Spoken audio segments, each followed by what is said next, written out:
Imprisoned in another world, the hero lies on a bed, holding the panties of the woman in the next cell in front of him as she screams for them back, and he is surprised that medieval fantasy clothes can have bear prints. His personal problems brought him into this world, and she asked him how he had managed to take them from her. Tucking the underwear into his pocket, he smiled and said he could stop time effortlessly while the young man pulled out a joystick. The girl already had her panties on.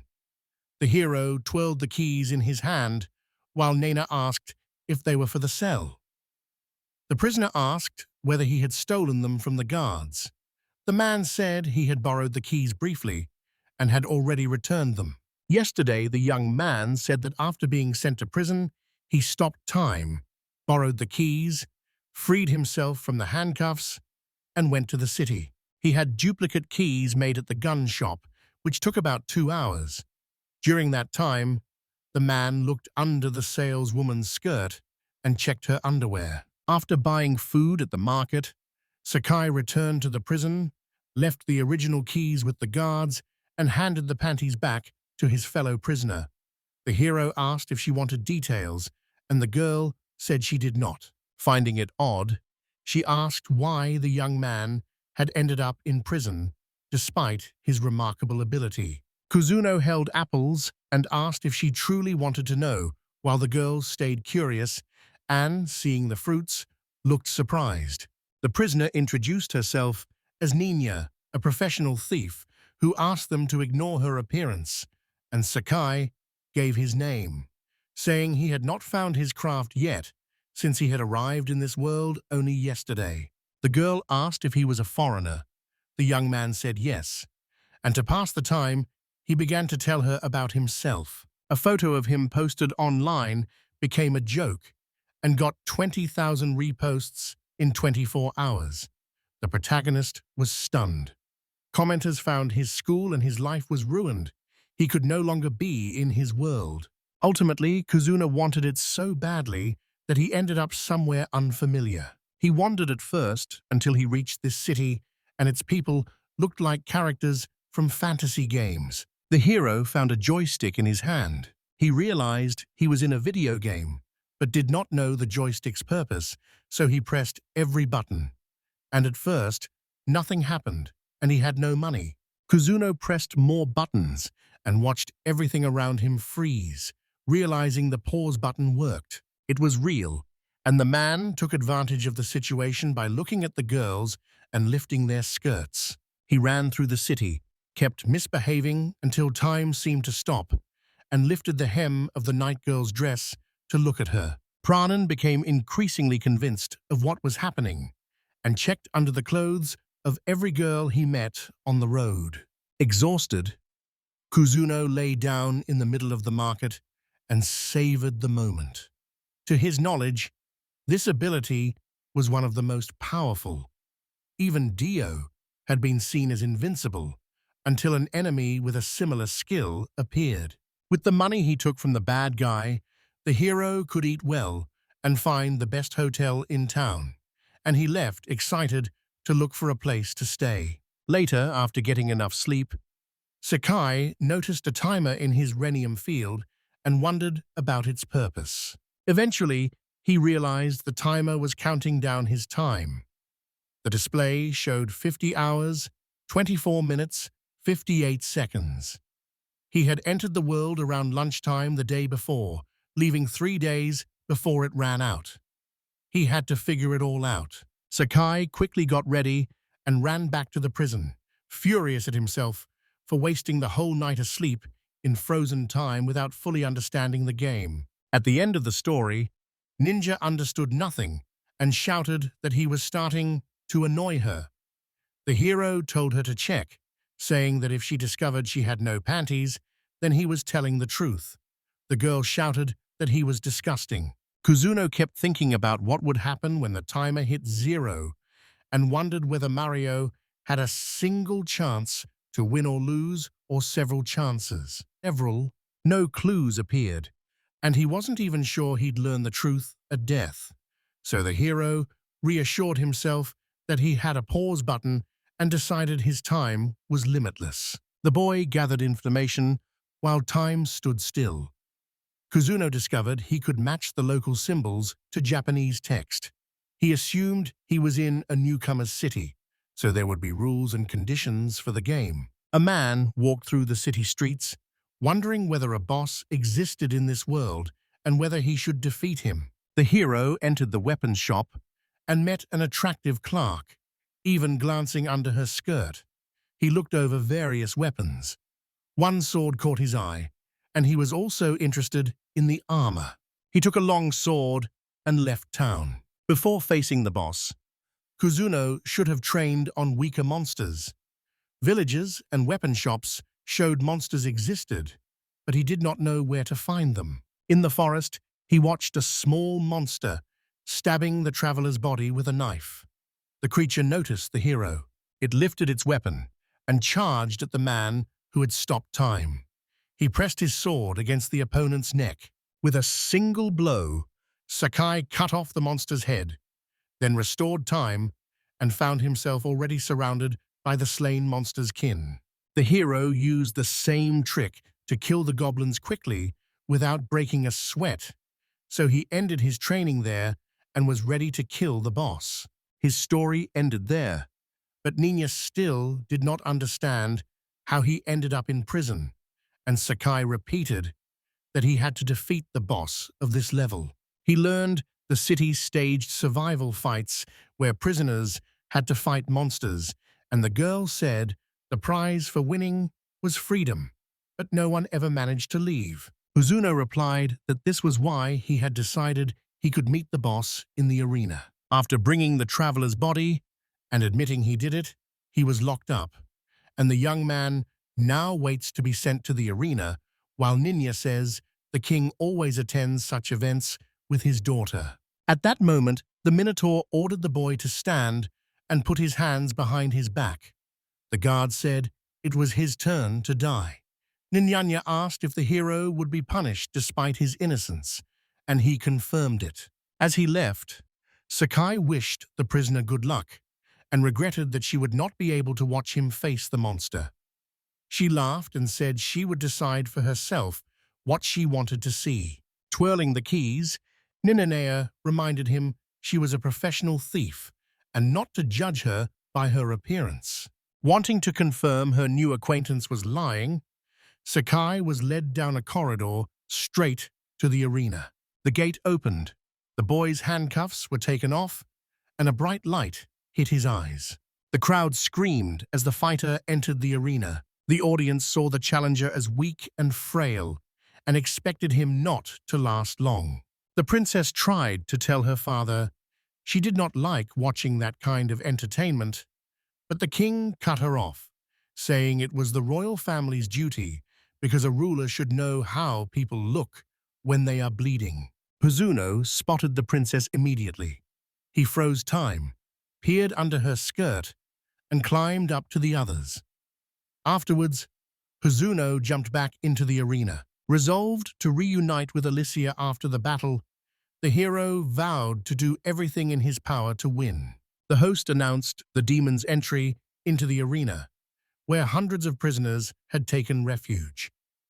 The creature had been specially poisoned for its fight with the foreigner. The huge sandworm roared. Nina slipped out of her cell and watched the boy, curious to see what he could really do, but unsure he could defeat the monster. Kuzuno wanted to press pause, but had no time.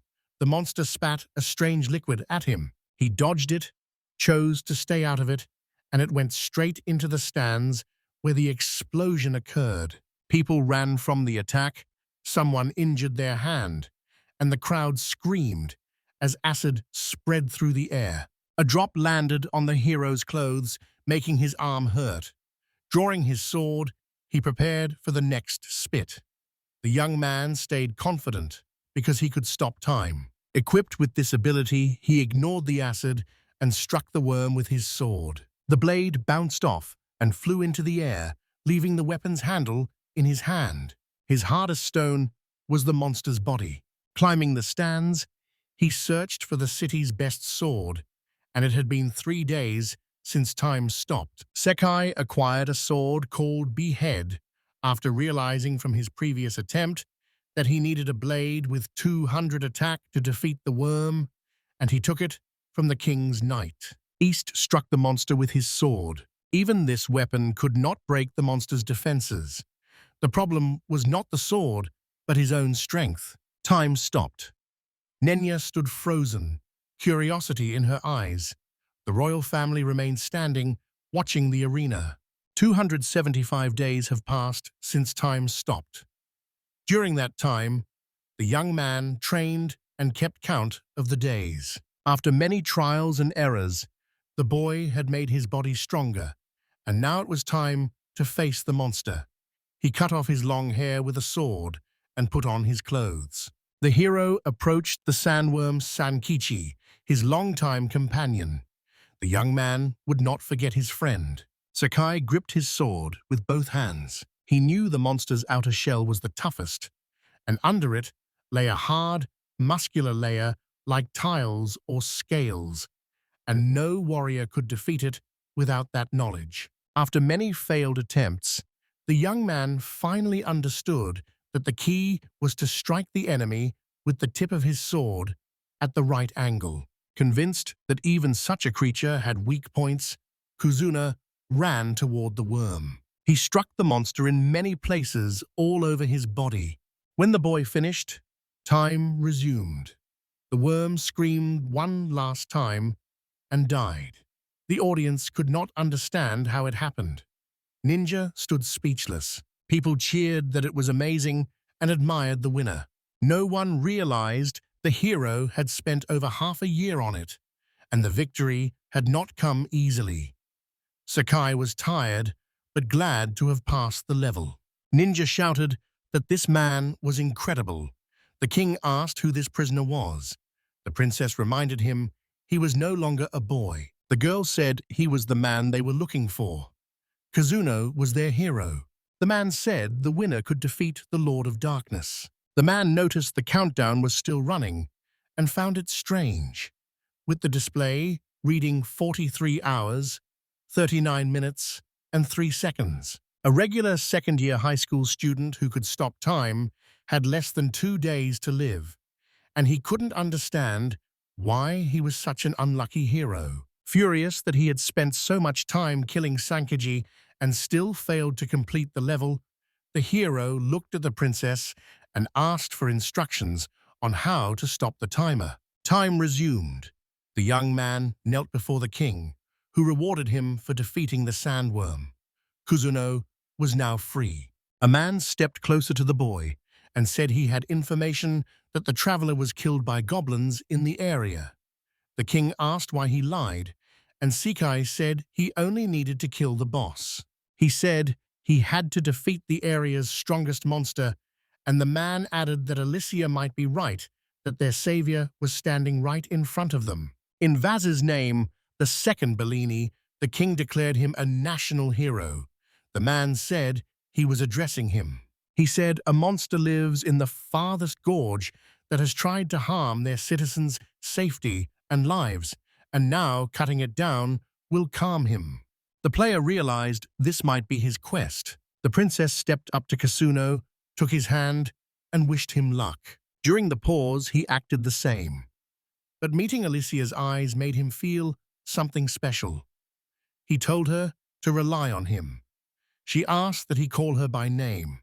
To him, she was an angel. Sakai left the castle to visit the monsters. Only a day and a half remained. If he could stop time, things would be easier. Ninya found him on the city street. The young man asked if he'd pronounced her name correctly, and the girl sighed, reminding him they had met recently. Ninya still thanked him for recommending she be set free, even though she could have escaped on her own. The hero smiled and said he had deliberately given her a duplicate of the prison keys to dig out. The girl asked whether he had noticed. The thief offered to become his companion since the hero had only just arrived in the country. Sakai refused and walked past her. Ninya smiled slightly and said they would then take it as a souvenir. She reached into Kurano's pocket and reminded him she was a professional thief. Kuzuno demanded his item back, and Ninia began pressing various buttons. The man told her to stop. The thief couldn't figure out why nothing worked, and the boy noticed the other buttons did nothing, so he asked her to return the joystick when she finished playing and warned that it didn't work in other hands. The girl returned the item to its owner and asked him to forgive her for that behavior, despite his help. Saiki thought the thief wasn't really a bad person. Minya asked why she could not go with them. The boy refused to change his mind. The girl grew angry as he left, and the young man said they lived in different worlds and were on different paths.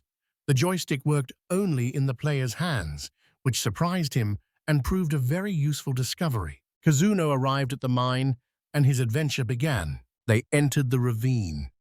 The tunnel looked like home to hundreds of monsters, but they seemed weak. Time was paused. The game ends when the player defeats all the monsters.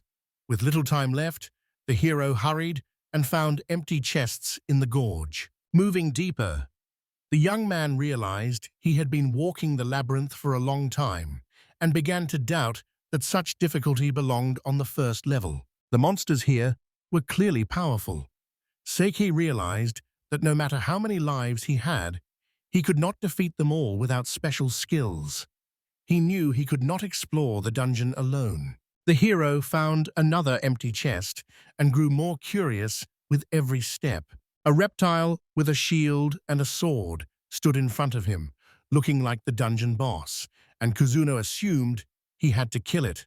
The dragon seemed weaker than the sandworm, so the young man expected no trouble with it. Drawing his sword, the hero begged the frozen lizard for forgiveness, but still had to kill it and ran toward the monster. After the victory, he went to the tavern where the thief sat eating. The girl could not tell what was wrong with her new acquaintance. Then the young man came up beside her and asked her not to be angry. Surprised, she asked if he had not gone to the northern gorge. The hero said he had been there and that less than an hour had passed since they crossed paths because of the time stop. So Sakai dropped the subject and checked if Ninya was a professional thief. The thief asked whether they had any work for her. The man said he could steal too and asked to borrow her underwear. The girl screamed that he was threatening her. The young man said the job would involve opening locks and asked whether Ninja could handle it. The girl replied that he was mistaken to underestimate her since she could handle any keyhole. Ninya did not realize they had moved to a different spot in the cave. The girl asked where they were. The boy said they were in the deepest part of the northern gorge. She asked how he had brought them there and whether it had been by magic, and the hero reminded her he could only stop time. The thief asked him to bring her back because she hadn't finished her meal and warned that it was moving very oddly but not attacking. Ninya noticed the dead lizard and asked who it was. The young man said it was just a mid-level boss.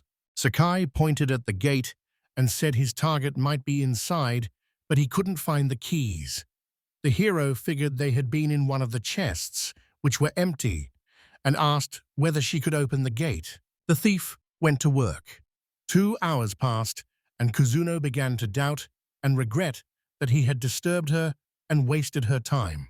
In those moments, he realized his power was not absolute, and he needed help from others. Nina then said she had opened the gate, and he praised her. The girl said smugly that there was no lock she could not open. Ninja wanted to go with the boy, but the boy stopped time, and beyond the gates, there was only danger, so the boy did not want to go with her. Sakai saw the heroes battling a large golem inside. The young man realized he wasn't the first to face this, which explained why the chest in the dungeon was empty, and he didn't know when it would be refilled or have time to check. Noticing the warrior's earlier struggle, he approached the tank perched on the cliff's edge and saw the sorceress preparing to cast fire magic. The young man looked under the girl's dress. Their boss was a fireproof golem, and it baffled him that the team would go fight someone they knew nothing about. Sakai slashed at the golem with his holy sword, but the creature was immune to physical attacks, and though he thought a water attack would help, he had no magic. The boy recently discovered that by focusing his gaze, he could see his skill level. Somehow, he had reached level 6, but his mana points were 0, so he had to forget about magic for now. Thinking about how to defeat the golem, the high school student came up with an idea. He set to work on the golem's stone body like a sculptor. The boy quenched his thirst by drinking fresh water from an underground spring that tasted very pleasant, and he was lucky and nearby well provided the water. After finishing his work, the young man began removing the stairs and remembered Michelangelo's words that a sculptor's task is to take a block of marble and cut away all that is unnecessary. Sakai gave the monster a noticeably feminine chest, a slim waist, and rounded hips. The sculpture was called buffers. In a pile of stones, the boy found a small, crystal-like stone that restored time. The sorceress wielded tongues of fire magic. The girl said she would hold off the golem and shouted for her friends to run. But Tank could not, because he had sworn to always protect them. And his comrade warned him not to risk himself since he was the second prince of Beltary. The hero stepped forward and told them the golem was already destroyed, so they did not need to run. Sakai said the monster froze. The young man showed the golem's core and told them to watch it because the stone can revive stone fragments. Depending on the game, such finds can be useful or just trinkets. The player threw a pebble onto the ground and crushed it, expecting the mission to end, but the timer kept running, meaning he had not defeated the main boss. Ninja approached them and asked whether her friend had defeated the huge monster again. Tank was surprised that the invulnerable golem fell in an instant. The evil hero stopped time and began peeking under the sorceress's skirt. After time was restored, the prince thanked the young man. They owed him their lives. The girls sobbed and promised they would do anything he asked to show their gratitude. Sakai said they were overstating his merits, asked whether they knew any restoration magic, and the old man replied they did not, but wished such magic existed. The young man hesitated, because magic had brought the golem to life. The prince asked if everything was okay. Time stopped. Sakai started feeling the cave walls for the hidden room's entrance and eventually found it. With tools, the boy opened the stone door. He knew the monster had been revived by magic. The plots varied by game, but they always had something in common. These puppeteers usually stayed close to whatever they were animating. Kuzuno stepped into the secret room and saw the dark elf. His hands moved on their own toward the girl's body, and he removed her outer clothing. Gorgeous from head to toe, she wore clothes that were easy to remove. The man climbed back in, so the elf would not be offended. Time was restored. The puppeteer's hands were tied behind his back. The hero could now see who was controlling the golem. The elf started casting spells rapidly. Sakai froze time and became dangerous to him. Not even understanding what had happened, the girl immediately began casting curses. He remembered fixing the gag on the elf. The man said the item he'd searched for in many city shops suited her. With the gag in her mouth, she could not speak. Ninja ran up to Sakai. Even as time passed, the young man was surprised the thief had found him so quickly. Perhaps it was thanks to her skills. The girl asked why the elf's mouth was gagged, and the man said something unpleasant had happened. The thief explained that such creatures are extremely rare and long-lived. The hero did not know what to do with her or whether to kill her. The young man brought the elf to the prince, who asked whether she had controlled the golem. Sakai said that could be true. The boy asked the warriors to take Nino because he would bring the hostage to the king. Tank agreed, but the thief objected, and Kazuna waved him off, saying he had little time left. Prince Will Beltree introduced himself and asked who had saved him. Kuzno gave his name and asked whether the prince was really from the royal family. The elf began to hum. Ninya said the elf was trying to say something and offered to listen. Sakai agreed, hoping it was not another spell, and removed the girl's gag. Blushing, the girl said the hero was undressing her. The thief said the man was hopelessly incorrigible. The young man did not understand how the elf found out. A man dragged a cart with an elf inside, convinced she was the boss and that getting rid of her would end his suffering, but he could not bring himself to harm such a beautiful creature. Sakai hoped nothing would happen on the way. There was no plan for what to do with the girl when he arrived. At the castle, the hero brought the elf before the king and explained she had controlled the golem. The guard demanded they bow before his majesty. The man waved his hand and said it was unnecessary. Amazed at how quickly the young man finished the mission, the king asked if there was any evidence to support his story. Sakai said he had saved his son, Will's life. The man jumped up and asked if that was true. The young man told him to ask the prince himself when the prince returned. The king considered this, since the hero could not know his son had gone to the gorge. Alicia asked if her brother was all right. The man assured her he was fine, and that the priest was now giving the prince first aid. The king said he would identify his feet in the northern gorge and would receive the proper reward for that, while the young man grew uneasy because the timer did not stop. Sakai sighed and told the king to just do it.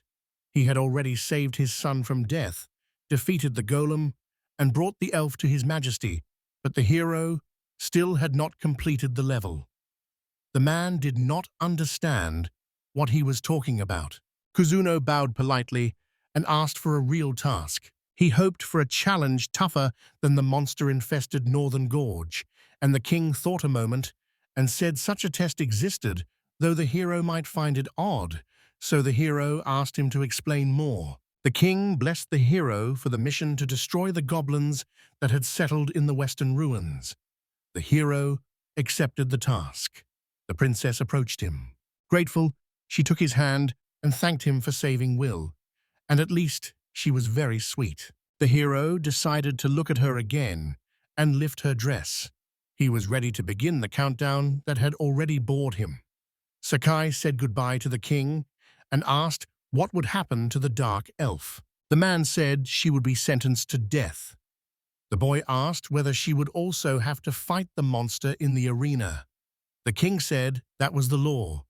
The young man asked the king to grant one request. The elf and Kuzuno walked through the castle corridors, and he noticed the girl wanted to say something.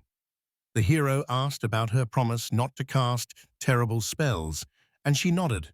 After they removed the gag, the girl asked who he was and what he planned to do with her after he had begged the king for her. Sakai said it was nothing special, that he only had to take her with him to save the elf, and the girl said she would not consider him her savior. The elf had even less reason to thank him, since without the hero, she would have kept living quietly in the gorge. The young man asked what to do next. She told him to let her go, but Kuzuno said he could not. The man untied her hands and asked her to help with one thing. Sakai looked at the girl's chest, remembering Nina had said, "Elves live a long time." The elf confirmed it and told him not to ask her exact age. The young man stopped time. He couldn't resist because her large breasts tempted him, and he began to touch her. Time was restored. The elf said only a tactless person would ask a girl her age. The young man noticed her character, and she instantly became angry because she felt her clothes had slipped and asked if he had done something to her again. On the bridge, as they left the castle, Nina met them, which surprised Sakai since the trip back from the gorge should have taken at least half a day, and he asked what had happened to Will's company. The girl said they split up after they left because the men were too slow for her.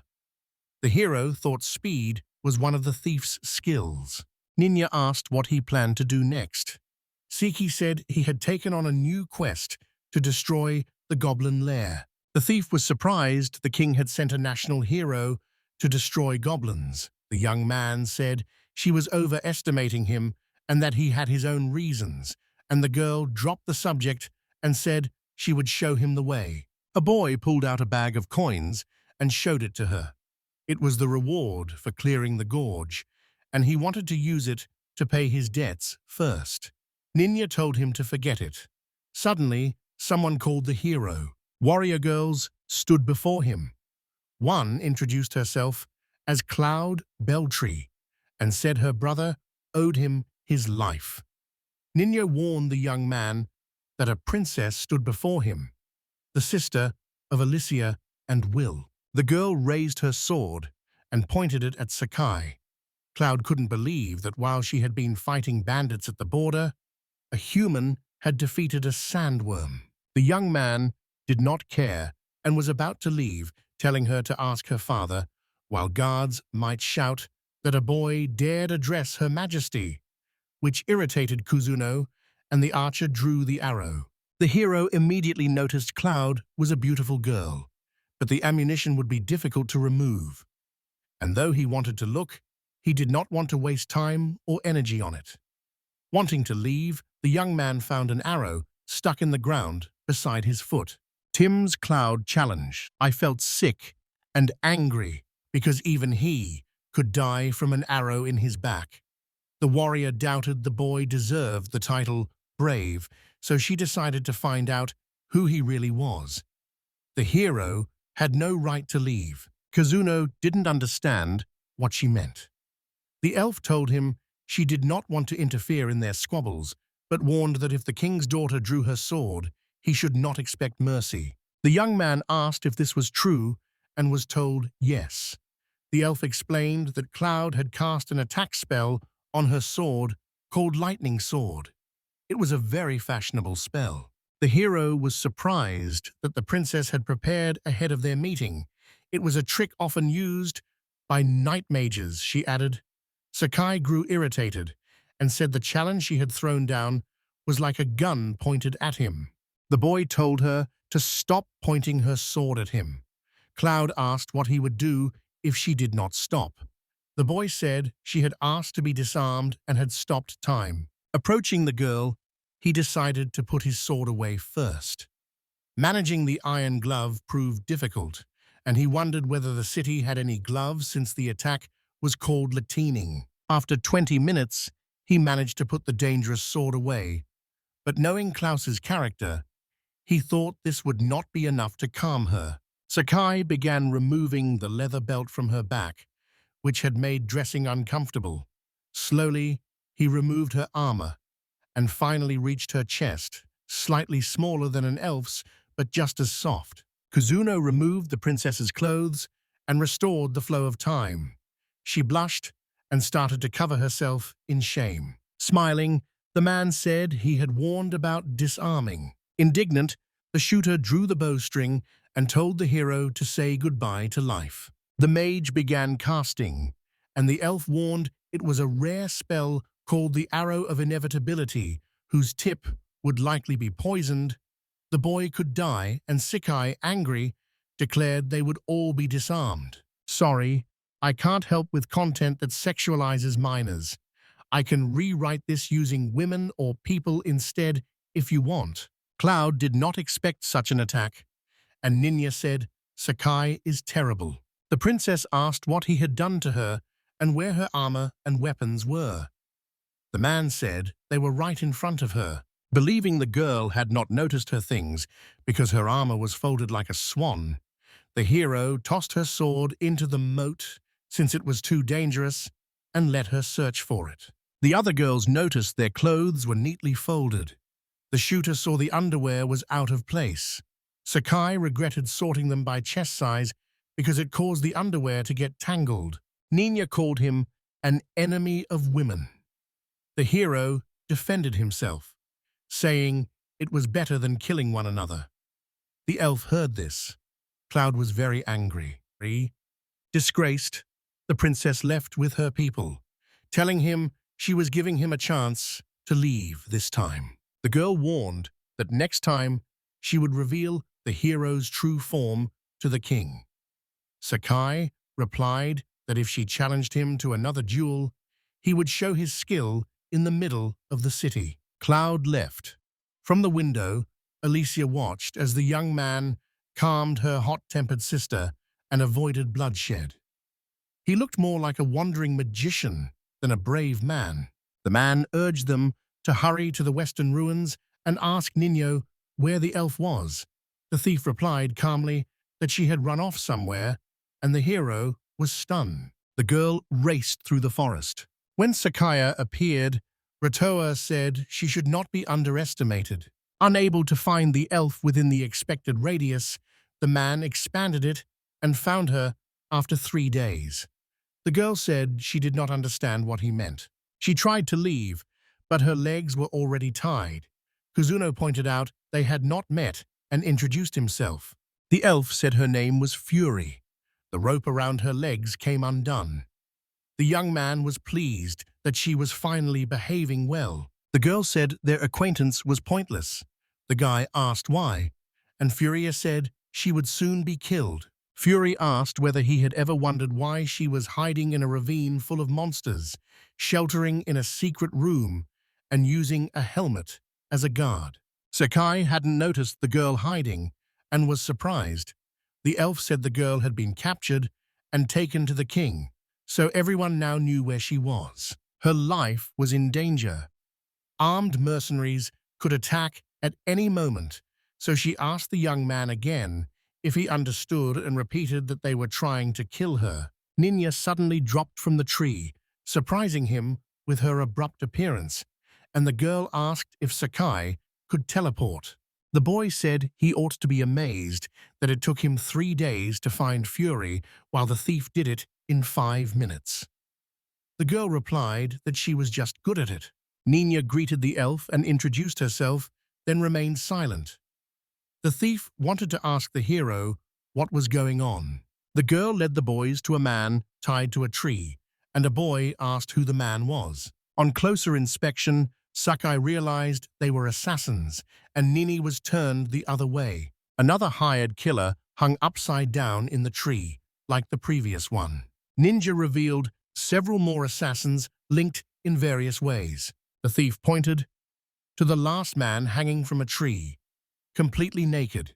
His body was bound in ropes. Furia immediately remembered Bartini. Sakai asked if she knew him, and the elf said he was the squad leader.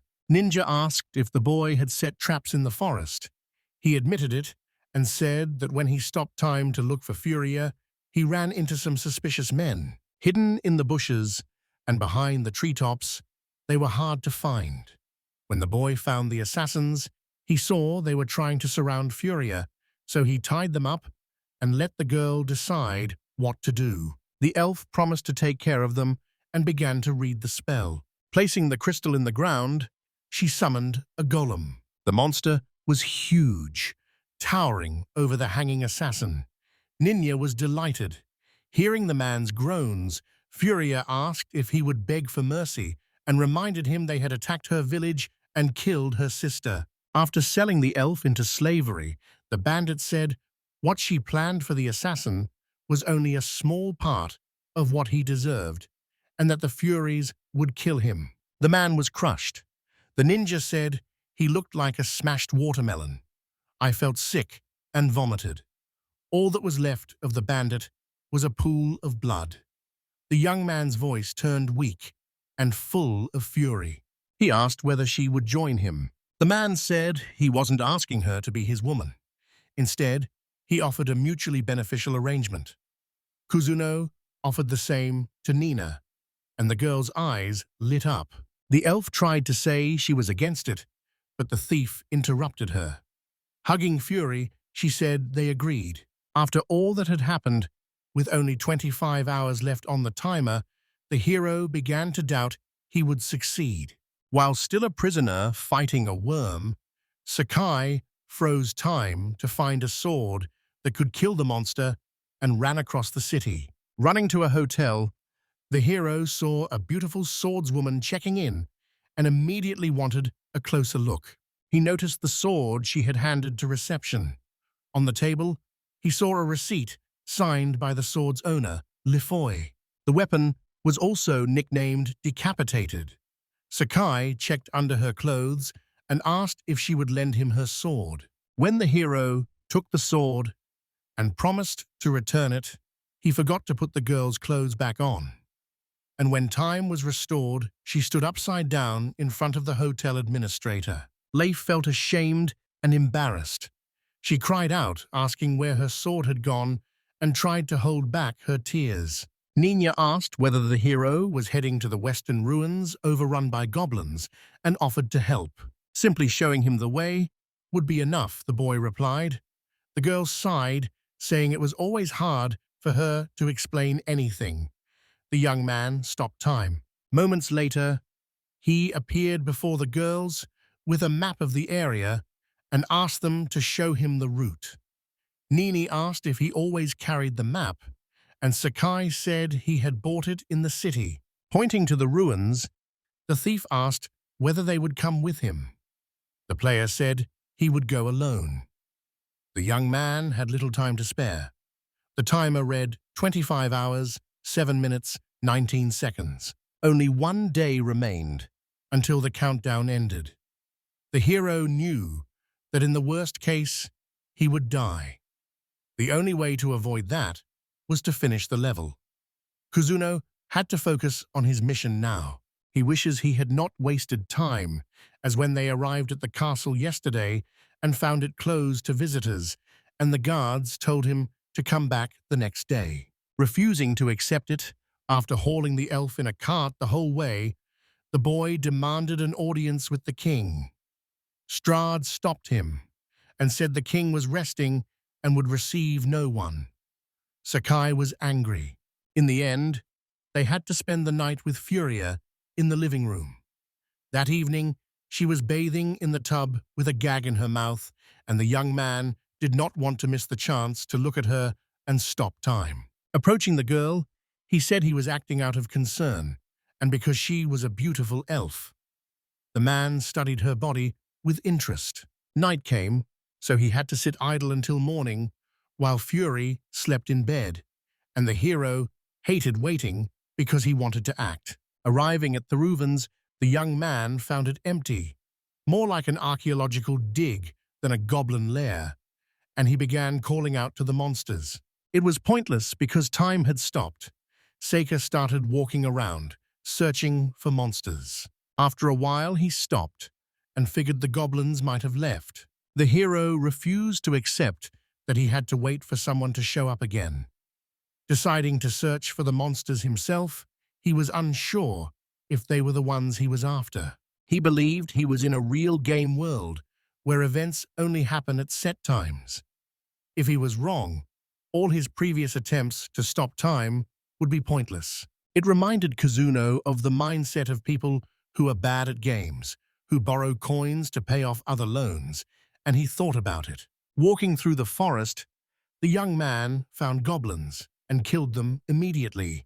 The hero pulled out a map, marked the cleared area, and spent a week hunting around it. Sakai's level had reached 9, and he figured that clearing all the goblins and returning to the king would complete his mission. But although he wanted to stay and wait, he reminded himself he was used to roaming in his world. That night, the boy fell asleep in the forest. Ninja found and woke him, and he immediately remembered the time. The timer read 20 hours, 31 minutes, and 36 seconds, and the player breathed a sigh of relief, pleased that Fury had come for him too. Kai asked the thief how the goblins were doing, and the girl said they would come soon, which surprised him because he thought he had destroyed them all. So he assumed they just reappeared, like in the game. Goblins led the imprisoned girls. Kuzuno had not expected to find anyone, and began to suspect a nearby settlement. He trailed the goblins and saw them carrying a girl. Like many games and anime, the monsters kidnapped only women, which did not surprise him. He saw a group of monsters standing and watching as their kin licked and groped the girls. Believe decided it would be twice as satisfying to kill the goblins who enjoyed tormenting people. Sakai swung his sword and cut down the group of monsters with a single blow. His skills had improved a lot. Approaching the goblins, sitting by the fire and eating, he killed them too. Even he was surprised by how strong his blows were. Having taken care of things outside, the young man went into the ruins. The man found a beautiful girl chained high on the wall, and he restored the flow of time to meet the boss. A massive goblin king stepped toward him, club in hand. The monster roared. Sakai was glad he had found the one he needed. He took advantage of the pause. After everything was restored, the goblin king was dead, and the girl sat without shackles. She wrapped herself in the remains of her clothes and wanted to ask the man, but he quickly told her she was free. The girl hugged him tightly, thanked him tearfully for saving her, and asked what her savior's name was. The young man introduced himself and blushed because in her eyes, the high school student truly seemed like a hero. Ninja and Furia entered the ruins. The thief asked if he was done with the goblins, and the man said yes. Furia saw he had finished quickly and admired him, while the elf remained silent. Furia considered Sakai's ability to stop time at will. The thief offered to escort the kidnapped girls to the city. The hero asked how they planned to do it. Ninya suggested they go through the portal overgrown with plants. Kuzuno said it would lead the girls to the ruins. The hero said that they could handle it themselves and began to leave the fast where he was going. The boy said he wanted to meet the king because this time he had completely cleared the level. Ninya did not understand what he meant. Time stopped and he vanished before her. The girl sighed and said, Sakai only thought of himself. Kasuno arrived at the castle, and the guards told him to come back the next morning for a visit. Angry, the boy shouted that he urgently needed to meet the king, but the guards said the king was off today and repeated that he should apply the next day. I walked through the city, confused about what was happening because he had been denied an audience for a second day in a row. He had something to do, and on the way, he saw Furia and Ninja, who waved at him, and nearby, the rescued girl was talking to a man.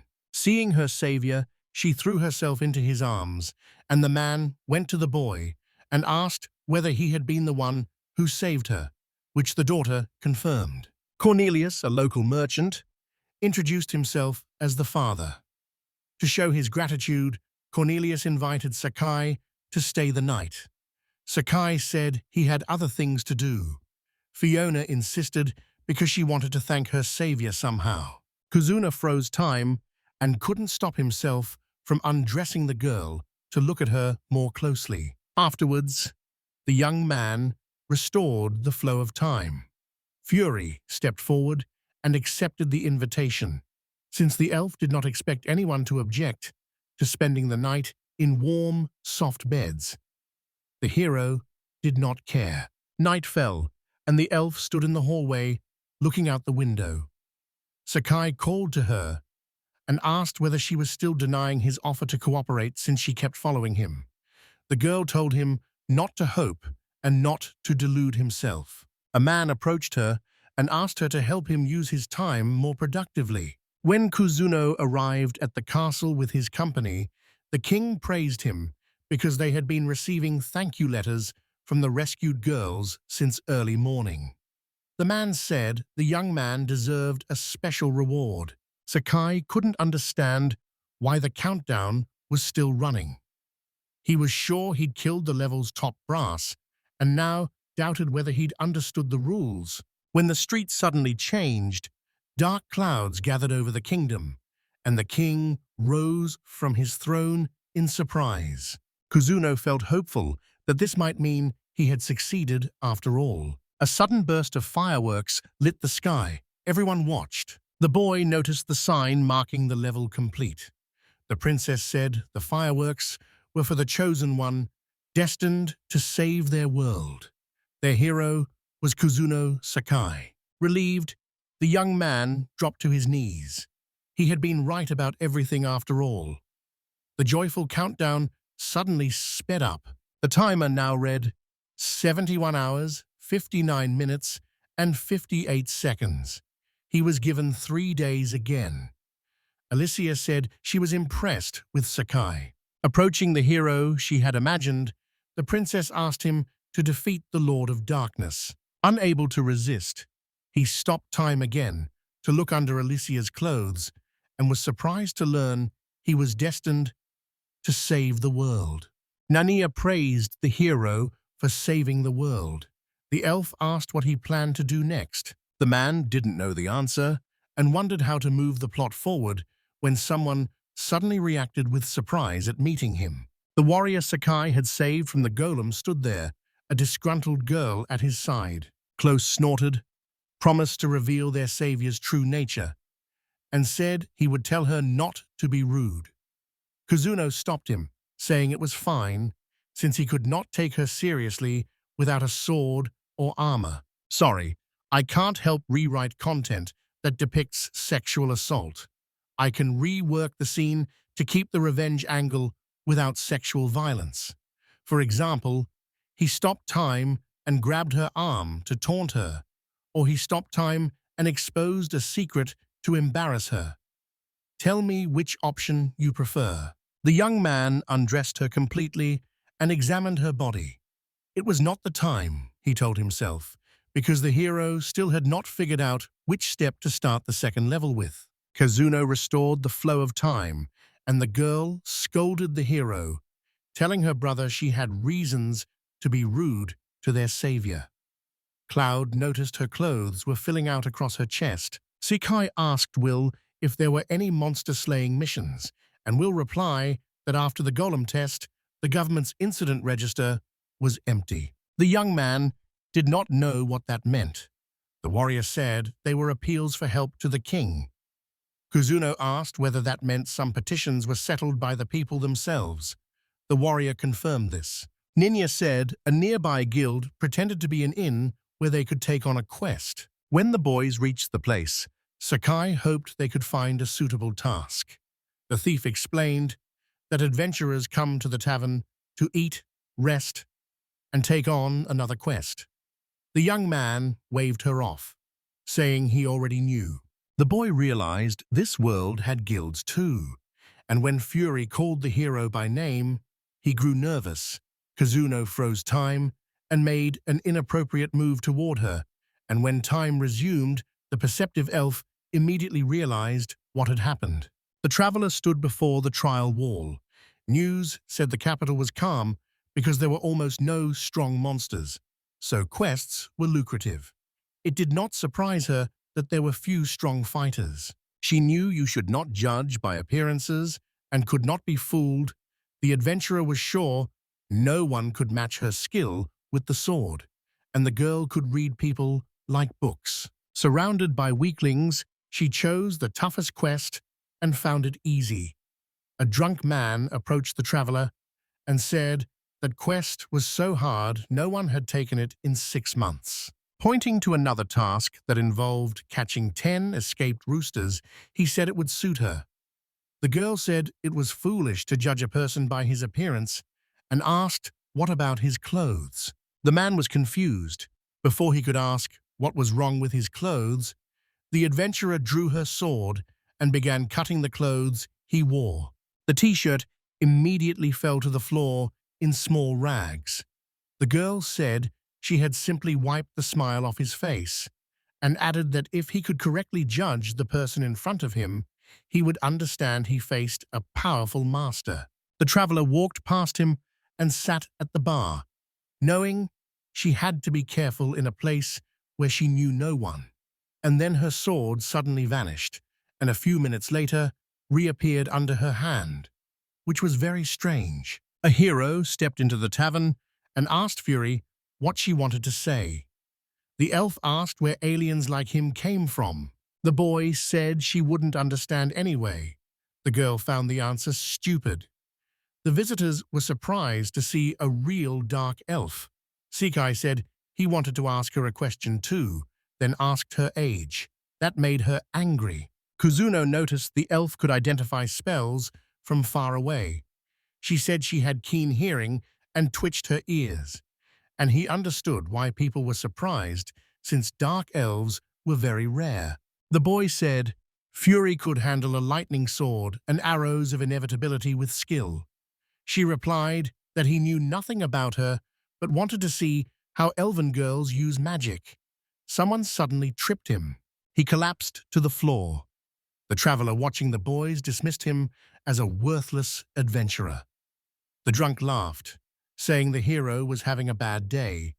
But a moment later, the young man appeared behind him. Sakai smirked and said the man in his underwear were having a bad day, then told the completely naked adventurer to get dressed. The man raised his hands to shield himself and screamed as it happened. The adventurer's comrades stepped in front of Kuzuno, ready to protect their friend.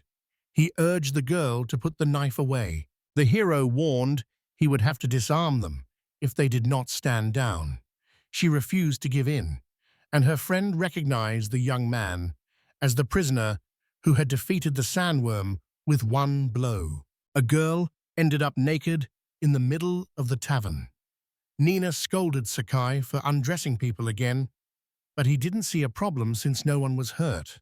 Visitors began staring at the girl and judging her appearance.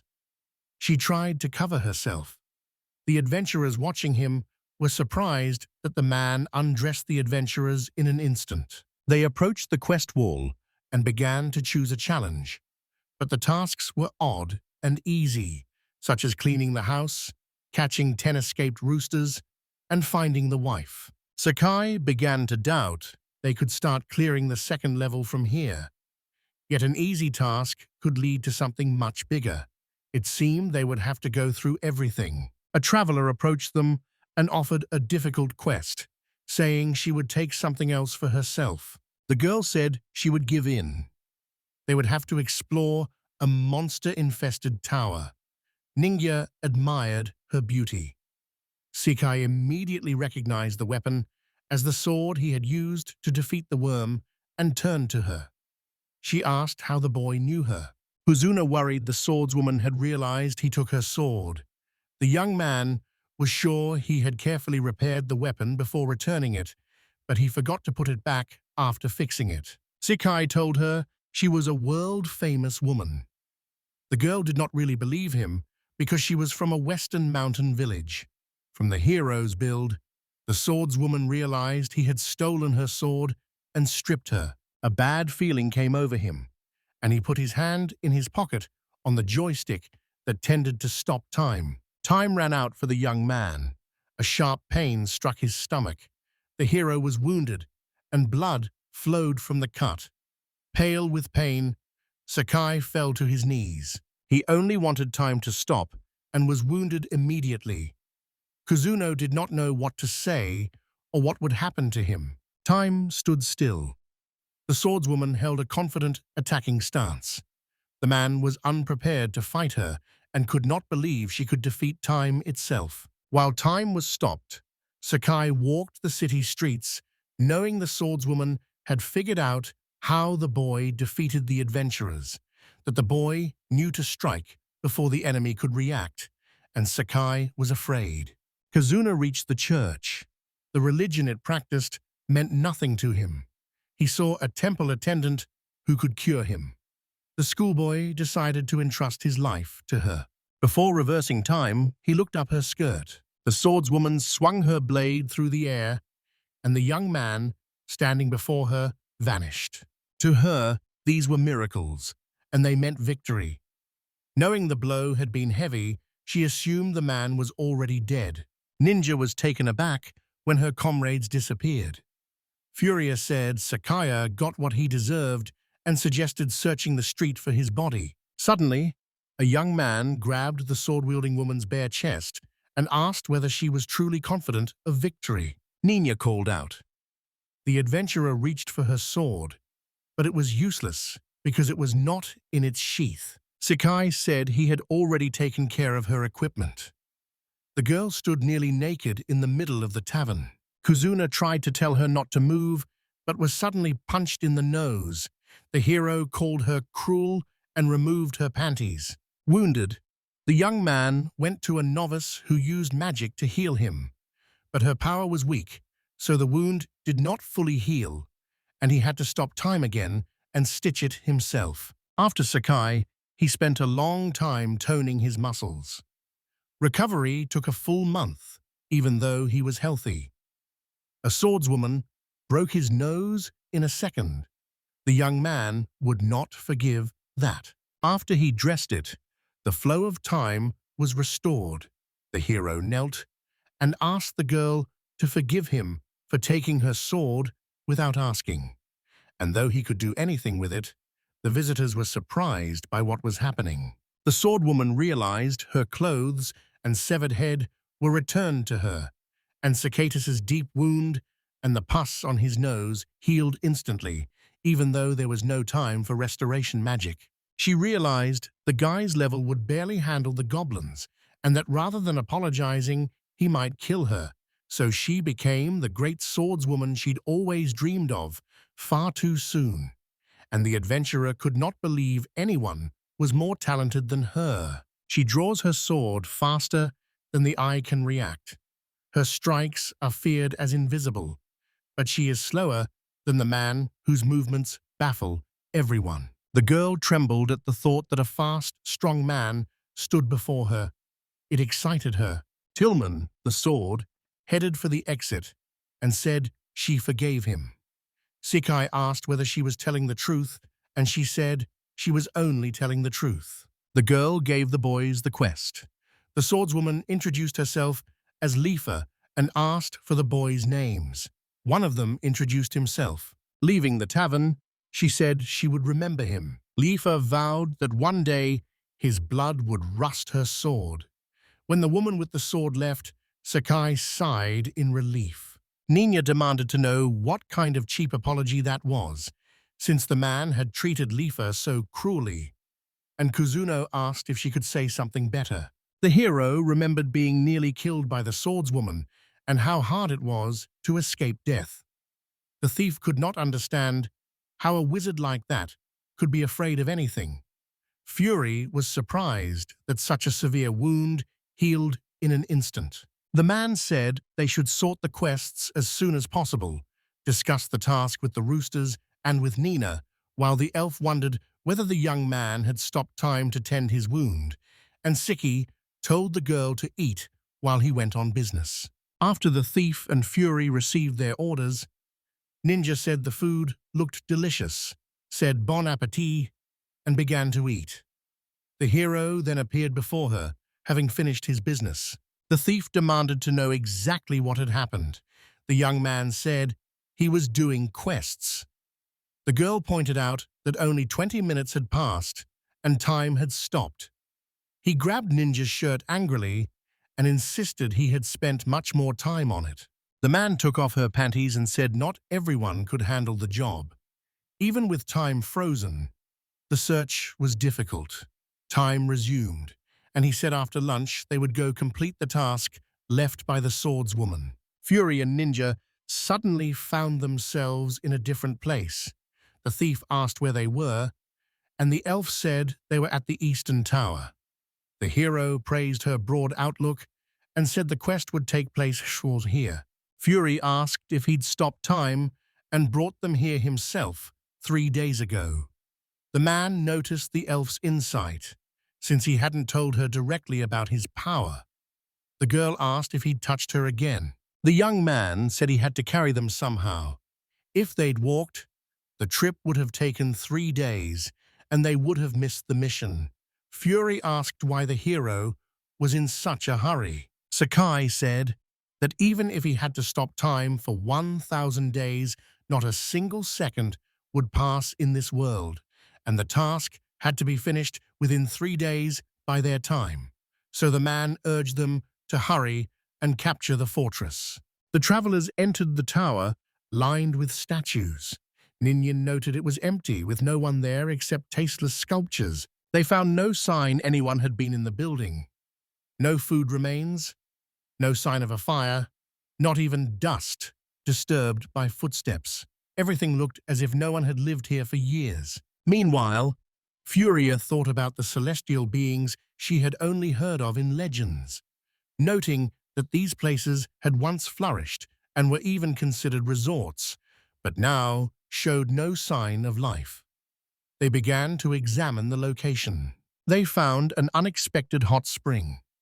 The group studied the room carefully, noting it was partially built into the tower. Sakai looked at one of the statues, surprised, and wondered why there was a spring here at all.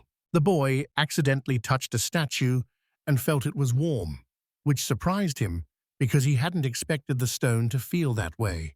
Furia knew the horrifying truth. These were not mere statues. They had been living people, now frozen forever in stone. Their faces, twisted in horror, revealed the moment they understood their fate. Real people had turned to stone, and the realization stunned him. He searched their faces for any sign of feeling, but every expression was locked in endless agony. It was a curse with no escape.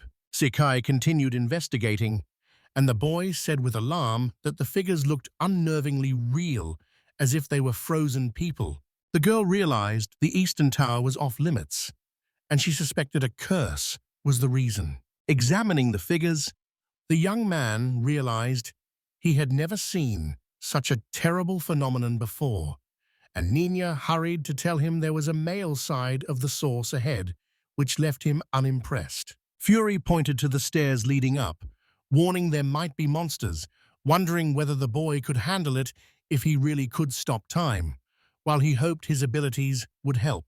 Recalling the last time he went into the cave and nearly ended up in a hopeless situation, he did not want to repeat it, but they had no other choice. Inside the tower, the boy realized that going up and down the stairs would be tiring. He suddenly thought of an assistant who could help them. It had to be a creature with extraordinary abilities, loyalty, and intelligence. Realizing his power to stop time, the boy saw he was not the only one who could move in frozen time, so they needed someone to help move the others. Sakai figured if someone else had magic to stop time, they'd lose the ability to use it in a frozen world. At that moment, he wondered whether he could use magic in this state, and he still had no answer. He realized he could learn magic as well, but his level was 0 for now, so he had to study more. He suggested Fury create a golem with her powers to lift them, their only chance to get higher without wasting their strength. The girl, smiling slightly, reminded Sakai again that his plan was impossible. Smirking, he pointed out that what had happened then could change the situation now, and the conversation turned into a clash between logic and stubbornness, since he clearly wasn't going to give up. The young man remembered the night they had spent at Merchant Cornelius's mansion and decided to ask the girl about one thing. A bright idea came to him about an assistant who could help them and teach him to make golems to solve many problems, and if it worked out, they'd gain a reliable ally. She refused abruptly, saying it was impossible. He was surprised by the firm reply and wanted to know why. Sakai insisted he would spend as much time as needed to learn it. Furia said he simply couldn't learn it now because it was impossible. Sakai was surprised because magic was an innate ability. Fury told the young man he could not learn right now, implying it might be possible later, and he remained surprised and confused. She offered to explain everything in more detail so he could grasp the core. Starting with the basics, she covered how things are created, managed, and limited so he could follow the nuances and use the knowledge later. She explained that to control earth magic, you must become a follower of the goddess Intura and receive her blessing and knowledge, a process that took about 3 years and left the man stunned by its complexity. The church where this could be done was only open during the day, so he couldn't get there now. Sakai could not fully follow the girl's complex explanation and felt there were too many details, so he decided to learn by doing and trust his intuition. From Furia's story, he only learned that the castle didn't work at night, but he had his own idea about it. Now he had a new idea. He could apply what he had learned by changing his approach. If the standard methods weren't working, it was worth trying something unconventional and risky. He bought Antira's religious laws from the capital's church, and that changed everything because the knowledge let him bypass the restrictions and reach his goal. The man said he had just finished reading and confidently claimed to understand the religious texts. Nina had not expected him to be so hard-working. Until now, she had thought him lazy and careless. Now, she saw him working tirelessly, giving his all, which made her truly admire him. Fury seized the moment to wound the young man's pride by pointing out the shallowness of what he'd learned. Holding a scroll that confirmed her mastery of the technique, her priestess rank gave her special powers, and she felt the weight of her responsibility, but her expression remained guarded, as if she was uncertain about what was happening. Sakai confidently handed the girl a book, saying he had studied the doctrines of Entora and asking for her blessing, hoping his knowledge would be enough, as Fury watched closely to judge his sincerity. Furia sighed heavily at the other person's persistence, reluctant to go deeper into the conversation, but knowing she could not avoid it. And despite her irritation, her words made clear she was willing to explain the situation. The master regarded him with doubt. Something about him seemed different than usual. His odd behavior faded, and his gaze became honest and pure. And she saw the situation was serious, but still hesitated to trust him and risk the consequences. Despite doubts, she placed a hand on his head and began the ritual. The boy recognized the moment's importance, knelt, and waited for the outcome. The girl warned him not to deceive the goddess, because if she judged him unworthy, the consequences could be unpredictable. Furia feared the goddess would ignore them. If that happened, their whole undertaking would be pointless, and their hope for help would collapse, so she clenched her fists to hide her anxiety. Throughout, Nina watched silently, not interfering, but observing closely and assessing the situation, curiosity in her eyes and a faint doubt about whether their plan would succeed. Learning that the boy had mastered the laws, the master could only voice her trust in him and in his word. Knowing everything now depended on him and hoping he would meet expectations. Furia trusted the boy's resolve and gave him a magic stone to try. She told him his magic was limited, so he had to use it carefully. The boy accepted the stone with gratitude. Sakai began the summoning ritual, his hands shaking as he recited ancient spells, and Ninja beside him was surprised to hear him use a rare ancient language. They felt the movement of magical energy, and the earth started to react to the spell. A moment later, the magic worked. The air around them began to vibrate, and the ground beneath their feet trembled slightly, foreshadowing the arrival of something new. A figure emerged from the ground. All three froze in anticipation and held their breath as a silhouette slowly formed from the stone and took on clear outlines. Staring at his success, he was stunned that he had actually created something despite not fully believing in his own strength. A small, compact golem stood before them. Its smooth surface shimmered, and its eyes glowed faintly with magic.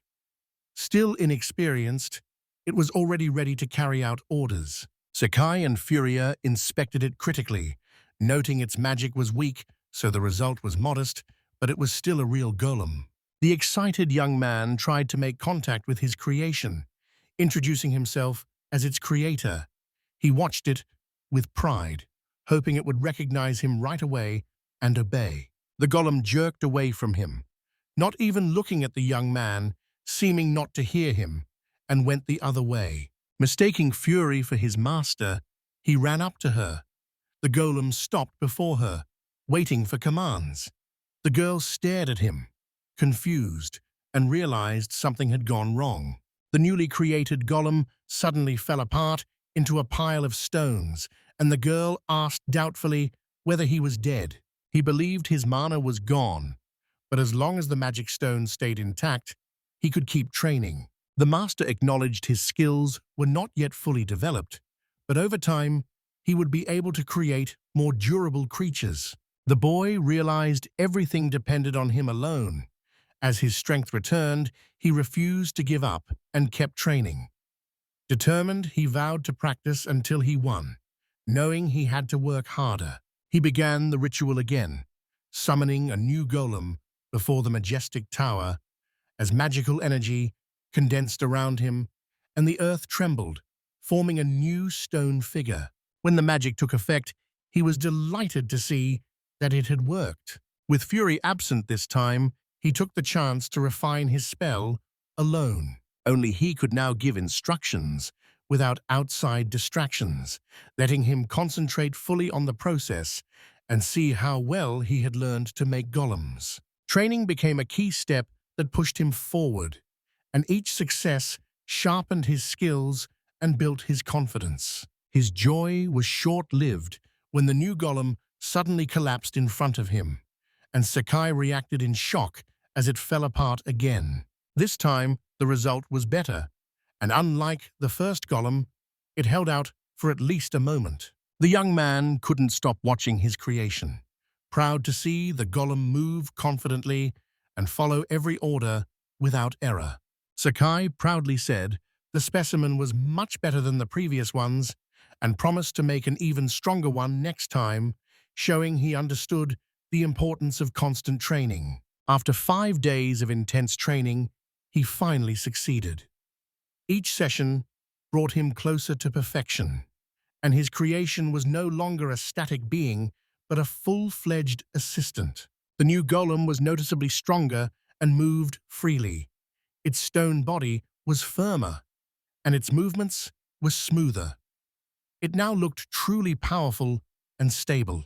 Gankiri kept lifting and dropping progressively heavier rocks to the ground, his strength growing and his precision becoming extraordinary so he could handle complex tasks with ease. Encouraging his small golem, he trusted it would succeed. Sakai said it was time to conquer the tower, speaking with confidence and his eyes bright with excitement, ready for a new challenge. He ordered him to pick up the items. The golem responded instantly, moving toward the baggage and carrying out his creator's command without question. Following the command, he moved with precise, confident motions that showed how much he'd improved in training, and he was now ready for a real adventure. The golem changed course again and ran toward Furia, and the girl watching was surprised to see that the student truly resembled his teacher. The group climbed the tower stairs while the golem carried their belongings, easing the journey. Sakai stopped time and used his power to manage the situation and ease the girl's burden. The climb was long, but the team steadily moved toward the top. The young man saw that this section of the tower looked like a dungeon where danger might hide. On the second floor, they found a mysterious object, like a sarcophagus, and he couldn't tell whether it was a monster or just a mechanical barrier blocking their path. The man began examining the odd structure to figure out what it was. It looked like part of a mechanism hiding something important. He hesitated between attacking her with his sword and trying to throw something in, uneasy at the thought that he might be facing a living golem. A sudden detail caught his eye, and his alertness sharpened. A faint light slid along the edge of the floor, suggesting a hidden mechanism. He tensed immediately, realizing something was wrong. Without warning, the floor beneath the golem gave way, revealing a hidden trap as the stone slabs vanished, and the golem's massive body began to fall into the unknown. Peering through the hole, Sakai shouted his name in panic when he realized the tower was full of hidden mechanisms. Fury warned the others to be careful, as there could be more traps nearby. The situation was becoming more dangerous. The girls landed in the pond at the bottom, which kept them from serious injury. The man breathed a sigh of relief knowing they were lucky and now had to get out and move on. Glancing at his companions, he wondered whether the golem was all right, because if it was, his things were safe. The young man realized the tower's traps were deadly, built to catch even the most experienced adventurers off guard, and a single mistake could cost lives. He realized that entering one would make stopping time useless and could kill him.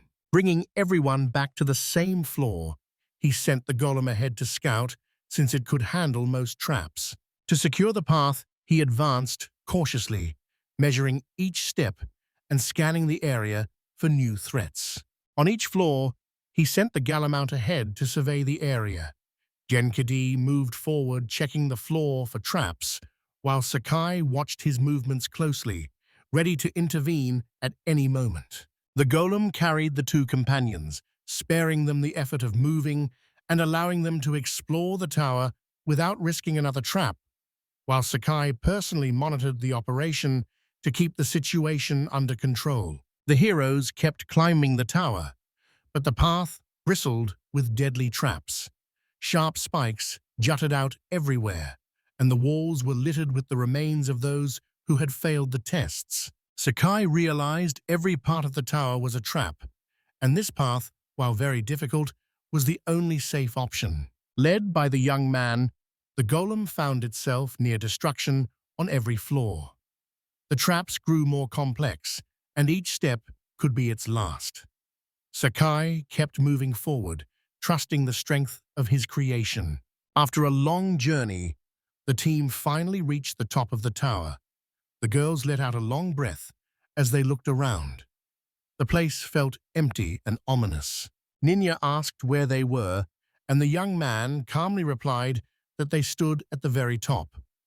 Time stopped again, letting him voice his indignation. Furious, he explained to the immobilized girl that the journey took him about a week. Furio was surprised Sakai used his ability again, but the boy remained calm because he knew the path to the goal always takes patience.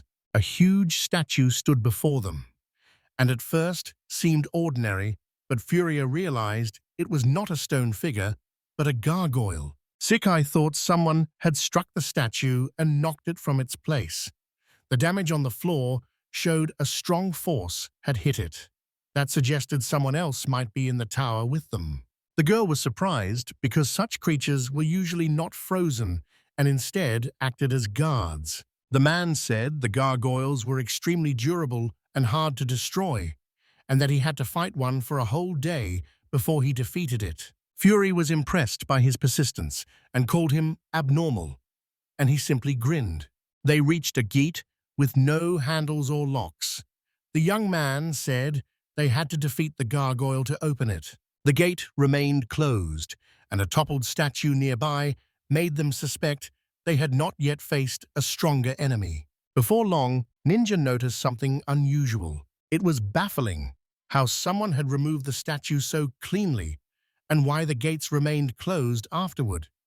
And Sakai guessed the gargoyle was acting as a switch, so they could only wait. A pleasant aroma filled the air, and they noticed someone was cooking nearby. They traced the smell to a cauldron with an unusual dish being cooked by the golem Gankiri, and the man admitted he had taught Gankiri to cook and invited everyone to eat before they moved on. Ninja tried it with delight and was amazed by the flavor. The assistant revealed the secret ingredient, curry spice. Furia sampled the dish Gankiti had prepared, and the flavor surprised her. It was mildly spicy, but pleasant. Ninja was delighted to try it and amazed by the flavor, not expecting a simple dish to be so rich and enjoying every bite. The assistant revealed the secret ingredient, curry powder. Its spicy flavor added depth, making the dish both tasty and memorable. Sakai told them that as he climbed to the tower's upper floors, he found cumin and nutmeg at the market. The young man noted that whenever Genkiti had a few free minutes, he used them to study and practically became a first-class cook. Furia kept eating, savoring each bite. Her face showed rare satisfaction, and her soft smile made it clear she was completely absorbed in the dish's flavor. Ninja was surprised to realize it was the first time she had seen Furia eat with such pleasure, since Furia had always eaten with restraint and no expression before, but now she looked happy and was clearly enjoying the meal. Although embarrassed, the girl could not hide her delight. Grinning, the guy asked if she really liked it, and she nodded silently, completely immersed in the taste of the unusual dish. She replied that the dish was indeed very good, her voice reserved as usual, but a glimmer of pleasure in her eyes, and admitted reluctantly that she had not tasted such delicious food in a long time. Sakai felt pleasantly surprised and flattered by Furia's words, and while they ate, they suddenly heard loud wing beats and a shrill cry. Ninja said it sounded like a huge bird. The boy heard it too and lifted his head to listen. Something large and dangerous was nearby, and they needed to find out what they were facing. The young man remembered only petrified people and monsters in the tower, and feared that the same terrifying boss might now be on the roof. A huge winged monster waited on the roof of the tower. The boss hovered at the top and spread its wings menacingly, its silhouette clear against the sky. The giant basilisk unfurled its wings, a creature that could turn enemies to stone. Sakai stopped time and everything froze, giving him a chance to think carefully before he struck. Assessing the situation and his opponent's danger, he could not see how to defeat the monster because ordinary methods would not work. The boy attacked the basilisk but realized it was level 9 and extremely strong. All his attacks failed. The enemy remained unharmed, as if protected from the effects of time, and Sakai realized with bewilderment that his ability was useless here. He weighed letting the enemy get closer, since a well-timed attack might reveal a weak spot, but the risk was too great. Furia warned him in a worried voice that if the enemy got too close, the boy would not have time to use his ability, and the situation would become even more dangerous. If he flies too close, Sakai will not have time to use his ability, and turning to stone while time is stopped will leave him that way forever. Despite the risk, the boy stayed calm, assuring everyone he would be careful, and from outside the tower, he wondered how long the curse had been here and whether the time stop was tied to a larger phenomenon. Before the battle, the boy started building fortifications, aware he would not last long without protection. With each hammer strike, the sound echoed, and the fortifications grew steadily stronger. He added a ladder to the tower roof to gain extra height that could decide a battle, allowing him to control the situation and repel enemy attacks. Golem Genkaid helped him carry the stones. The boy decided that careful preparation could be the deciding factor in their victory. Sakai studied his construction, noting it resembled Minecraft blocks. Unsure if it would help in a fight, he refused to give up easily. Meanwhile, the basilisk hovered above the roof, frozen in time, with its wings spread and eyes open, still seeming to sense the enemy nearby. The golem kept building the ramp, preparing for the fight. His massive hands set stones with skill, creating fortifications that could decide the battle. The assistant finished building a ramp to help in the fight, allowing the young man to quickly gain height or dodge incoming attacks while maneuvering on the tower roof.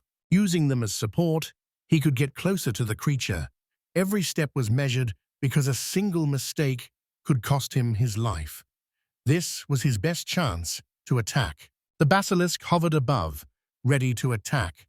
The young man stood before the creature, calculating his next move. Sakai rushed forward, knowing he would struggle without Genkaiti, with no time to think, and aimed straight at the giant bird to land a decisive strike. Sword in hand, he leapt at the enemy to cut him down as the blade flashed through the air, and his eyes were steady with determination, aiming to strike accurately before the monster could move. Stone began to spread over the boy's hands as he gripped the sword, and the sudden realization left him shocked and confused, knowing something had gone wrong, but it was already too late. The boy readied the final blow against the basilisk, but his body began turning to stone fast, and he realized he was trapped by his own spell with almost no time to fix it. Frozen in time, the basilisk hung motionless, its massive body suspended in the air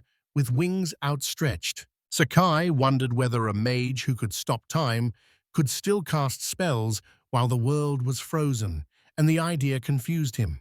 He admitted he had proven magic could be performed during the pause in time, breaking every law of magic, and the battle's outcome now depended on who used this unique ability first. The boy realized that, despite the time stop, the petrification wave had already been released, and his face showed shock and the awareness of his mistake.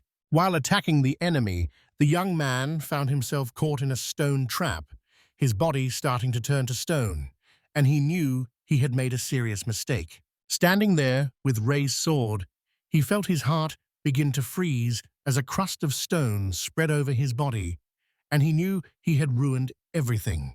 Despair filled his final thoughts as the stone transformation took over, stopping both time and his life. Silence fell over the tower again, the massive structure standing as a mute witness to what had happened and keeping the boy's tragedy hidden inside. The decisive moment of a battle that never happened, captured atop a high tower where a huge basilisk hovered near a stone platform with its wings spread. Sakai stood with his sword raised as stone crusted over his body. A miscalculation had made him fall victim to the curse. His efforts to resist could not stop the irreversible petrification. Furia and Nina, trapped in the magical time stop, were frozen and could not move or speak, silent witnesses to the unfolding battle. They could not intervene and only waited to see what would happen next, their gazes frozen. But if time had moved, they would have shown tense anticipation and anxiety about the battle's outcome. Far from the tower, other events were unfolding. The world was not standing still. Beyond its borders, they were preparing for the inevitable, unsure how the fateful battle would end. The king and his advisors discussed the situation, reviewing the latest reports to assess what the basilisk's awakening might cause and whether they should prepare for the worst.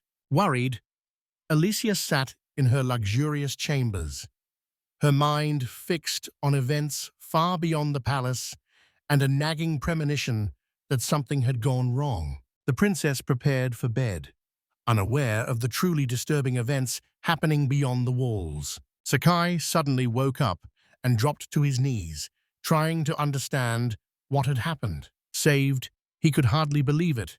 Moments earlier he was sure he was doomed, but somehow he was alive. After all, he had been frozen during the pause and could not explain how he freed himself. The question haunted him because his body should have stayed trapped, yet he stood there breathing deeply. No one nearby could help, an inner fear mixed with surprise. Rushing to the tower's edge, the boy searched for his faithful Gollum, because if it had been freed too, it could mean their connection was stronger than he thought. On the ground below, the basilisk lay sprawled and motionless.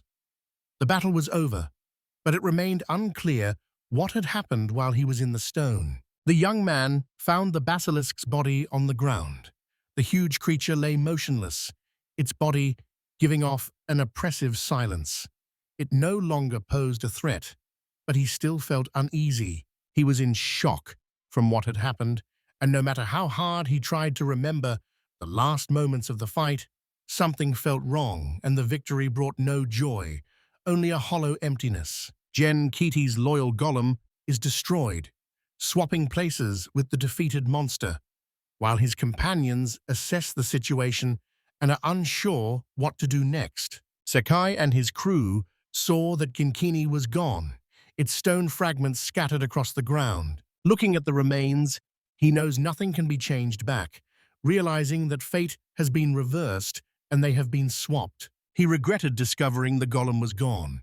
His loyal assistant, who had protected him in battle, had vanished without a trace, a loss he was not ready for. Nina wonders if it can be recreated, but the man realizes it is impossible without the magic stone. The magic stone was probably shattered into pieces. Without it, the golem could not be restored. The thought left him bitter. He had lost not just a servant, but a loyal companion. Sakai watched Furia with concern, doubting her words. Furia answered with firm confidence, confirming she knew what she was saying. He was surprised by her determination, but still could not shake his doubts. Fury raised her hand, focused, and said she knew a spell that could help. Her face was tense and her voice steady, as if she knew exactly what to do. The others waited impatiently. The company stood around the dead basilisk. The boy saw a strange glow on its body. No one could tell what was glowing, but everyone felt it was important. Fury began to speak strange words. While checking the basilisk's body, Furia saw that the feathers had cushioned the impact. Her report confirmed the stone inside was intact, which surprised the others because it meant not all was lost. She lifted the shiny crystal, showing the find was intact. The young man looked surprised but happy.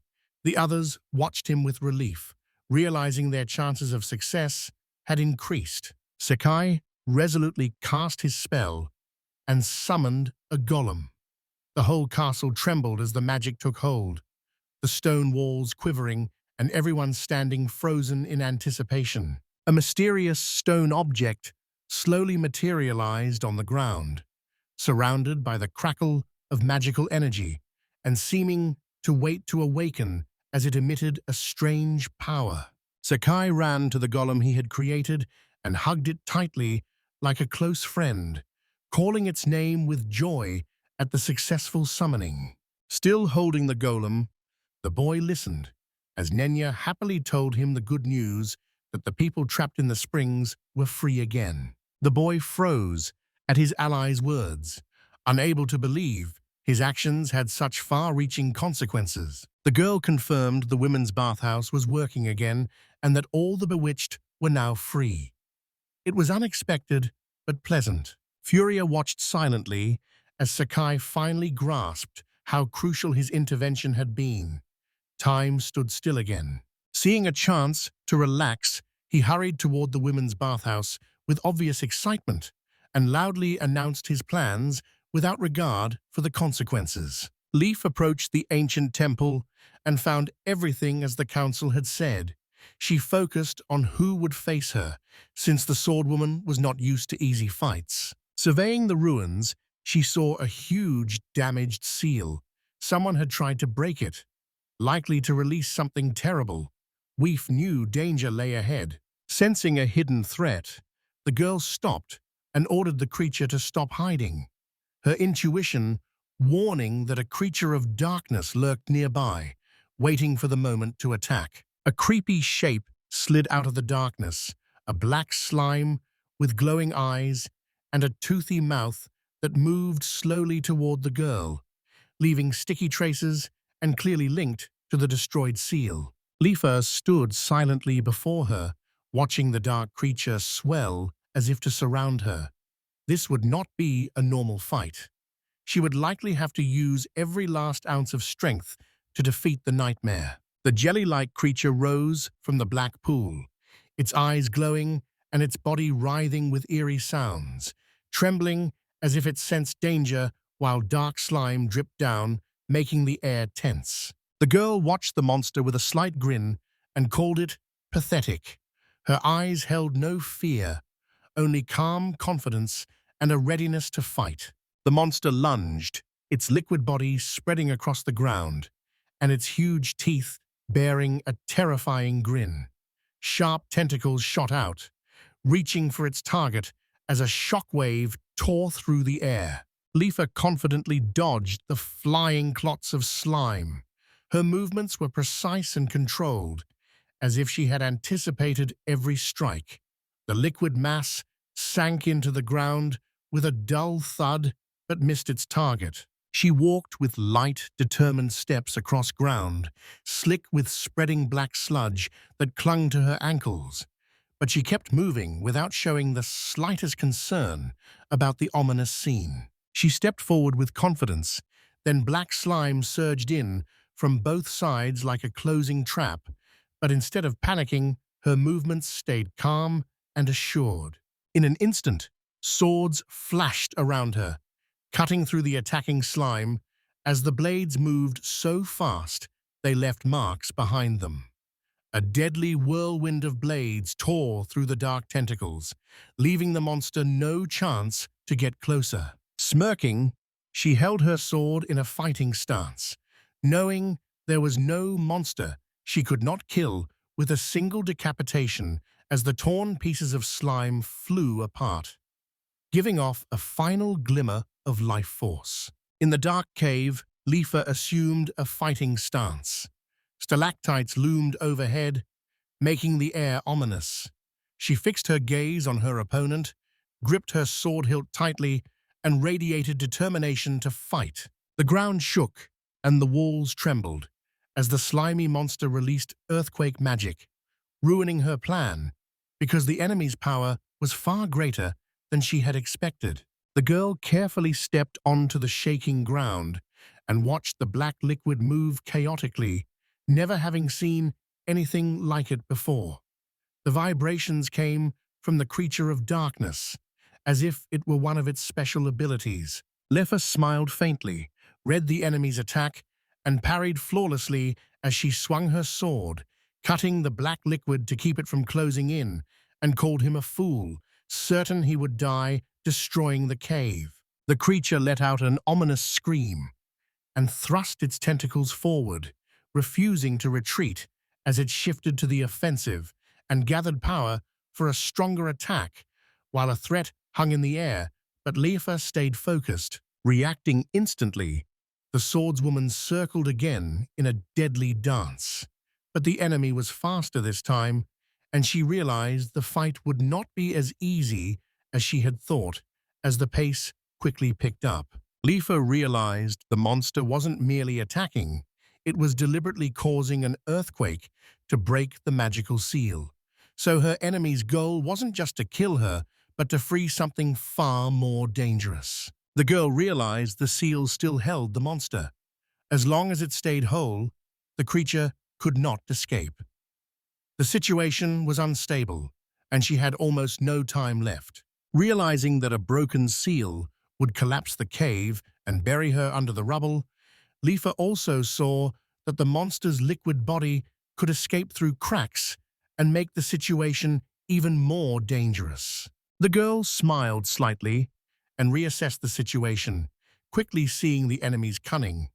But she felt no fear and found his careful plan foolish.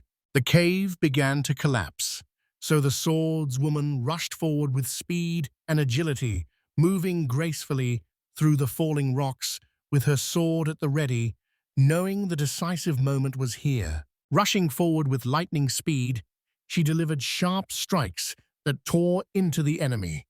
And as the battle grew more intense, she stayed calm and readied the decisive blow. Pushing off the ground, the girl sprinted forward, dodging the monster's attacks. Swinging her sword, she shouted and prepared to strike her enemy with a powerful blow. Her blade easily pierced the monster's black mass, tearing its body apart. Shouting, she told the creature it would die before the cave collapsed, trying to break its fighting spirit. Determined, the girl struck the monster, proving her superiority because the council recognized her as the only one capable of destroying it. Lifa smiled confidently and said the monster would die and her name would become legendary. 2 days earlier, Sakai finally had a quiet moment in a public bath while his allies relaxed in the warm water. The young man felt hopeful that all the painful fights and battles were behind him. Beside him, Ninja and Furio talked about what had happened, going over the young man's behavior in the bathhouse. Their voices were calm, but their words were mocking. Ninja saw the variety of girls and felt a little jealous because Sakai's magic gave him free access to anyone.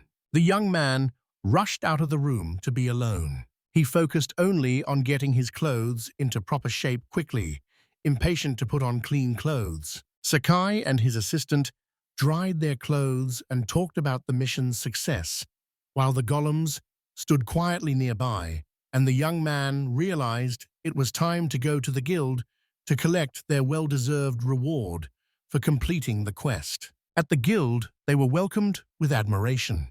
The young man was handed a bag of money, which surprised his partner. People nearby talked about his strength. Rumors about him spread quickly. Some could not believe the team had passed the test. The boy found the situation strange. He was holding the coin, but nothing happened. And Furia assumed he was talking about something that had happened the day before because Sakai was waiting for the fireworks to appear. His intuition warned him something was wrong. The tower and the time he'd lost inside it came to mind. If they had to go back there, it could cost them another 10 days of life. Doubts rose in his mind. Only 3 attempts remained, he recalled, not counting the option of stopping time. Maybe the tower held something important they had missed. He decided to go out. Ninja congratulated him warmly, and the girl beamed, telling him he had saved many people and calling him cool. But Sakai doubted his own worth. The group entered this tavern.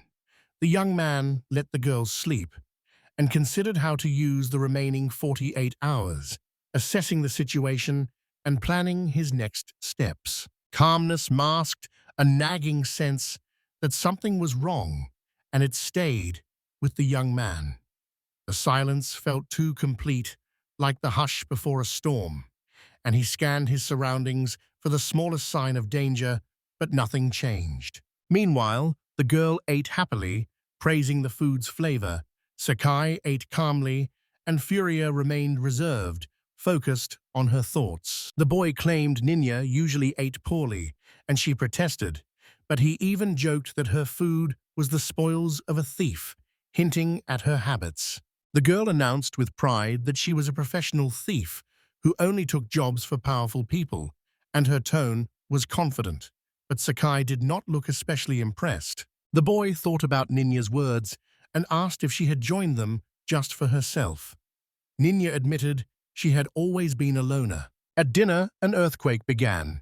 Fury was unfazed, and the young man was deeply surprised because such events were rare here. She said earthquakes were common in her home country, but this one felt weaker than those she'd experienced before. Sakai leaned back in his chair, idly thinking and ready to stop time at the right moment if things took a bad turn. Sunlight on the hotel walls signaled that midday was near, casting a warm glow that made the place feel calm. The man lay on the bed, lost in thought, then chuckled when he realized thinking about what had happened wasn't that important. Lost in thought on his bed, he didn't notice Ninja enter the room. Ninja asked if she could come in, surprised by his passivity. He had been sitting in the same spot since morning, which made her uneasy. The boy was still in bed when the girl asked whether they were going to save the world, but he was indifferent and only thought time had stopped. Irritated, Sakai raised his voice, wondering why she understood nothing. His patience was wearing thin, and she did not grasp the depth of his problems. Nothing happened, and he was stunned.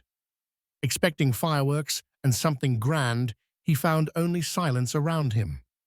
The strange calm left him even more puzzled. Sakai said he once visited a neighboring country for a day, but returned empty-handed after failing to find what he was looking for. Exhausted and gasping, he had only 3 hours left. His attempts to stop time were failing, and he needed to let off some steam. At that moment, Furia entered the room and said someone downstairs was looking for Sakai. Sakai was sitting lazily at the table, and you looked puzzled by the sudden news. Hearing that the castle guard had arrived, Sakai ran into the corridor, eager to learn the details. A guard waited for him on the stairs and asked about yesterday's earthquake, assuming Sakai would have felt it. Fury stepped into the conversation and said this wasn't an ordinary earthquake, but powerful magic. The young man was surprised by her certainty. The guard confirmed her statement and reported that the court magicians had reached the same conclusion and found the disaster's epicenter. Princess Cloud had gone there to do research and had not returned, which put everyone on alert. The young man discovered that, by the king's personal order, he must find the missing princess, and he was greatly surprised to realize this had become his new, crucial mission. Sakai quickly pulled himself together and accepted the new challenge with enthusiasm, treating it as his main chance to show all his strength. Cracks formed across the ancient stone deep in the sanctuary as the magical seal weakened, signaling 4 looming shadowed threats. Barely able to stand, Princess Cloud struggled to hold her sword, breathing ragged and wearing an exhausted expression after the battle. The two girls realized the creature that had nearly destroyed the world stood before them, and they watched the dark entity with concern as they assessed their chances. A true nightmare stood before them, the dark shoggoth with a sinister form oozing shadow and glowing eyes fixed on them. Surrounded by strange creatures, they were shocked by the creature's behavior. The enemy tried to strip them naked instead of attacking them directly. The fighters realized they were facing twisted monsters.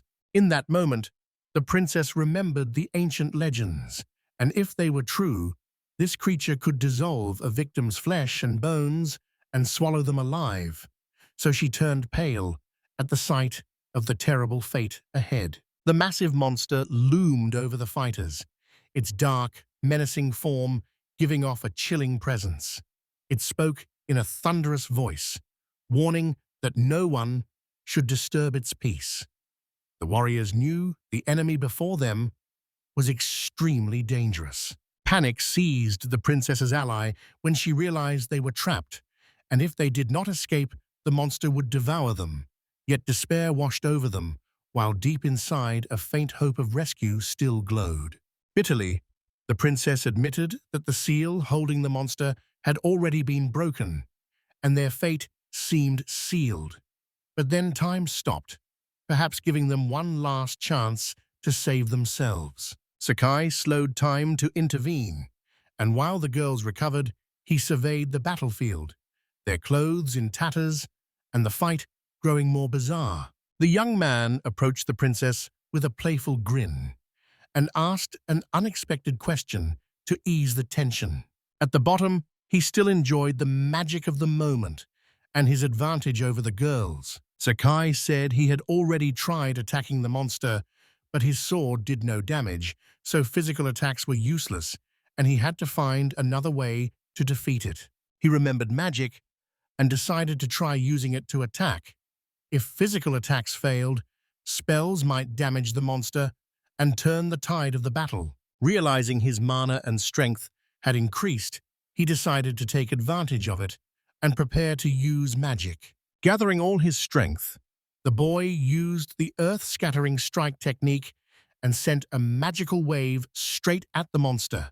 A powerful rift tore across the earth, shaking the surroundings, but its effects were still not visible. Princess Cloud remained trapped by the magic, and Sakai behind her noticed the monster had not even a scratch after the attack. The dark shoggoth remained unharmed, its ominous figure towering over the scene as the attack did no damage. Facing the dark cave, Sakai realized he could not defeat the monster with simple tools, and with time stopped, he could not discuss the plan with the others, so it was clear he needed help to win. The man faced a problem: how to destroy the dark shoggoth, which stood immobilized and sinister before them, and he had no answer yet. Princess Cloud stood stunned, her face showing shock as something incomprehensible unfolded before her, and her eyes widened when she realized the situation had changed unexpectedly. The warriors suddenly found themselves outside. All the girls stared in surprise, unsure how they had gotten out so quickly. Questions hung in the air, and no one knew the answers. Sakai gave a cryptic explanation and told the girls to look closely at one another, suggesting their lineup was deliberate. They grew furious when they realized the order matched their chest sizes and felt deeply insulted. The young man threw up his hands when he realized his rescue of the group had won him no gratitude because the girl, unhappy with what had happened, accused him of inappropriate behavior, and he sighed, realizing his feat had not been appreciated. Standing at the cave entrance, the girl was amazed that he had led them out of a deadly trap. Because their exit was blocked, the princess kept asking questions, and the young man gave a simple answer, explaining how his assistant would clear the way, while the princess, visibly amazed, looked at him in disbelief. Cloud froze, her face showing an inner struggle. She did not know how to respond to Sakai's words, and perhaps for the first time, began to wonder about his strength and abilities. The princess stepped forward in silence, her once unshakable resolve cracking as she stood before the boy, feeling respect or even gratitude toward him. At that moment, she looked at him. He didn't know what she wanted, but felt the tension in the air, and they held a silent gaze as if deciding something important without words. Blushing, the girl bowed her head and thanked Sakai. Her voice was sincere and full of gratitude. She knew they would have died without him, and now she had to show her thanks. The boy listened attentively as the princess admitted she had already resigned herself to death, but thanks to him, they survived, and she was surprised because it had all happened so suddenly. Looking at Sakai, the princess smiled warmly and acknowledged that he had saved not only her, but all of her people, filling her with a deep gratitude she had perhaps never felt for anyone before. The girls knelt before the young man, and he waved them off sheepishly, saying there was no need for thanks, since he saw it as just another day of adventure and even found it fun.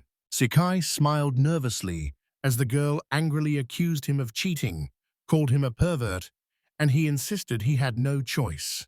The young man remembered the monster, turned to Princess Clue, and asked what kind of creature it was and where it came from.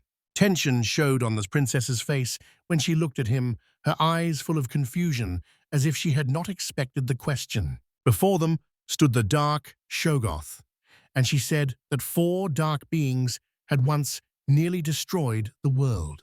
The man then asked if these creatures were linked to the Lord of Darkness, and the princess said that, according to legend, they were his subordinates. Sakai felt a rush when he realized he had found a major plotline, assumed it was the level boss, and decided to take it seriously. Princess Cloud said the creatures of darkness were sealed 100 years ago, but it cost a bloody war, and she could not understand why he was so happy.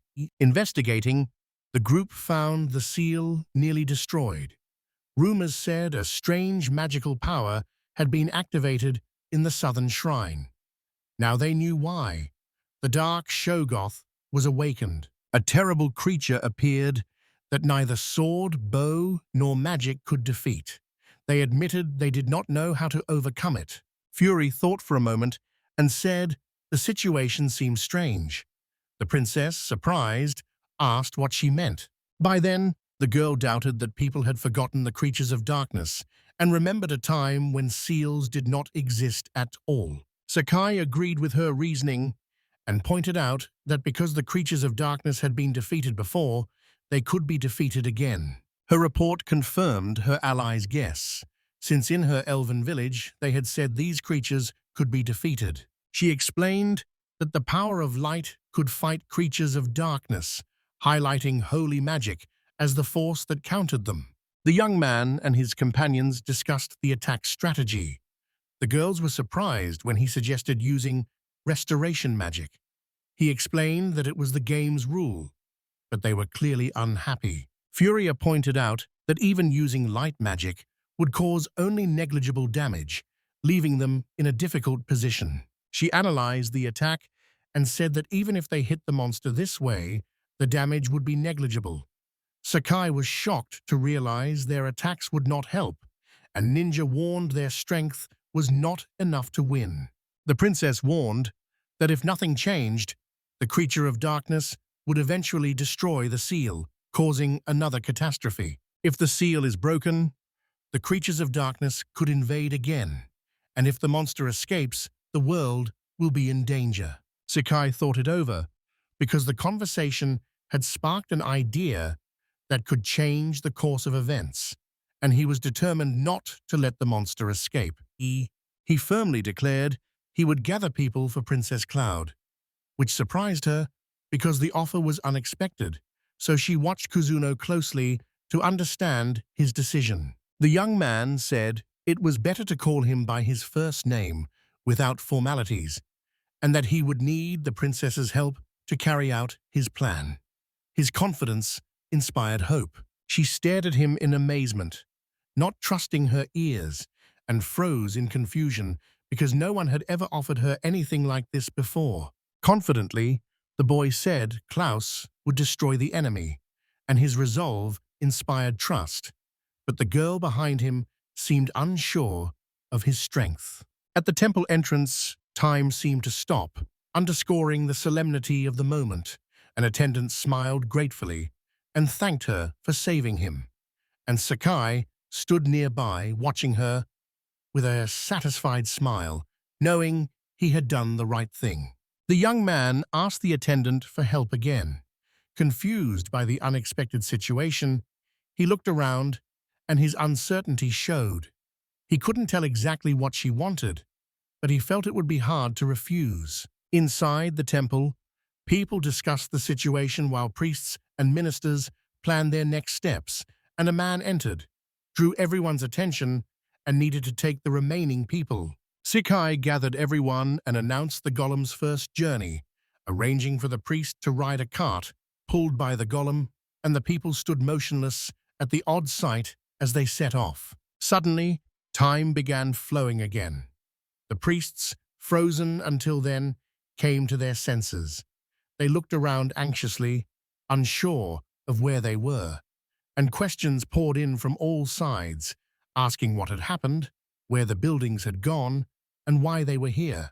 The priests and ministers stood frozen and confused, not knowing how they had ended up here, as angry questions came from every side, and they tried to grasp that they had been torn from their usual lives. Sakai stood before a crowd of stunned people who could hardly believe their eyes, and accused him of using his power again, even though they thought not even a second had passed. And he listened to their accusations in bewilderment. The priests and temple servants demanded an explanation, confused by what was happening. The young man kept his composure and calmly said he would explain everything now. His words stirred more questions, but he was ready to clarify what was going on. Princess Klaus walked steadily into the crowd toward the center, and her presence drew attention as people fell silent, sensing that an important announcement was coming. Leaning on her sword, the princess called for silence and, speaking for the royal family, addressed the gathered crowd with a firm voice and an expression that made the seriousness of the moment clear. She ordered everyone to pour all their magical power into the restoration spell, and though confused, they began to grasp the importance of her words as they exchanged looks, deciding whether to heed the call. The priests were confused about being asked to perform restoration magic, unsure what the princess wanted, and growing more doubtful because the reason for the request was unknown. The princess stood before the crowd and ordered them to use restoration magic. Her silence about the details and firm resolve left no choice. The priests exchanged uneasy glances, hesitant to obey the order. The princess spoke sharply, leaving them no time to think, and ordering them to carry out her commands at once, a tense urgency spreading as the crowd began to whisper. On command, the priests began chanting, their voices joining into a single choir that formed a powerful, magical current that slowly filled the space and readied it for the coming great ritual. Holding her sword in front of her, the woman shouted for everyone to get ready, stressing the moment's importance and ordering them to wait for her signal while the crowd held its breath, knowing something decisive was about to happen. Sakai and his companion watched the crowd, talking about how the princess got everyone to obey, when the girl suddenly called out, pointing at something ahead. The ground shook, and massive boulders began to crumble. People recoiled in fear as they realized the seal that held back the evil might have been broken. From the rubble, a sinister creature rose, slowly spreading dark tentacles while its glowing eyes fixed on the crowd, and the priests panicked. Armed with a sword, the princess faced the monster. Sakai and his comrades readied themselves for battle. The onlookers froze in horror at the giant, dark mass. Sika stared at the battlefield. Furia realized the seal had been completely destroyed and admitted in disbelief that he had not expected the monster to escape so easily. His companion, by contrast, stayed calm, which only angered him. The crowd scrambled to save themselves, knowing the end was inevitable. Time stopped, freezing everyone mid-motion. One person stayed conscious, ready to change the outcome. A jolt, and time began flowing again, and people looked around, stunned and confused, while the young man and the princess stood in the center, taking charge as the others came to their senses. Cloud studied Sakai, clearly not understanding how he could perform such complex magic. Standing calmly with his hand on his sword, he signaled he was ready for the next step. At last, she made her decision. With an angry cry, she activated the restoration magic, knowing it was their only chance of victory, and her voice rang across the square. Sword in hand, the princess ordered everyone to destroy the enemy at once. The crowd froze, realizing how final her command was. There was no turning back. Ordering everyone to act at once, the woman raised her hand as the signal, and the boy watched with a satisfied smile. The decisive moment was near, and no one could make a mistake. The mages combined their restoration magic against the creature of darkness, waves of light rushing forward to illuminate everything as the crowd watched the attack in bated breath. Light engulfed the enemy, cutting through the darkness with a powerful beam. Distorting booms filled the air as the magic attack peaked. Everyone waited to see if it would prevail. Cloud and Sakai watched, waiting for the result. The priests who had poured all their strength into it looked exhausted but resolute. It was still unclear whether they had succeeded. The boy said aloud how hard it was to bring together so many people for a joint attack. He knew coordinating on that scale was extremely difficult. Furious suddenly intervened and said it was not enough, and Sakai looked at her in surprise, unable to understand why such a powerful blow had not completely solved the problem. Restoration magic weakened the monster, but it still held its shape and strained to hang on as its outline faded, while the young man watched closely, assessing how much more effort it would take. The priests were giving everything, but their magic was nearly depleted, and they were screaming that their mana was gone, and they no longer had the strength to continue, panic rising as the attack lost its power while the enemy still stood. Sakai realized with shock that his current forces were not enough. Without new allies, the monster could break free. So he searched for a way out, but time was running out and hope was fading. Suddenly, a girl burst out of the monster's depths, surrounded by black liquid. She screamed sharply, wielding a weapon as her body fought the dense darkness. This was an unexpected turn in their fight. Continuing her assault, the girl tore into her opponent with lightning-fast fury, cutting through the darkness as if her power exceeded all expectations, and each blow made the monster shudder, though its essence had not yet vanished. With fierce determination, she delivered a crushing blow that split the creature further. Her movements were precise and flawless, like a rehearsed fight. It remained uncertain whether her power could finally destroy this nightmare. Rushing forward, she cut a path through the monster's viscous body. The creature reflexively tried to devour her, but she pushed on, piercing its shell with great force. Breaking through the monster's dark mass, the girl surged upward. Her sword flashed, its bright light cutting through the black slime. The monster shuddered, its body split from the powerful blow. Sakai and the princess watched the scene in surprise, and he opened his mouth while the princess chuckled softly, keeping her eyes on the battle and sure of the outcome. Convulsing, as if losing control, the creature's dark mass bubbled, clots of mucus flew everywhere, and an incomprehensible sound escaped its mouth.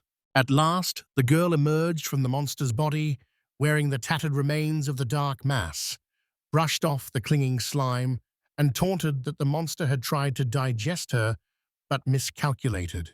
Swordswoman Lifa said she had shown an incredible defense, proving swordsman's great strength, and her proud words made clear she had held off the enemy and protected the others.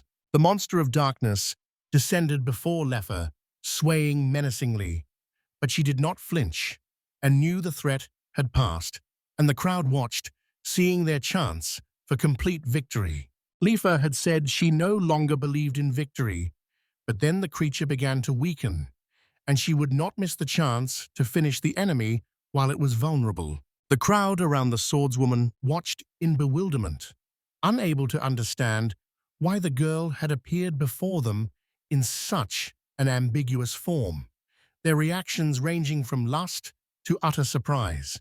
The royal envoys thank the swordswoman for defeating the terrible monster, but she feels puzzled, unsure when and how all these people arrived, as events move too fast, and she struggles to take it in. Lifa held her sword and watched Furia with distrust, ready to fight because she thought she had met an enemy again. But Klaus's words and Furia's calmness left her baffled when they said the monster was already dead.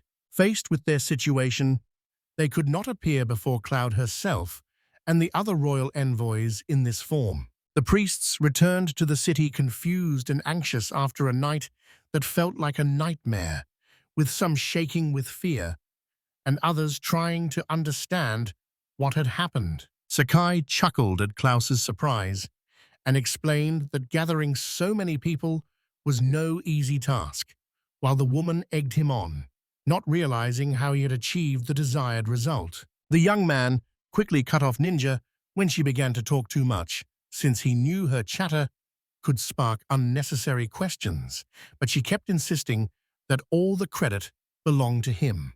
The swordswoman spoke with suspicion, asking whether the boy had a skill to deceive people. Her tone showed distrust, as if she were trying to uncover his hidden motives. At the same moment, Klaus stopped the woman with the sword and spoke to her respectfully, while 3 warriors stood behind her, watching closely and assessing the situation. The woman admitted Sakai did have a suspicious skill, but stressed that his decisive actions let them defeat the dark monster. Lifa said dryly that the man had many selfish motives, then smirked and asked a question to tease him and prompt a reaction. The princess tossed back her hair and smiled, saying her ally had no hidden motives. The answer was firm, almost like a challenge. With a slight smirk, the woman admitted that Sakai, despite being vile, had acted like a hero and appreciated his actions because without him, things could have gone differently. The boy looked puzzled by the admission. Cloud admitted she had only now grasped the significance of the boy's actions, her voice firm with the conviction that no one else could have done what he did. And she looked at him with respect, finally recognizing his importance. In that moment, Ninja praised her friend, calling him an amazing person, and enthusiastically describing his achievements to show he could complete even the difficult task he had been given. The girl beamed and said that thanks to him, all the petrified people from the tower had come back to life, speaking with delight and clear pride, her confidence in his importance coming through in every word. Hearing that, Lifa echoed the girl's words and wondered if it had really happened because of the boy. Doubt and mild surprise showing in her eyes as she tried to understand what she had heard. Although they knew Sakai had helped them, the other warriors spoke cautiously about his actions, with one admitting he was a pervert but still an incredible man, and they agreed he had saved their lives. Bursting into sarcastic fury, he wanted her to recognize his strength and bravery, but heard only obvious boredom. Seeing, Lifa accepted the explanation and resigned herself to what had happened, since she did not truly know this man. Looking at the young man and his allies, she promised to sheathe her sword and refrain from fighting solely because the highly respected Princess Cloud asked. Still, she wanted to warn him. Her confident smile made it clear she would show no pity if the young man did that again. She was fully ready for battle, and her words were a final warning. Lifa said her danger instinct came from training at a swordsman's school, and her skill at sensing threats and leading in battle impressed those around her. So one of them, surprised, asked how she learned it. Frozen and confused, the young man listened to praise from the swordswoman who had just threatened him, suspecting she was trying to lull him into a false sense of security. More importantly, the swordswoman was worried about a far more significant event. When she arrived at the sanctuary, the seal was already cracked. She had no idea who had left it or why.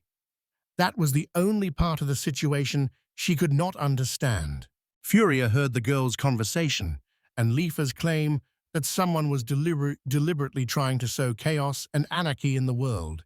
And if that was true, their opponent was far stronger than they had expected. Sakai was lost in thought, now holding a new theory about who destroyed the seal and the events that followed.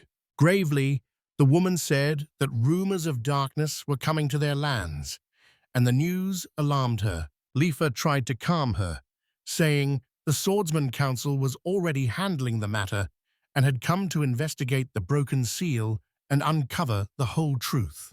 The group decided to leave after a brief discussion. Lifa turned to Sakai and thanked him for his help with the situation. She admitted she would not have managed without the young man's help, but keeping her pride, said that if she had had a chance for a strategic retreat, she might have coped alone. Confidently, he said he did not need thanks, smiling as if his merits spoke for themselves. Smugly, he noted that he had already received a reward, the chance to enjoy a beautiful view. The swordswoman watched Sakai in silence. Her face remained expressionless, though she was likely trying to figure out his behavior.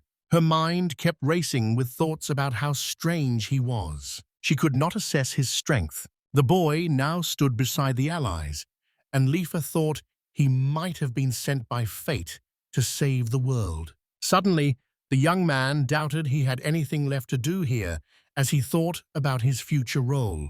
With only an hour left, the group prepared to return to the castle, while Tom ran out. Fury asked angrily if he intended to teleport them again without warning. Before he could answer, someone called out to him and asked him to stay. The princess looked confused. A faint embarrassment froze her expression. Trying to make sense of it, she found the situation too unexpected. She whispered as she looked at the young man, her family's traditions saying only those who swore an oath of allegiance could see the body's secret places, and now it was unclear whether he had become her chosen one by chance. She admitted it was hard to think about what had happened, her voice wavering, and they stood so close that their breaths mingled as the tension between them grew. Sakai froze, his face tightening with realization, and she saw that her sister had also become the focus of his full attention, while the words he had heard clearly stumped him, and he did not know how to justify himself. Time stopped. The woman's eyes widened with anger, and her mouth opened in a silent scream. Realizing how serious it was, the boy suddenly ran off, seized by anxiety at the unexpected turn of events. A majestic castle stood before them, its imposing presence underscoring the importance of the upcoming meeting. Sakai stood before the king, listening to his speech. The king praised the hero's hard work, and the room felt solemn and important. The princess watched in silence as the king asked the young man to accept his well-deserved reward. A bag of gold was handed to him immediately. He sighed in relief, convinced he had completed another level in this world. He glanced back. I saw a strange countdown timer that kept running. The princess came up to him and thanked him. Time stopped instantly. He kept lifting and lowering the hem of her dress, sincerely puzzled by how little time was left. He wanted to see instructions on how to complete a new level. The young man realized he was finished. Alarming news reached the royal hall. Dark clouds were approaching, and time had been restored. The king stayed calm, but everyone understood this was a sign of new problems that would soon have to be faced. Standing beside the princess, the young man considered the situation, suspecting the level had delayed him on purpose to scare him.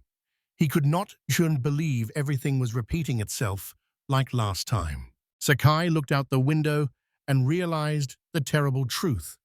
This was not the end. Dark clouds gathered outside, a sign of a new threat. The test was not over, and the real final battle awaited him. The group moved to the castle window and watched black clouds gather on the horizon, realizing the situation was worse than they had expected. Standing in the throne room, the king announced that darkness was approaching, and everyone listened closely as the heroes tried to understand and figure out how to stop the threat. The man reported that the southern sanctuary's seal had been broken. For years, that place had kept the darkness at bay and protected the world. Now the threat was real, and the young man and his allies had to act before it was too late. Stunned, the boy learned that the darkness was slowly spreading, consuming the ruined parts of the world, which meant it would soon reach the capital, and they would have to fight to protect everyone. People across the city began to notice strange phenomena. A resident stopped in the middle of the street to watch the gathering clouds. Weary, the man stepped into the street, sensing something was wrong, and felt someone watching him from the darkness, but he could not understand why. Strange silhouettes approached from the darkness, and he felt the danger, froze in place, and called out who was there, but no one answered.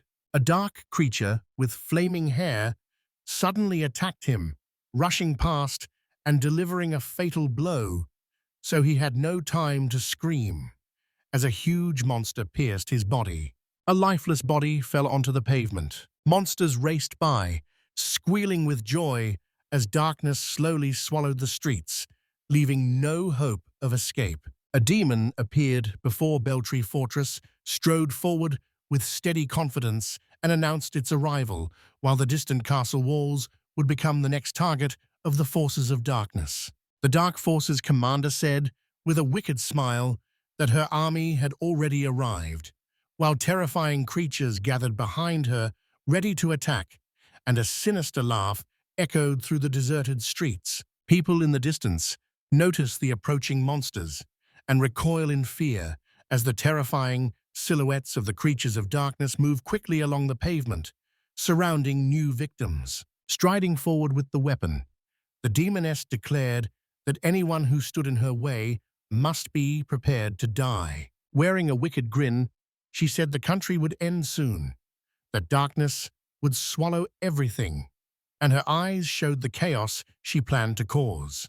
With joy and admiration, she announced her master's arrival. A massive horned monster loomed over the city buildings. His only goal was to reach the castle and its people faster. People stared in horror at the monster towering over them. Furio remained skeptical, while her friend was stunned by what was happening. The castle slowly sank into darkness. The young man still could not fully believe what was happening and doubted that this monster was truly the king of darkness. He realized his strength could not stop time. By then, the monster stood before the castle. His monstrous voice declared his contempt for people. The king said confidently that the Dark King's body feared light, so there was no need to worry. Ninyo wondered why the enemy had appeared here when the light should have kept him away. A giant beast threatened the castle, accusing those inside of killing its family. The king dismissed the accusations, saying that darkness had no right to judge them. Residents watched the monster in horror, unsure how it had gotten there. The man realized that all responsibility for what was happening now rested on his shoulders. A huge monster stood in the middle of the forest while the countdown ticked down, scaring everyone nearby. In that moment, Sakai had a strange sense of déjà vu and did not know why the situation felt familiar. The Dark King lifted his hand and cast a spell that summoned destructive meteorites. Fiery stones fell from the sky, signaling an imminent catastrophe. The king watched from his window as falling meteorites brought death. Horrified, the princess realized the Dark King's magic could destroy the entire city. The princess recognized the threat, and the young man at last understood this was an escape mission.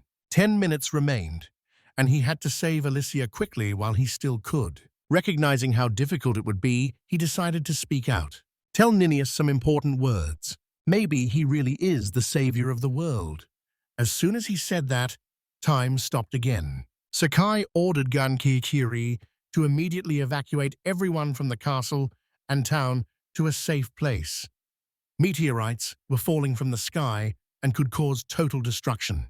Gankiti quietly raised his hand to accept the order. Ready for action, the young man and his assistant clapped palms together. Time stopped, allowing all city residents to evacuate in an orderly way. The evacuation began, Sakai carrying the child, while the other villagers were loaded into wagons, and Genkiti helped move them as time stood frozen.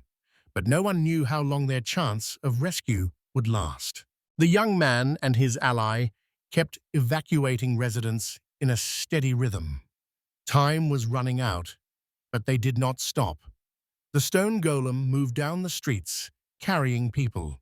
The rescued residents were finally outside the city and gathered in open areas away from the threat. Sakai used his time-stopping ability to help her use it for his own purposes. Using his power, he carried another girl down the stairs.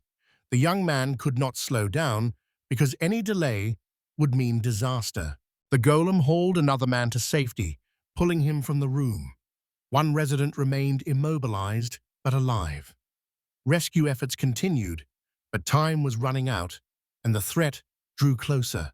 Sometimes the boy rested on the ground, savoring the fire, while a stone golem beside him prepared food. The young man methodically loaded people back into the cart, preparing for evacuation, while the stone golem stood in front of the cart, waiting for the command.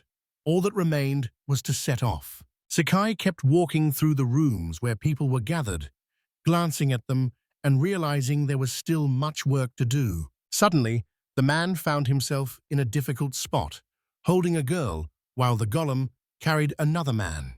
The freshly loaded carts waited with the men inside and the golem in front, and the young man walked toward them with a determined look, ready for the next step on their journey to salvation. Sakai moved the people to a safe place with the golem's help, and the survivors around him stood motionless as the air grew heavy with fatigue and relief. At last, the young man found a moment to rest and lay down on the bed. The golem stood beside him as if guarding his peace. He knew he could not relax for long, but after all that had happened, he let himself rest a little.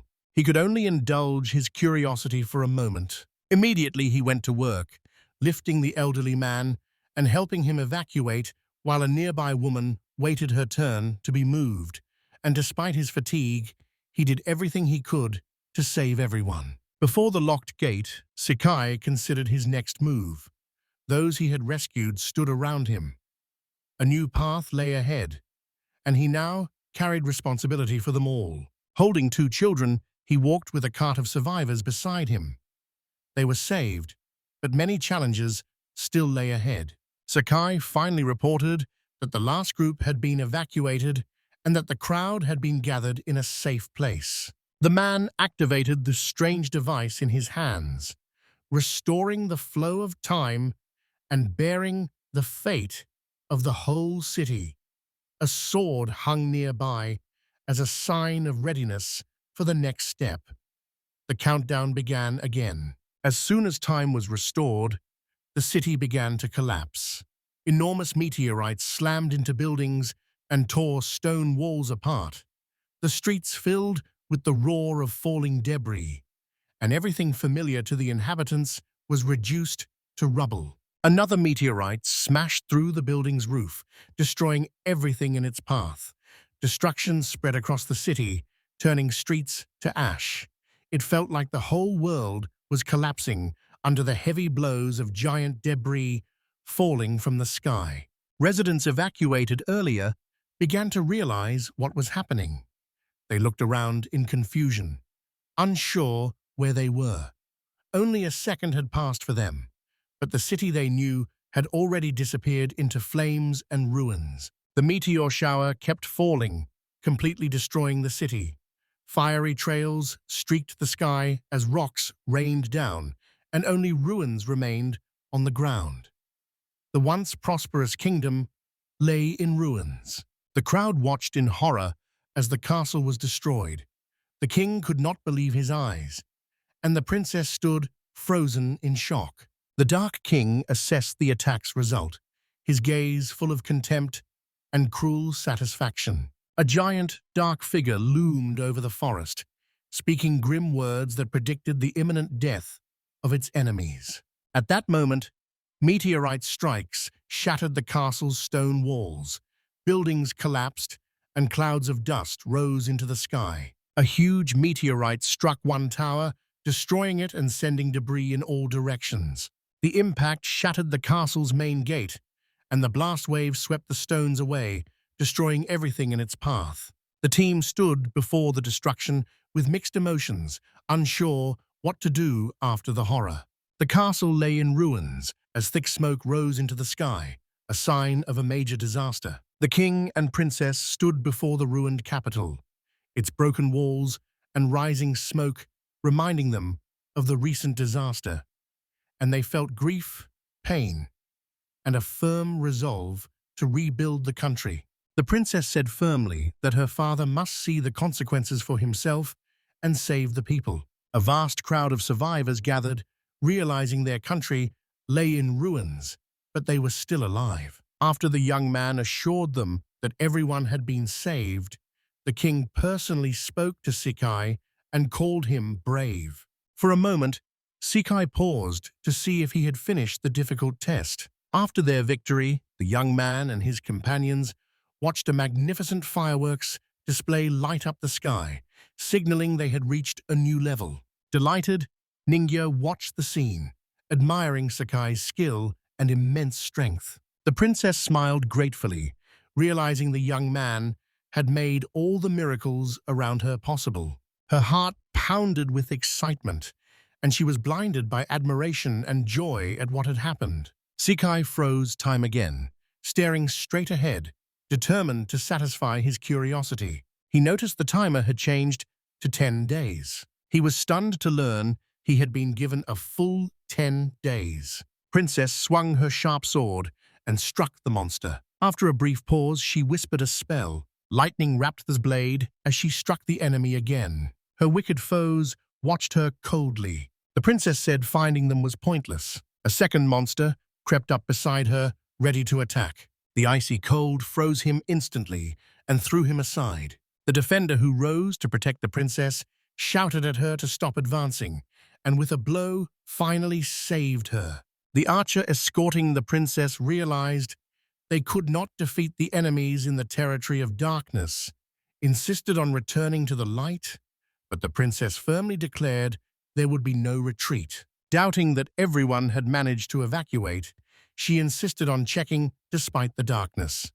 At that moment, 2 more monsters were approaching them. The sorceress cast a moderate healing spell. The monster that appeared beside the girl hist.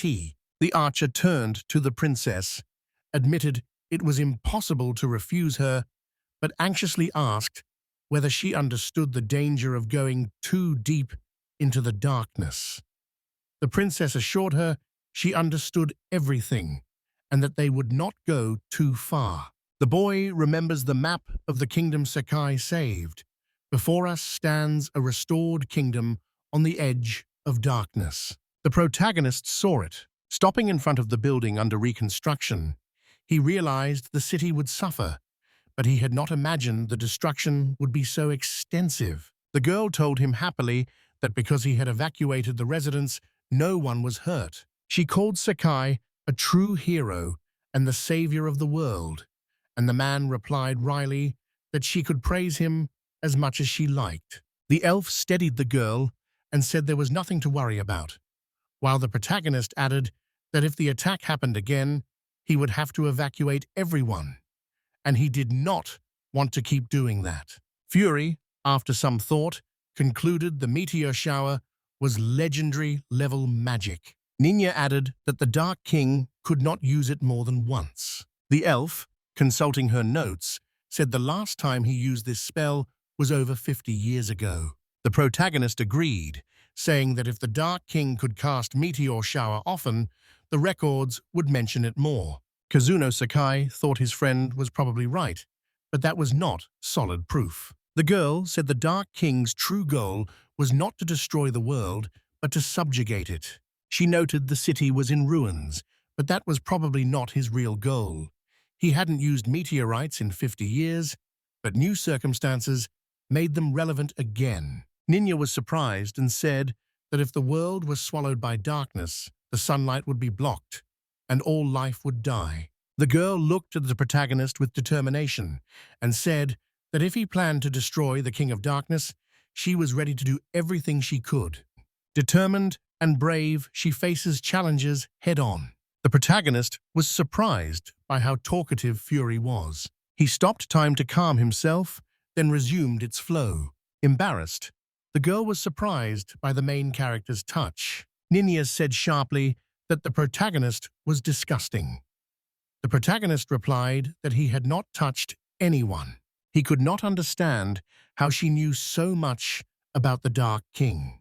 With a twitch of her ears, she replied that it was not difficult because elves valued their ancestors' wisdom. Once the elves ruled the world, she reminded, but now only a few remain.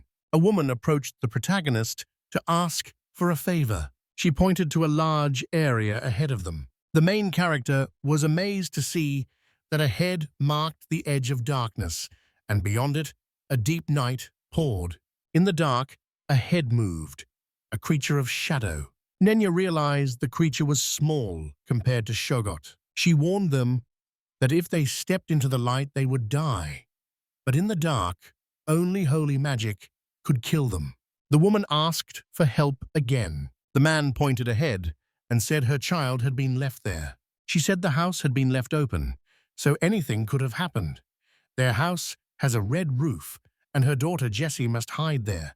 The man promised to bring her back. A sharp voice suddenly warned that if they crossed the line, they would meet their death. A girl named Zaza warned everyone that this land now belongs to darkness. Sakai warned that if she acted rude, he would use his skill. Surprised, Zaza suggested he try it. In this territory, she declared herself invincible. Suddenly, the main character stops time. After a moment, he admitted Zaza was a terrible bully and decided saving the child now was more important. He will use force again. Sakai charged straight at the monster. He looked at one of them and saw its terrible appearance and desire to destroy, though it had no holy power yet.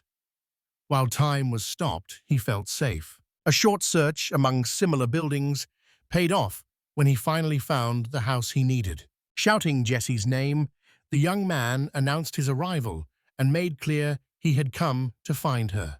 He suddenly realized that in a suspended time state where everything, including Jessie, was frozen, waiting for a reply to his call was pointless. Curious and slightly anxious, He decided to start searching the house immediately to find where the girl might be hiding. Lifting the lid of one of the nearby vessels, the man quickly inspected the house's interior and saw the dwelling was small, so finding the girl would not be difficult. Determined to keep searching, the boy climbed the wooden stairs to the top floor of the house. At the top of the stairs, he froze, faced with a massive entrance door that stood apart from the others. Unlike the other doors he had noticed in the house, this one was locked and immediately caught his eye. Sakai paused, weighing whether to take drastic action and break down the locked door. Stepping outside, he saw that the street map showed a storage room behind the house, but he didn't know how to reach it. Breaking down the door was risky because it could hurt the child. Since the whole house was boarded up, the first step was to barricade it from the inside.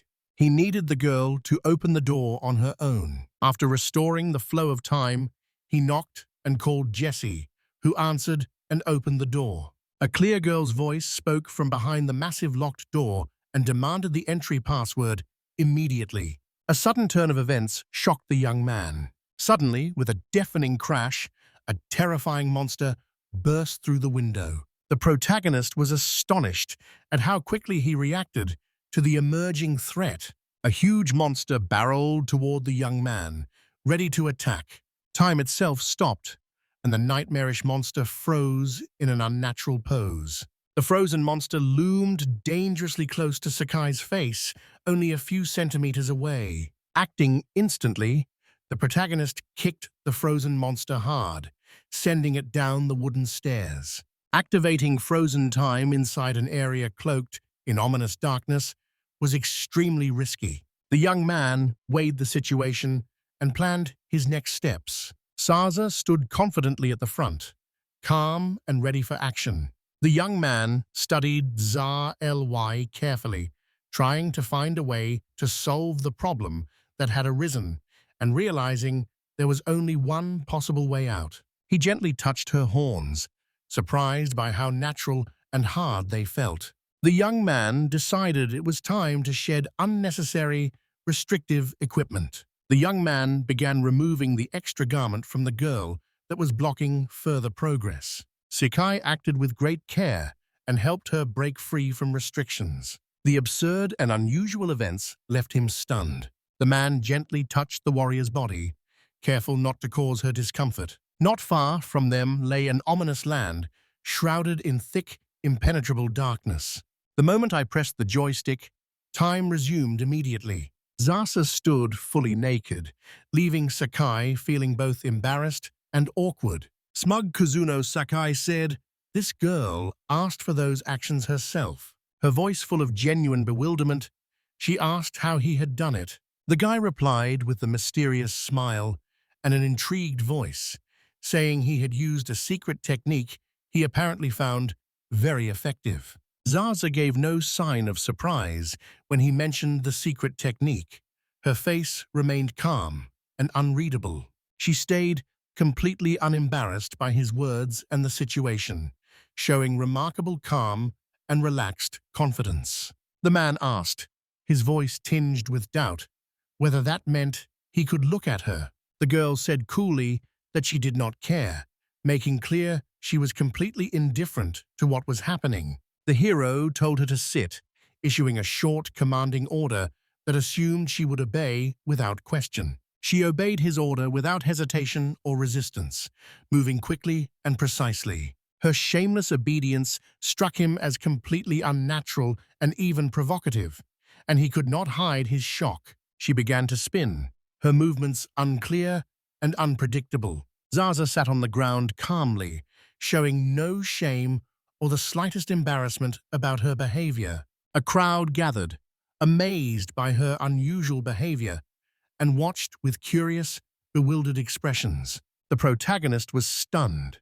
His tactics failed for the first time, an unexpected and unpleasant surprise, and he could not believe that his usually reliable method had let him down in this situation. The crowd was completely riveted on the warrior, as her extraordinary actions made her the focus of everyone's attention and eclipsed those around her.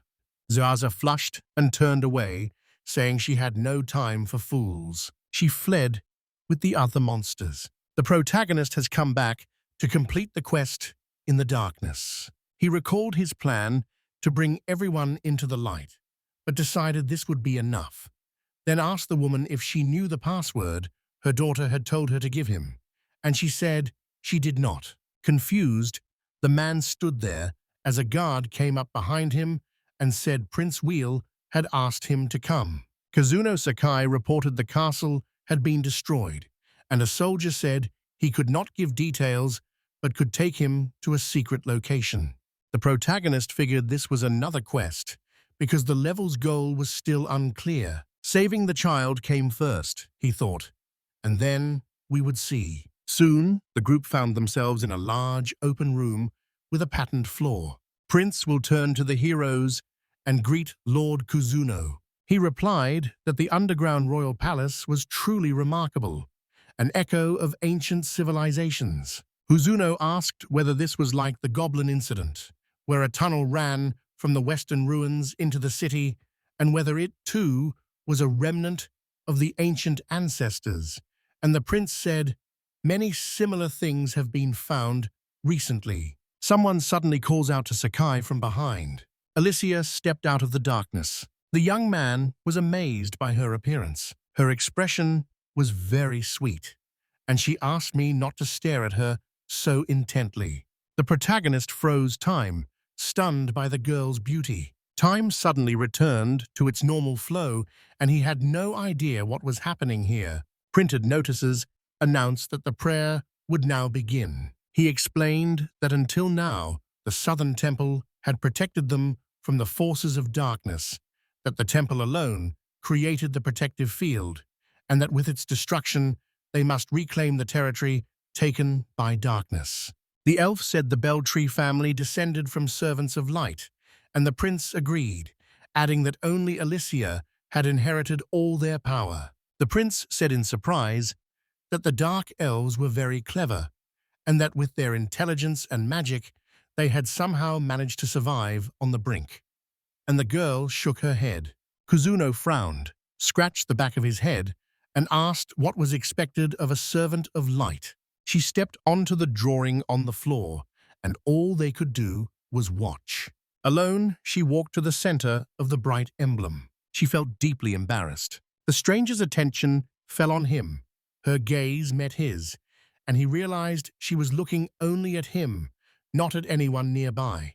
To everyone's surprise, the princess dropped to the floor in a sharp, fast motion. Kneeling, she bowed her head and began to recite a prayer, her voice sounding in the silence as an appeal to higher powers. Ninja and Sakai were utterly amazed, their faces showing complete shock because they had not expected this development. A glow suddenly rose from the girl's body, seeming to come from within, and drawing everyone's attention because it was so unusual.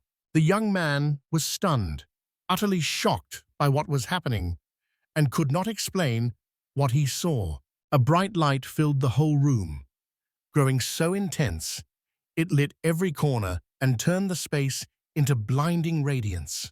The girl kept praying, saying the words slowly and staying fully focused on the prayer despite what was happening around her. The prince showed neither admiration nor surprise, his face giving no sign of what was happening, and he remained calm and unbothered, as if nothing unusual were occurring. The elf said the princess's prayer was extraordinary, something the elf had never seen before. Light poured from the girl, filling everything around her. The prince said Alicia would pray for 100 days to fill the barrier against darkness with light. She was amazed to realize she would be there with no sleep or rest, doing nothing but praying. Alicia devoted her whole life to prayer and lived cut off from all outside interference. The boy had thought the princess meant he was doing miracles, but now she is a real sorceress. He said, waiting 100 real-time days is very hard.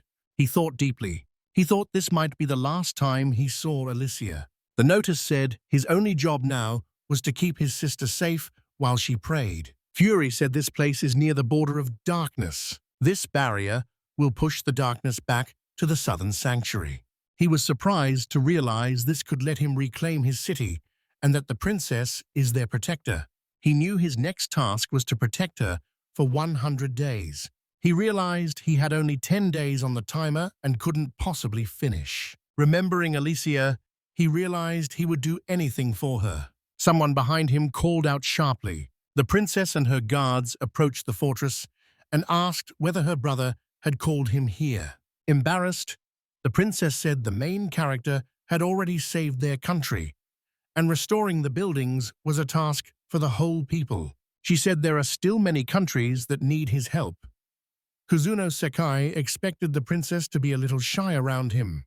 Alicia called Alda, who arrived right away. Elder approached Saki and told him that the king of Mount Cape, who had heard of his fame from the League of Magicians, of which she was a member, had urgently asked her to tell him he had an important matter. The heroes listened closely to the new information. The princess asked the protagonist to carry out this request. Kazuno paused, seeing it as a turning point that would decide how the plot unfolded. Soon, everyone arrived at a large port where they were eagerly awaited. Ninja announced excitedly that she was setting off on her first sea voyage. Furia said the trip to Mount Cape would take a full week. He was surprised that a week at sea out of his 10 days seemed like a lot and would leave only 3. The girl noticed the main character and clearly did not like seeing him. She moved toward Kuzuno. "I'm cutting it." Laughing, Ninja greeted her. She warned him that if he took one more step toward her, he'd go feed the fish. The protagonist accepted his situation, knowing the real adventures would only begin at the next stage, and soon he boarded the ship.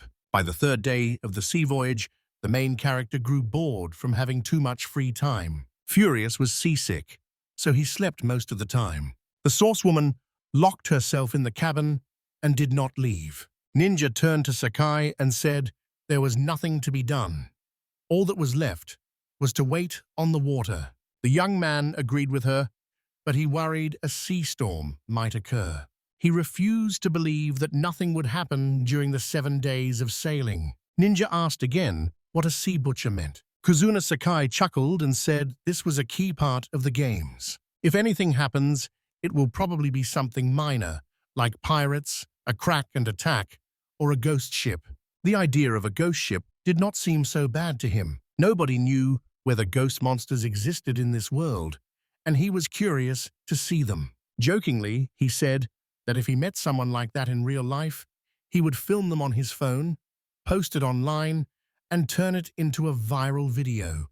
The sailor suddenly spotted something ahead and raised the alarm that it was coming toward them. The protagonist felt relieved that something was finally happening. Above the ship, a massive dragon hovered. It was an unfamiliar creature, not a sea monster. The girl corrected him and said it was a sea monster. Bahamut, the Dragon King. Extremely dangerous, he was even more so aboard a ship. The dragon growled, asking who they were. He said they had called him in to complain. Lifa asked the enemy once more. His anger grew, and he began to breathe fire. Seeing this, the main character knew something was about to happen and had to stop time. Frozen on instinct, he remembered he had no joystick. Flames were already shooting from the monster's mouth. Panicking, the protagonist ran to his cabin. Drawing her sword, Lifa glared at the fleeing hero, called him a coward, and questioned his bravery. Meanwhile, the man, assuming the joystick had been left in the cabin, frantically searched for it. At last, he found the joystick on the floor. Seeing a joystick under the sword, Kazuno Sakai asked, puzzled, why it was there. Holding it, the protagonist studied it, then waved it off and said, now was not the time to talk. He grabbed the joystick and instantly stopped time. Bursting onto the deck, he demanded to know what was happening. A fireball streaked straight toward the ship. Letha stayed calm and prepared to fight him off. The protagonist realized it was pointless. He froze for a moment. When he froze time again, he saw the fireball would inevitably hit the girl. He decided to ease the tension. He decided to save her first and ran into the cabin. Casting a powerful spell, he summons the golem. Sakai shouted to the golem. Ginkiti followed him. He told him to go down cautiously. Soon, the protagonist and the golem were already rowing away from the ship in a small boat, watching events unfold. They examined the boat with the golem. The protagonist's powers were spent, and time returned to its normal flow. The fireball kept flying toward the ship. Everyone was surprised when he missed. The dragon stood with his mouth open in amazement, unable to understand what had happened. Liafa looked puzzled, and Kuzunosaka explained that the protagonist had summoned Bahamut. While the sword lay on him, he accidentally pressed the joystick's D-pad. He remembered a time when an item was on the keyboard, jamming a key, and he thought he'd broken it. To test his hunch, he picked up the joystick. In an instant, the dragon shifted course and flew to the side. The dragon turned and flew the other way, hovering just above the ground. Liafa watched in amazement. The young man realized he could control the dragon and was overjoyed. Magical waves surged from the beast's mouth. Sakai took control and diverted the attack from the ship. The fire swept past. The whole crew was amazed, and no one had ever seen anything like it. The protagonist proudly said he was now the dragon's master and realized the joystick let him control Bahamut. From so far away, he hadn't noticed it before, but it was enough to hold down the cross. He could do it because in this game, you had to play as Bahamut. Leave a watch for the surprised man. The dragon roared, making clear it was unhappy with the situation and ready to attack. Sakai tried to stop him and even froze time. Then a fireball hurtled straight toward the ship. When time stopped suddenly, he shot forward. Exhausted after saving the ship twice, the protagonist was spent. The entire crew watched in amazement as the ball threatened to hit the ship. The protagonist shouted at the dragon, saying he would not let him destroy the ship and that he should resign himself. The villain growled that the man could control him but could not kill him. Sleeping peacefully in her cabin, Fury did not know what was happening. She was resting to recover from seasickness, refusing to interfere in others' fates. The protagonist freed the dragon but asked for his strength in hard times, making Bahamut his summoning animal. Still, Bahamut was displeased by this turn of events. He fired at the people. Liafa warned that her sword would become not only the weapon of the great swordswoman, but also a weapon called the Dragon Thief, declaring herself an opponent of the dragon. Using a secret move, she reflected the fireball. The dragon unleashed a fireball. He lashed out sharply with his tail. The monster struck the ship.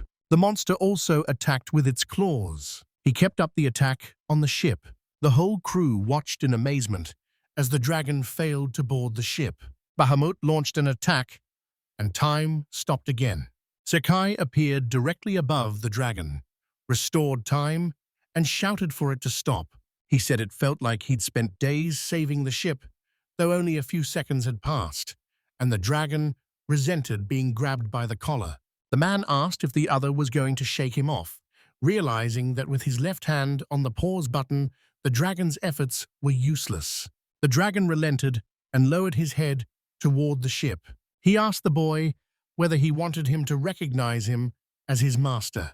The protagonist said the dragon had the right to choose, to admit it or to submit. Liafa doubted the guy had any techniques beyond the invisible attack. The ship continued its long voyage. Fury stepped out of her cabin. Ninja asked if she felt better. Fury replied yes, and added they should arrive there soon, noting how quickly the week had gone by. Looking up, she was amazed. She saw Bahamut sitting on the ship, which was now Sakai's summoned animal.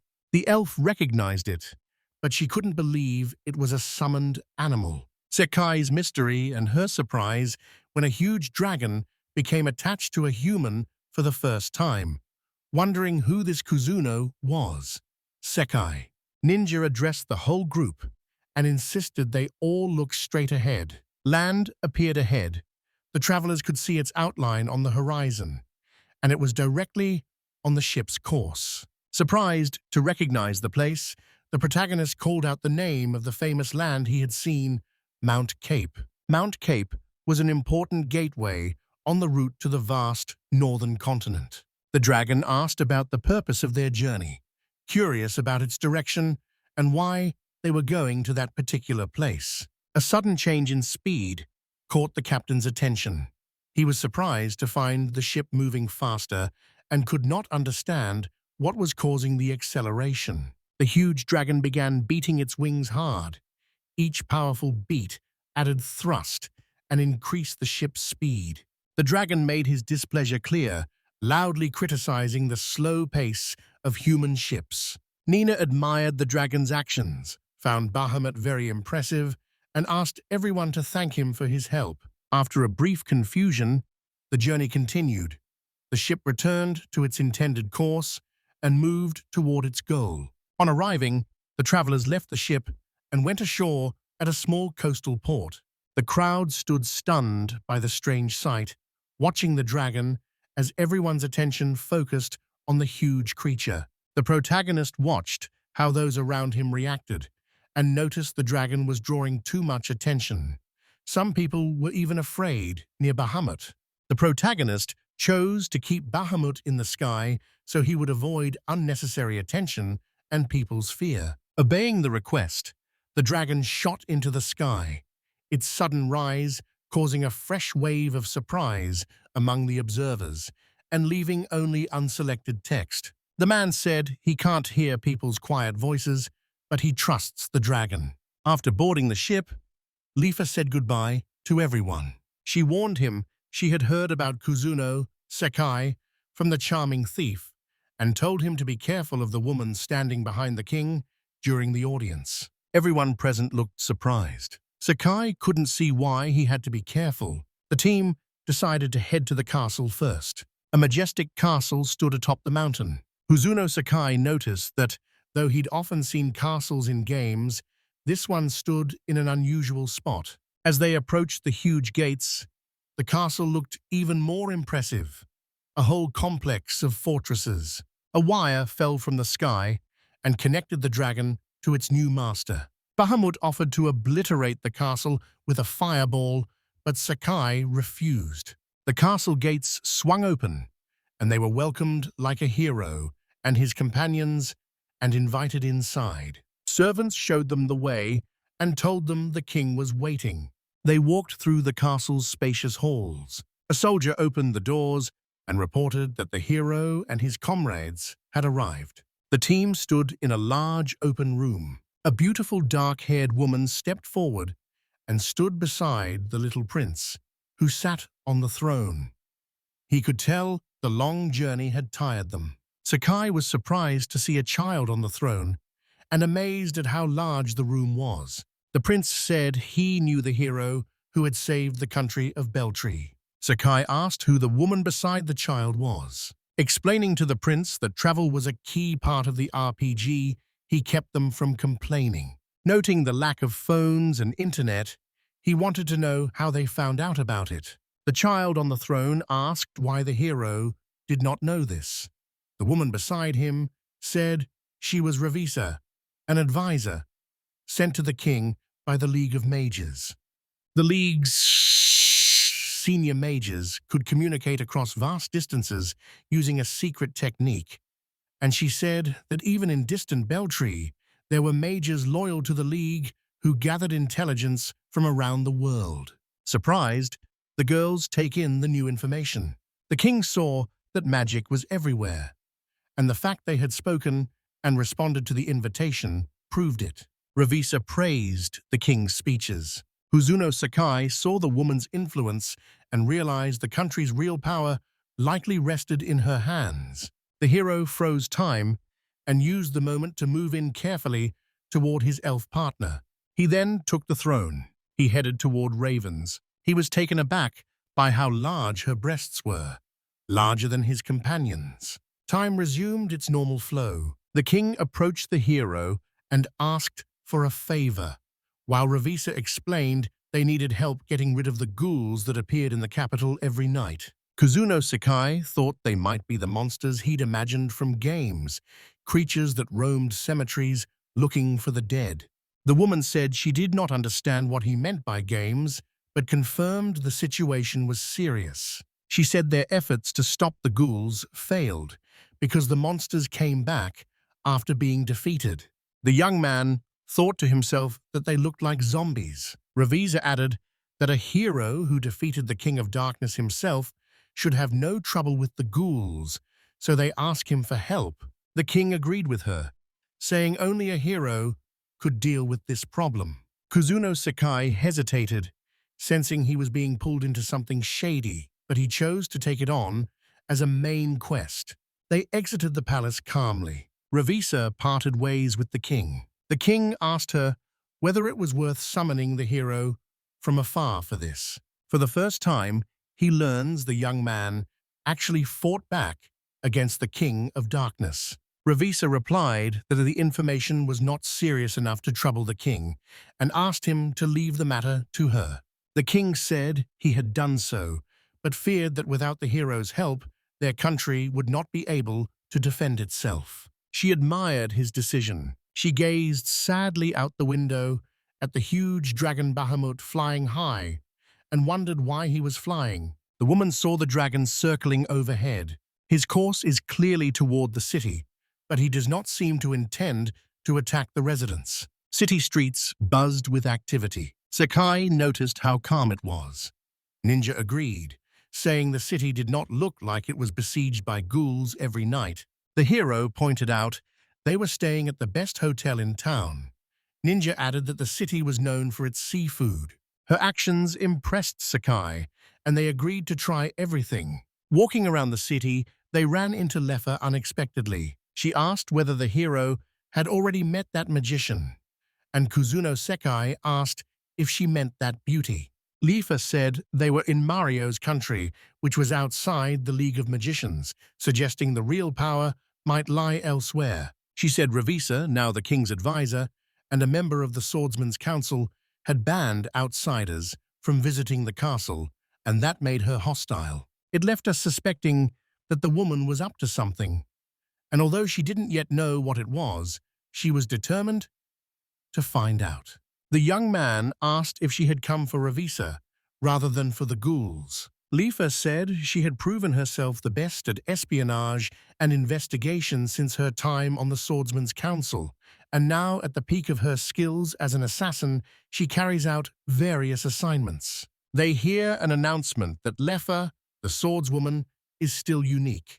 An idea suddenly occurred to him. He invited Lefa to join them to try the famous seafood, and she was surprised. Everyone knew her as a lone warrior, she reminded him, so his offer felt odd. Sakai said the decision was hers, but he insisted on treating her. Lefa, slightly embarrassed, said they left her no choice, so she agreed to join. Moonlight bathed the sleeping city as a dragon circled overhead. The city lay silent. A hand suddenly rose from beneath the ground. A horde of terrifying monsters followed her. They were menacing and hostile. Time froze. The hero, with a single lightning-fast move, defeated the enemies and then restored time to normal.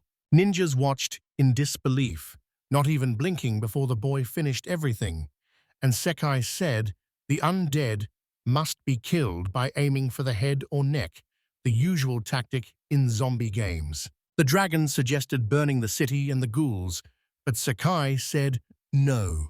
The whole team assembled, ready for battle, and set out on a night hunt. Time stopped. Kuzuno Sakai pierced the monster with his sword. He severed the heads. The man pierced one enemy's eye. He took care of the ghouls quickly, but they kept coming back. Something felt wrong. Time began moving again. A rope came down from the ceiling. Ningu sat on the dragon phone and reported that 3 more ghouls had appeared in the north of the city. Fed up with the ghouls appearing across the city, the hero felt dissatisfied. He sprinted into the fight. Fury sat in the room, calmly sipping tea. She believed the hero could handle the monsters. With time truly in his hands, nothing would be too difficult. He could easily defeat the swordswoman. He can handle any obstacle you come up with. The hero charged ahead. Furia couldn't see why he was wasting his energy and found him odd. Time returned. The hero sheathed his weapon and said the battle had gone well, though he was not sure it was over, with the slain monsters lying before him. Grateful for the help from Bahamut and Nina in the sky, he knew he would not have managed otherwise. Expecting a new wave while resting, he had to wait, kill enemies, and let time pass. Tired and thoughtful, he doubted the ghouls would stop appearing. Meanwhile, Lifa crawled along the high wall. She planned to enter through the window. If they refused to let her in at the door, the window would do. To the Council of Swordsmen, she was their best spy. People said she was a skilled thief who could do anything. She entered the castle through a window, wearing dark clothes. Lifa scanned the area. She spotted a guard walking down the corridor. Lifa ducked behind the window as the guard walked past. She hid perfectly, though technically visible. No one noticed her. The girl was the first of the swordsmen to arrive. She pulled her hood off. Leave walked calmly down the castle corridor. Retarget turned out to be the witch. That was Ravis's advisor. Lifa remembered the layout of the castle. One evening, she noticed a woman's window. She assumed this was Ravis's private room.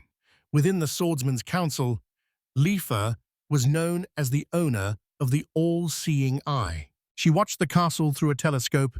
Ravisa had no idea. The telescope was aimed at the castle. Walking down the corridor, Lifa now knew where Ravisa's room was, Kara, and wanted to rip off her mask. A large, beautiful waterfall poured water. Ravisa relaxed at the spa. She just got out of the water.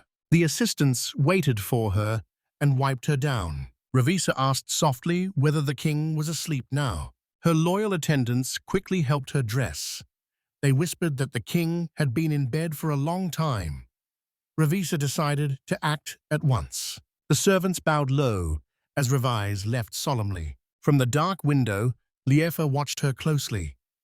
It never occurred to her that it was possible to leave at night. Ravisa strode confidently down the corridor, past the motionless guards. She walked forward with absolute calm. In life, I watched her carefully. Leaping from the window, she moved quietly after the woman. Ravisa noticed nothing. She slipped out of the castle into the night courtyard. Lifa hurried after her. Confidently, the woman walked up to the room with armed guards. Without hesitation, she walked through the large, heavy door. The iron-barred door slammed loudly. Lifa immediately assumed Ravisa had gone down into the dark dungeon. The girl threw the rope off the high wall without hesitation and climbed down quickly as a strong wind roared. At last, she spotted the window into the dungeon. Secretly, she watched Ravisa. In the dungeon, a woman performed mysterious magic. Lifa could smell monsters, and the deeper she went, the stronger the odor became. Ravisa stood in the middle of the large, empty room. A smirk crossed her face as she looked away. She then vanished behind the wall. Lifa noticed the woman's smirk. She thought Ravisa had spotted her, even though she wasn't supposed to be seen. A terrible shadow suddenly emerged from behind the wall. Leaf noticed her and grew curious about what lay ahead. A massive monster wielding a weapon stood in the center of the room. She heard the monster groan. The warrior stepped out to fight him. A fearsome monster attacker. The girl skillfully dodged all the blows aimed at her. She struck back again and again. She severed the enemy's hand with the weapon. Lifa recognized the sword and had seen it before. Sent to Mount Cape and lost. Ogre Slayer was Magnus's sword. The girl realized an ugly chimera stood in front of her. The monster still stood in front of her. He snarled and screamed. Lifa thought a real fight was starting and expected it to be fun. A hatch in the floor opened suddenly. The girl fell suddenly. The floor closed immediately. Ravisa walked alongside it. The sorceress was certain the swordswoman Lifa was stronger than Chimera. In an age of magic and invention, she easily lured her into a trap. Ravisa believed that anyone who fell into this abyss would not survive. It was a place from which no one returned alive. She watched the empty room calmly. Morning had already arrived, and the birds were singing. Zombie corpses lay in the city's courtyards. At sunrise, they sank into the ground as if it were water. The main character was stunned and couldn't believe it was happening. The elf said ghouls only come out in the evening. She expected they would be reborn that evening. She said the country has tried everything to fight them, and she believes it. The protagonist said they would keep coming back forever. He saw no way to destroy them all. Furia replied she hadn't said there was no way out, but he'd need help from the ninjas, and she asked if he had an idea. The boys called Ninja down from the dragon to rest and hold a war council. They entered a nearby cafe. The tables were set with delicious dishes for them. Ninja ate heartily and said the dishes were very interesting. Kuzuna Sakai had a drink and ate crayfish, remembering the food at the store yesterday was also tasty, but this place was simply delicious. Everyone ate quietly and enjoyed their food, and Fury had been hungry too, but had already eaten, so she stepped away for a while, and her comrades assumed she did not like shrimp. Suddenly she was back. Fury said she had come for something. The protagonist stared at the scroll in her hands, and he couldn't believe his eyes. She said it was an old map of the city. The newest buildings were missing, but it would still work for them. Ninja had watched the ghouls all night to see where they came from, and now had to map every spot and find a pattern. The protagonist said it was a good idea and urged them to try. They might find where the ghouls are born. Ninja began to recount the events in detail, and the protagonist encouraged her and asked her to remember everything. The elf recognized the pattern. The heroes ended up in the forest. The man thought ghouls had appeared in this unremarkable spot. The elf corrected him. They do not appear here exactly, but one of their passages must be somewhere around here. Ninja asked what passages were. Fury landed and used a spell to summon the golem. A massive golem appeared behind them. Sakai said he had not seen one in a long time. Because the golems were at different levels, the protagonist's golem was smaller.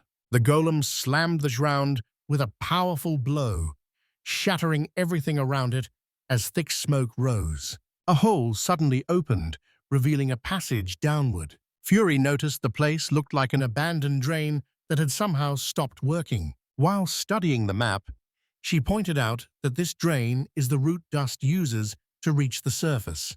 The girls studied the piece of paper closely. Masses of monsters were roaming this dark drain, where no sunlight reached. The protagonist said Bahamut could destroy them all with a single fireball, but decided not to use that power. Fury agreed, noting that if he did, the city would perish as well. They had no other option. Time stopped suddenly all around. The main character climbed into the tunnel.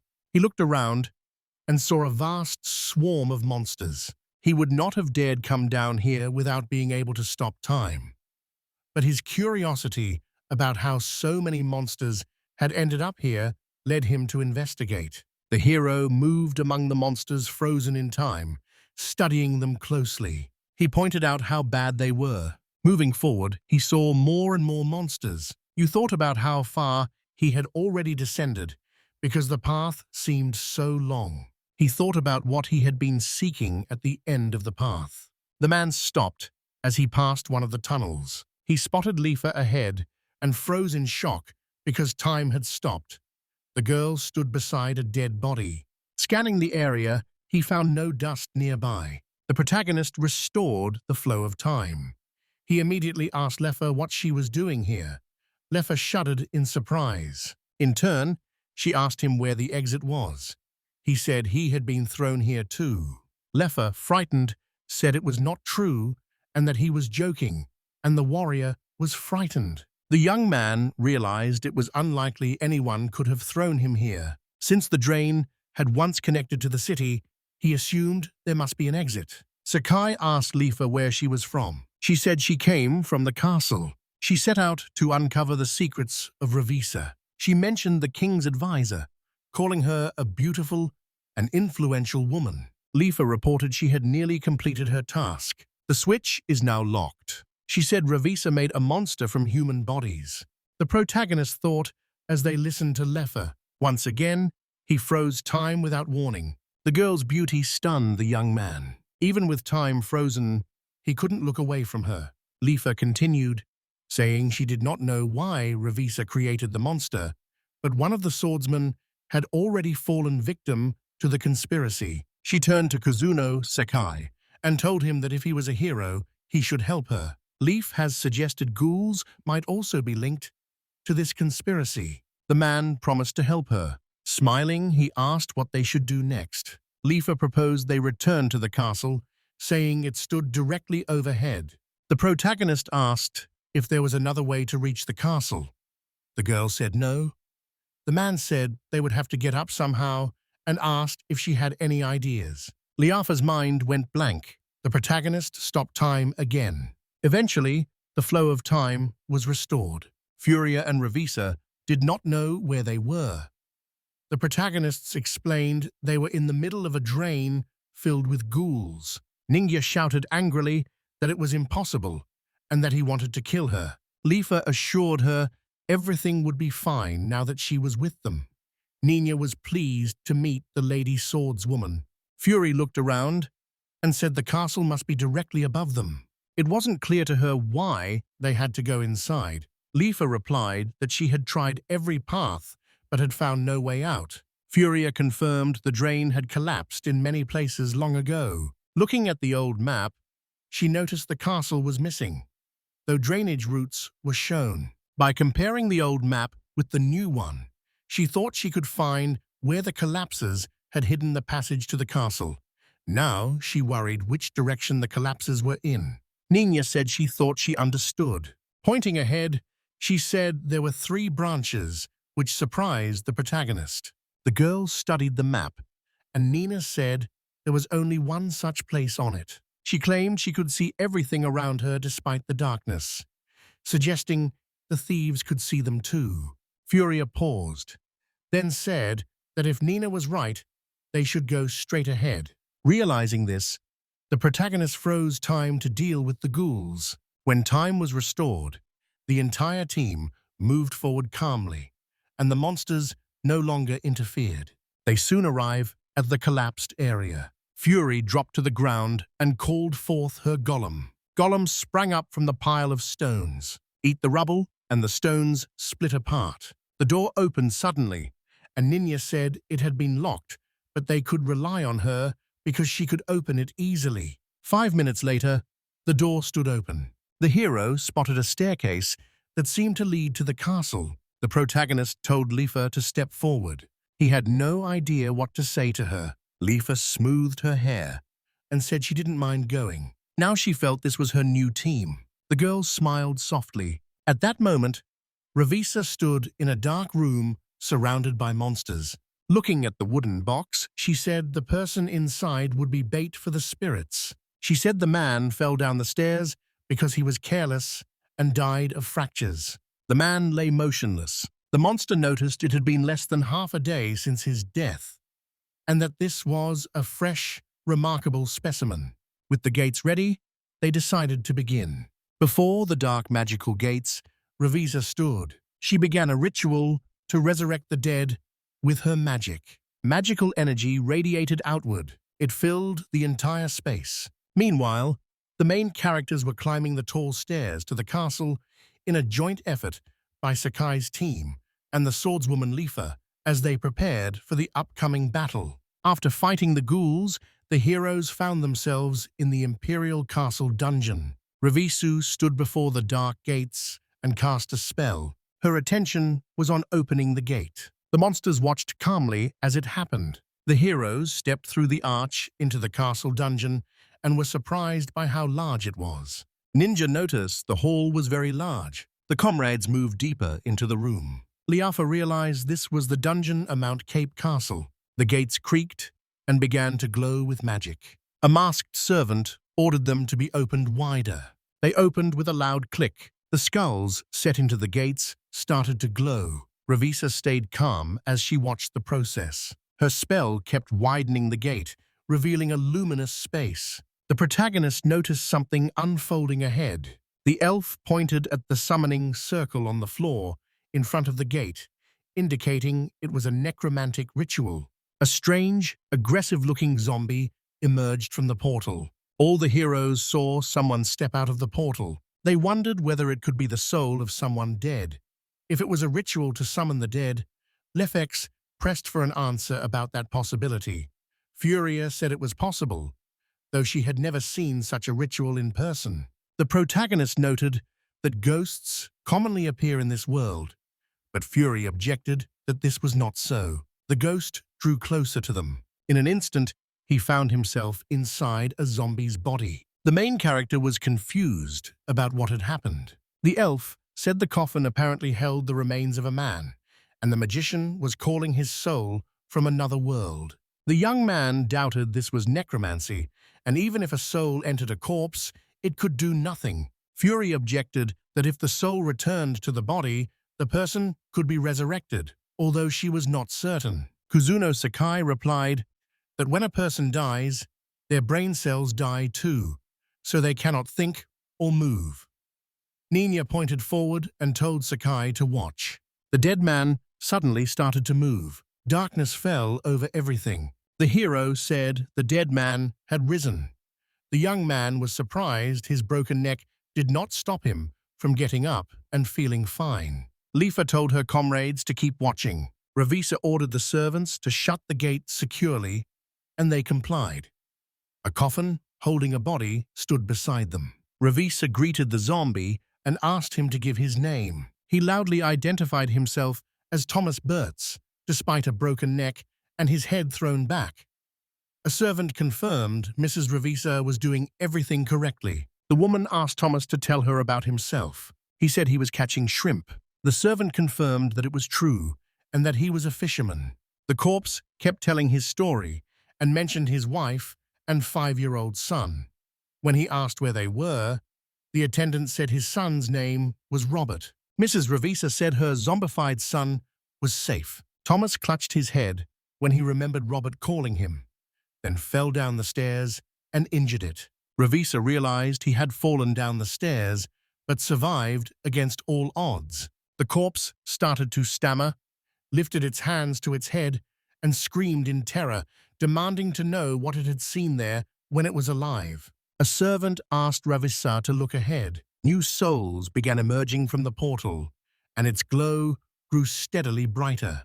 The servant asked the lady to step away from the doorway. Many ghosts emerged from it. It entered the dead person's body, causing him to rise in pain. The heroes watched the monster writhe in agony. A massive creature suddenly appeared. Nina couldn't make out what it was. Lifa calmly explained it was a chimera, and that this was how a person becomes a monster. Revisa's side was annoyed to note that this sort of thing happened all the time. She said the soul cannot settle into the resurrected body, and the ritual draws evil spirits. The result is a hideous monster. The chimera screams loudly, producing harsh, grating sounds. More monsters kept coming through the portal and moved into the room. The heroes watched the events unfold. A whole crowd of zombies overwhelmed them. The protagonist wondered if it was time to stop time. Fury saw the monsters coming straight at them. Nina shouted that an army of ghouls was pouring through the gate. The swordswoman vowed to destroy them at once, and Furia told Lifa to stay and watch for now. The protagonist kept thinking about stopping time as a crowd of zombies poured out of the portal, and Nina said again that they were all coming toward them. The elf wanted to watch a little longer before leaving. Lifa kept watching what was happening ahead. She paused, thoughtful, as if she had just realized something. She decided they shouldn't watch any longer, since it had become dangerous to stay where they were, and Lifa pointed to the side to suggest they move away. Nina asked what was happening. Lifa replied cryptically that they would see soon. The crowd of zombies kept moving toward the exit. The floor beneath them gave way, revealing a hidden door. A large number of zombies fell into the pit. The girls watched in surprise, unsure what was going on. A mechanism had worked.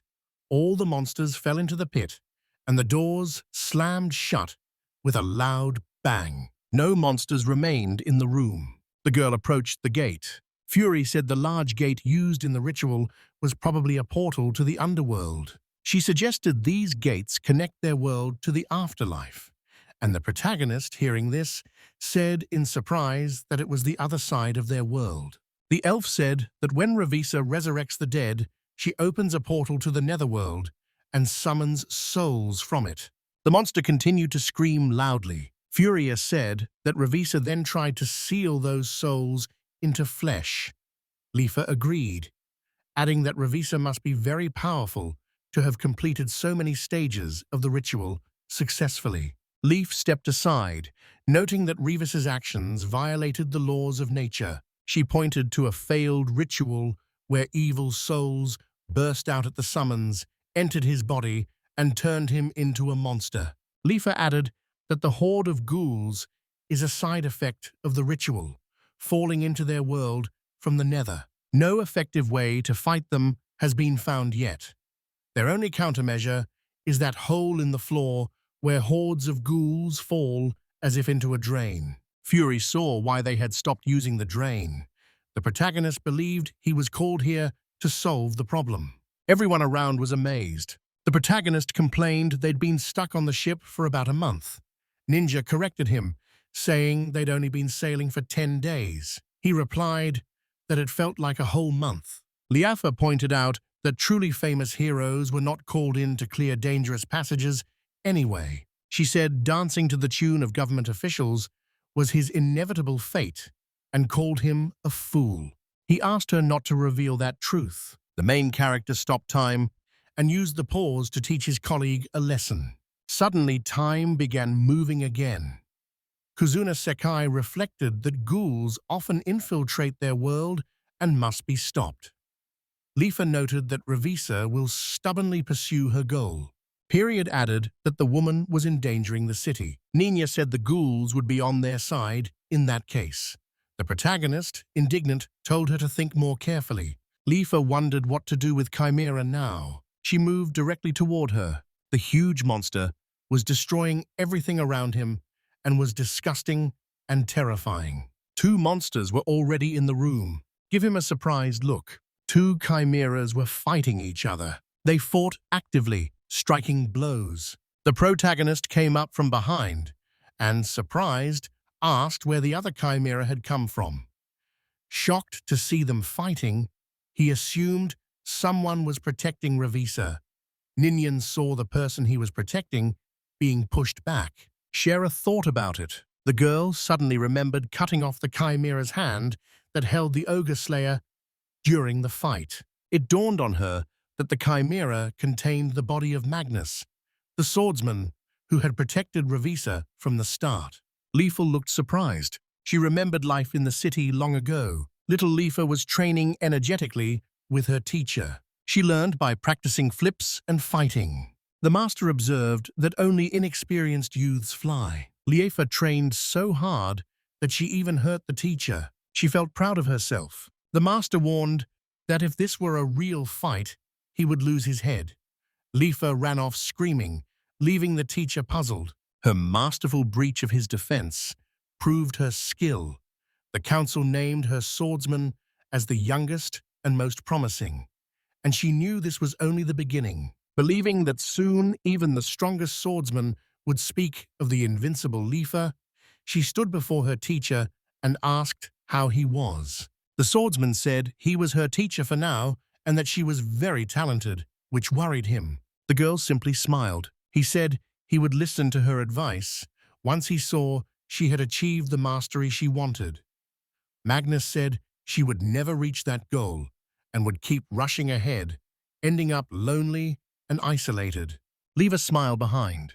The teacher admitted he was very worried about it. Wefa realized he was the only one worried about her. He asked her to call him teacher, but she wanted him to fight her seriously at least once. Lifa remembered Magnus the swordsman. She sprang up and attacked the chimeras. She stood up for her teacher. Revisa watched the scene unfold. The protagonist didn't understand her actions, and Nina was surprised too.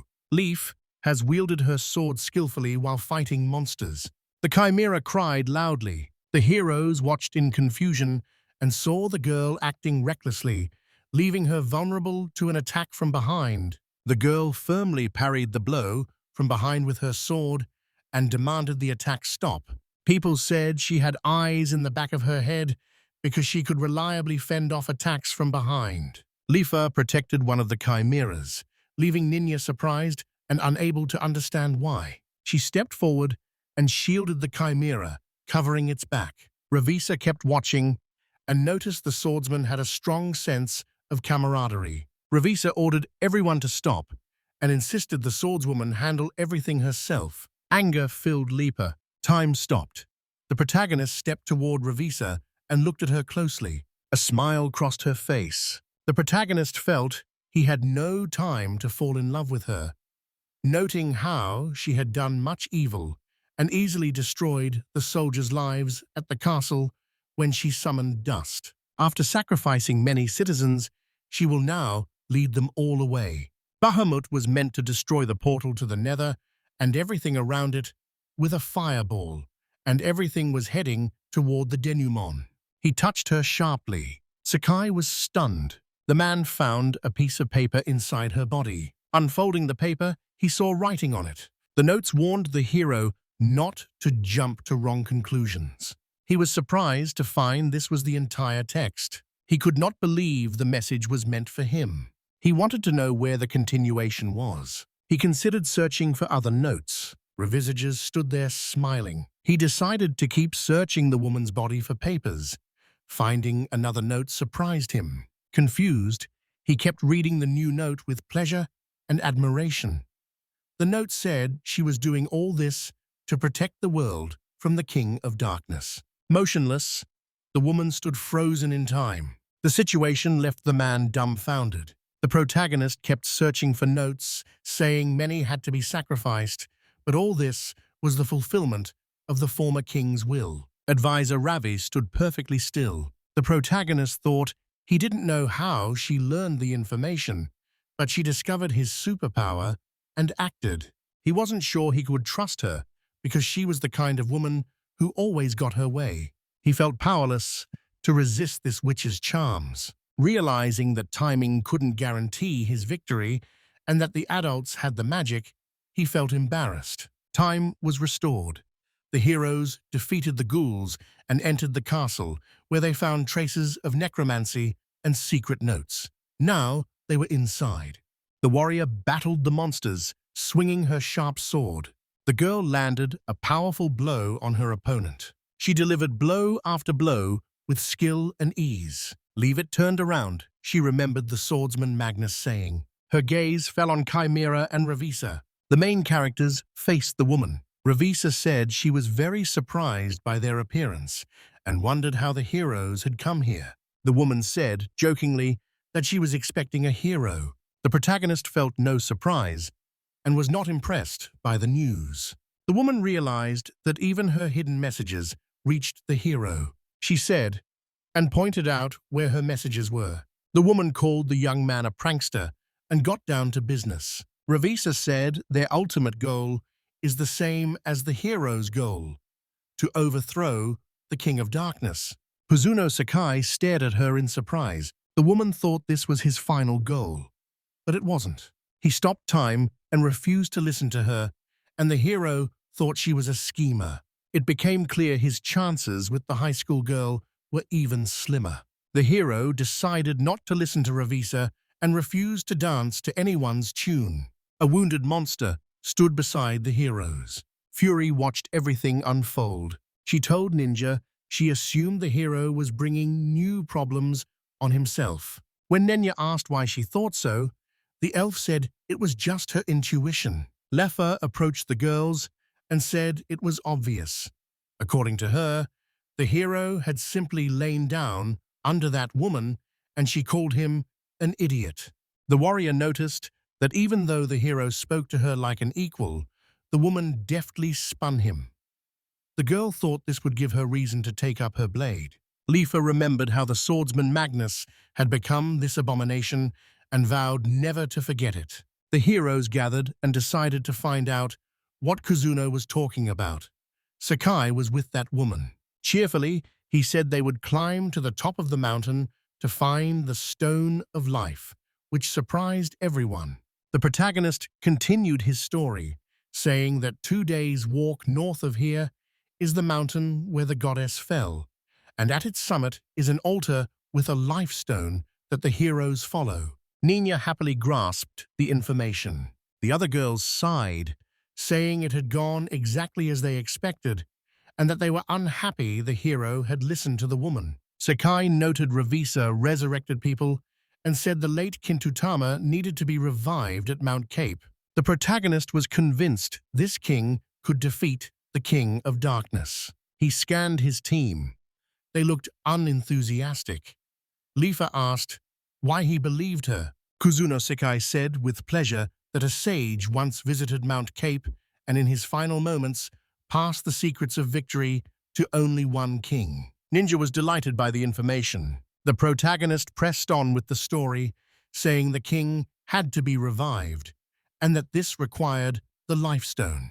He looked back sharply and realized he had explained it poorly. She stood and looked at him with pleasure. The hero recognized this kind of plot development as a classic in RPGs. She manipulated him skillfully, but the plot left him no choice but to make another move. The elf considered his words and remembered what she knew about the Stone of Life. All eyes turned to Lifa, surprised. They asked what she knew about him. Liefa said Ravisa lied and added they were all fools. Time suddenly froze, and Sakai decided to teach his partner a lesson for the second time that day. Fury began to tell her story. About 2,000 years ago, the goddess of life and death, Isabella, descended to earth and landed atop a high mountain. This caused a stone to break off from the goddess's body. The mountain was named the Mountain of the Fall of the Goddess.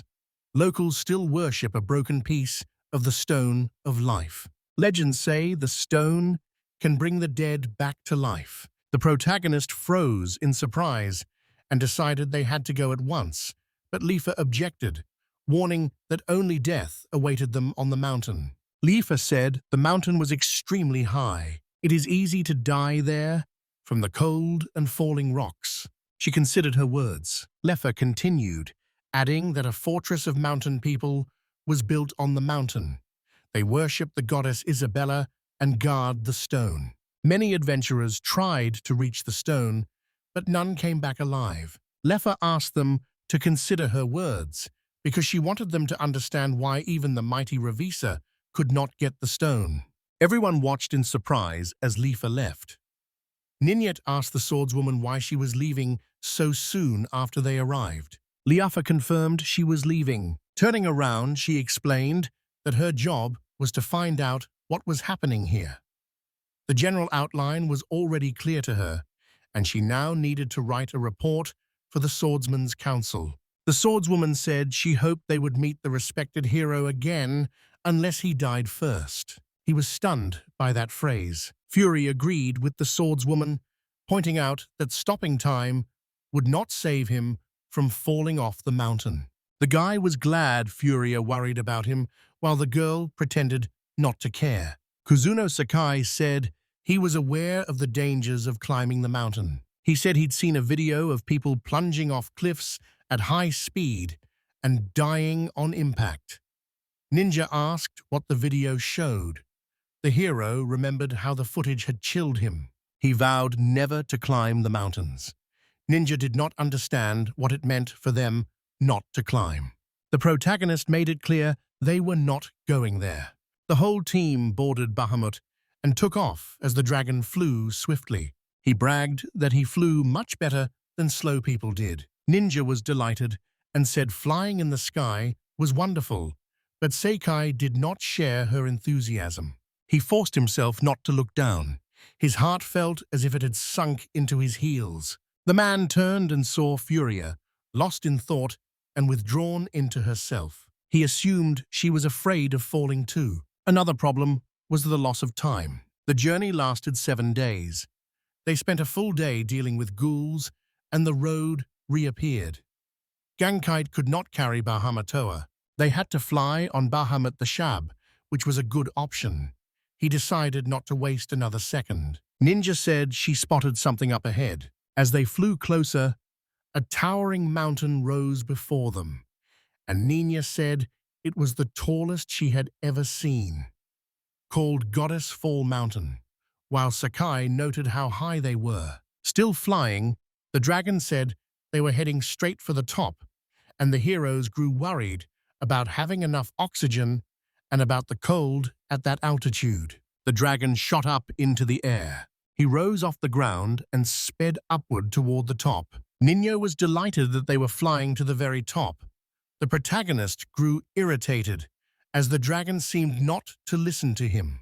A hero turned to face a fury. She looked very surprised. Before long, they flew over the mountain town. The locals looked up and pointed at the dragon. Kuzuno Sakai guessed they were mountain people.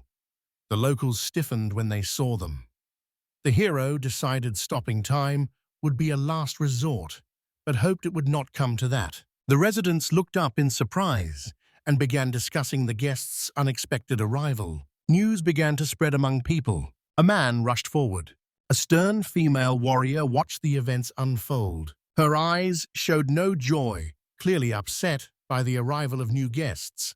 Inside the palace, the dragon's water poured into a large pool. Revisa relaxed in the spa, pleased with herself because Elder had been right. Hero Kuzuno Sakai had a strange technique that could not be seen, and he was let go easily. King Beltry had seriously underestimated him. Revisa continued washing herself.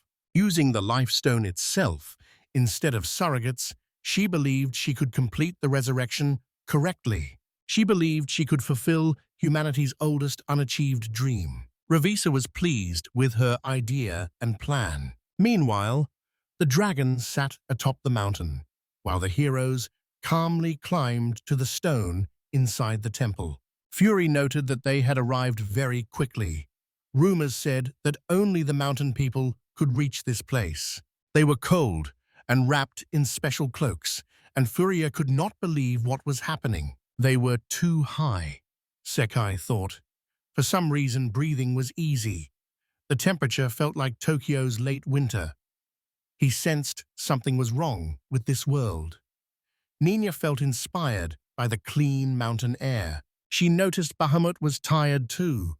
The dragon said it was easy to gain altitude until the air changed. The protagonist asked why the dragon was not cold-blooded. The protagonist said it was cold here and they needed to take the stone and return quickly. Carrying the stone of life, he went straight up to the temple. The stone was tiny and glowing, floating in the air. Calmly, the main character reached out and grabbed him. Holding the stone, he saw everything around him bathed in light. Suddenly, Sakai realized something was wrong. Strange changes affect his body, and he rises off the ground. Ninja noticed Kuzuno Sakai beginning to float in mid-air and asked Furia what was happening. The elf admitted she did not know, and added that anyone who touched the stone never returned. The main character burst into a loud scream. Eros rose high above the mountain and then quickly flew down. The girls worried about their friend. A man was flying down the cliff. He couldn't make sense of the situation. Sakai wanted to stop time, but knew it would not help. Gravity doesn't care if time is stopped, so this won't help him at all. He kept flying at high speed. The young man hit his feet on the slope, and it hurt him badly. He came down onto the ground. The man thought he was finished, but he was alive, lying on the ground, with a broken leg. Kuzuno Sakai drew a few breaths and realized he had landed. He began to wonder why he was still alive. He reported his left leg was broken. Several of his hips appeared broken. He could not walk. He had little pain. It seemed his brain had released a painkiller because he was near death. Sakai couldn't eat. The food had been left with Bahamut on the mountain's peak. Without food during the break, he wouldn't have time to recover. A sharp growl sounded beside him. The hero spun around. A huge monster from the mountain biomes stood to one side, growling and snorting. The hero weighed his options, die of hunger or be killed by the monster's teeth. Stones suddenly flew at the beast, and the hero, surprised, looked around. The monster growled loudly, clearly unhappy with what was happening. Residents began throwing stones at the predator, and tensions rose. The mountain people came to the hero and saved him from the terrible monster. A fierce woman stood at the head of the detachment. Racing through the dangerous mountain terrain, she reached the hero. She touched down softly. The girl approached the guy cautiously. The hero said he was glad to have been saved and wanted to live. The girl demanded the stone be returned in a stern voice, calling it the mountaineer's deity. The young man asked what would happen if he surrendered the stone. He understood he was still in danger. The girl replied calmly that they would kill him. She repeated that he would first give up the stone and then they would kill him. The woman ordered the hero to drop the sword or it would hurt him more. The hero refused, and blood ran down his face. Shaking with weakness, he said quietly that he was an influential man and would disarm her. His plans have changed, and he now has food, a dead pig. He chose to rest until he fully recovered. The woman laughed loudly, called the hero a fool, and said he would be unable to do anything and would die. The young man accepted the challenge and chose to try. He stopped time suddenly, and the woman froze in front of him. The hero crawled over to her, grabbed her by the clothes, and pulled her to him. She collapsed onto him motionless. She lay across his body. Sakai decided that treatment was the top priority. He decided to do it, quickly turned the girl over, and ended up on top. The woman lay still on the ground. The hero reached out and touched her gently. He noticed she was very beautiful. Time began moving again. The girl looked around, surprised and unsure what was happening. She realized she had no clothes. Our clothes were lying on the ground nearby. The girl didn't understand what had happened, and her comrades were confused too. Her face burned with embarrassment. The hero smirked and said it was his skill at disarming. The young man held up the stone and asked if this was what she needed. Kazuno Sakai tossed the stone into his mouth and swallowed it. The warrior's expression shifted. The man laughed and told her to look in the toilet tomorrow if she wanted the stone. Enraged, the woman vowed to kill him, and the hero wanted to see her furious face. He froze time again and focused on restoring his strength. Crawling slowly, he moved towards the woman. Standing silently, she glared at him. Kazuno's weakness prevented Segi from stopping time. His partners were riding a dragon down the mountain at that moment. They were surprised because Nina was actively looking for Sakai. Focused, she scanned the mountainous area. She saw a large building and decided he was there. She felt something was wrong, ordered Bahamut to sit, and he obeyed calmly. The hero faced darkness, but he felt warm. Opening his eyes, he suddenly remembered he was lying on the ground. Sakai lay in the arms of that warrior girl. She sprang to her feet and said he was awake. A guy was surprised by Kazuno's face. The girl said God was now in his body and poked him in the chest. To his surprise, his leg was already healed. The girl gently touched the young man. Startled, he screamed loudly. The woman said the god would come out of him and then she would kill him. She was happy with the plan and would protect him until the god came out. The young man understood nothing. His partners opened the door at that moment and called Sakai. They saw the hero lying in a state of shock and fear. Horror showed on his face. Defeat came too easily, and it shocked him because he thought of himself as an invincible hero. The woman told Sakai the stone he had swallowed, which she called a deity, made him immortal, then reached for the giant sword on her back to test it, but he refused outright. He turns to Furia and Nina and says it's pretty cool, but they silently turn and walk away. Realizing he is being ignored, he follows the girls and asks whether they can hear him as they continue to ignore him. Sakai leaves the house with the girls, complaining that Furia and Nina are ignoring him and insisting he was unconscious and is more of a victim in this situation. Nina turns and asks why the stranger is following them, and the stranger replies confidently that she only cares about the god's stone. Sakai swallowed and will protect him until the stone comes out. Sakai looks at Ninya and says, it seems the woman will chase them until she gets the stone back. Nina smiles and says she might have liked Sakai, but the woman answers confidently that this is not true and introduces herself as Ranga, leader of the mountain people. Sakai considers this and tells Ranga he will settle his affairs and try to return the stone to her quickly. Meanwhile, Nenya climbs onto Bahamut, whose muzzle is tilted down. With those words, Sakai stops time, removes the cloth from Rangy's chest, and squeezes it in his hands, thinking this could be their last meeting. Once all three climbed onto Bahamut, it took off, and Saks gave Ranga one final loud farewell, hoping they would meet again in the afterlife. Ninya turns around and asks whether Ranga will follow them, since she believes strongly in the life stone, but she adds she does not care much because they are in a hurry. She tells Ranga that if he really wants to follow them, he should catch up on his own. Ranga quietly watches the dragon fly away into the distance. Immediately after this, she jumps off the cliff, pushing off the ground with strong, nimble jumps and gradually descending.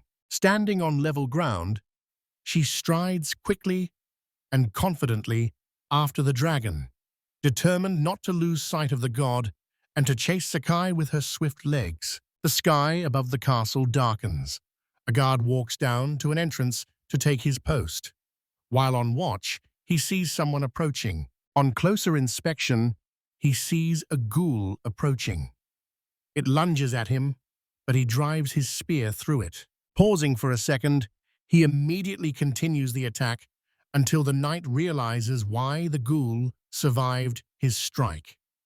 The guard dodges the ghoul and lands a solid spear blow to the ghoul's head. The ghoul finally falls to the ground, leaving the guard puzzled about how the ghouls got into the castle. And when he looks around, he sees a man lying in a pool of blood with a mask beside him. The guard stares ahead, horror on his face, as a huge crowd of ghouls gathers before him, and massive open gates behind them glow with bright light. Something forces its way through the gates, stretching out giant paws, and moments later, a huge, goat-headed monster with fur of deep black light sticks its muzzle out and lets out a powerful roar. Ghouls pour into the castle while the guards struggle to hold them back, and Ravisa watches from the castle window as a panicked knight rushes to her. Facing him in a stern tone, she tells the guard to order the castle guards to strengthen defenses on the lower floors and send the rest up to the king's tower to protect him. Turning back to the window, Ravisa studies the scene below and knows the ghouls should not have left the gates on their own. Looking down at the scene below, she realizes this is exactly what is happening now. From the battlefield, knights cry that ghouls keep appearing no matter how many they kill, but they must hold their ground until the end. Ravisa sees several knights rushing toward the king's tower while screaming, and the monster, barely squeezing its body through the doorway, grabs one of them with a giant hand. At the window, the monster spots Ravisa and fixes her with a cruel, threatening stare that makes the woman shudder. She steps away from the window and asks the servant if the king is in his bedroom.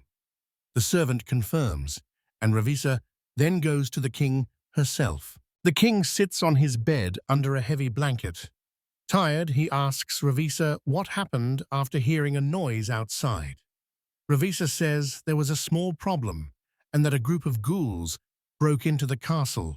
The news unsettles the king a little, and he asks with mild concern what will happen to them. Ravisa bows respectfully and assures him he will be safe beside her, so he does not need to worry. In truth, Ravisa is far from calm and confident. She can only hope the huge monster is not the Gorgon demon, but she remains unsure and worries it could be him. Remembering the monster's terrifying image, Ravisa knows the castle guards will not be able to hold him long, and if anyone can defeat him, it is the hero, the savior of the world. Review the tenses as the undead begin to rise. The endless horde of ghouls moves deeper into the castle, filling the wide corridors and sweeping into every room. A soft knock sounded at the door of His Majesty's room. Then they began to pound on it so hard the door shook under the pressure. The king turns to Ravisa. She stands confidently and tells His Majesty not to worry, promising to protect him as she promised the late king.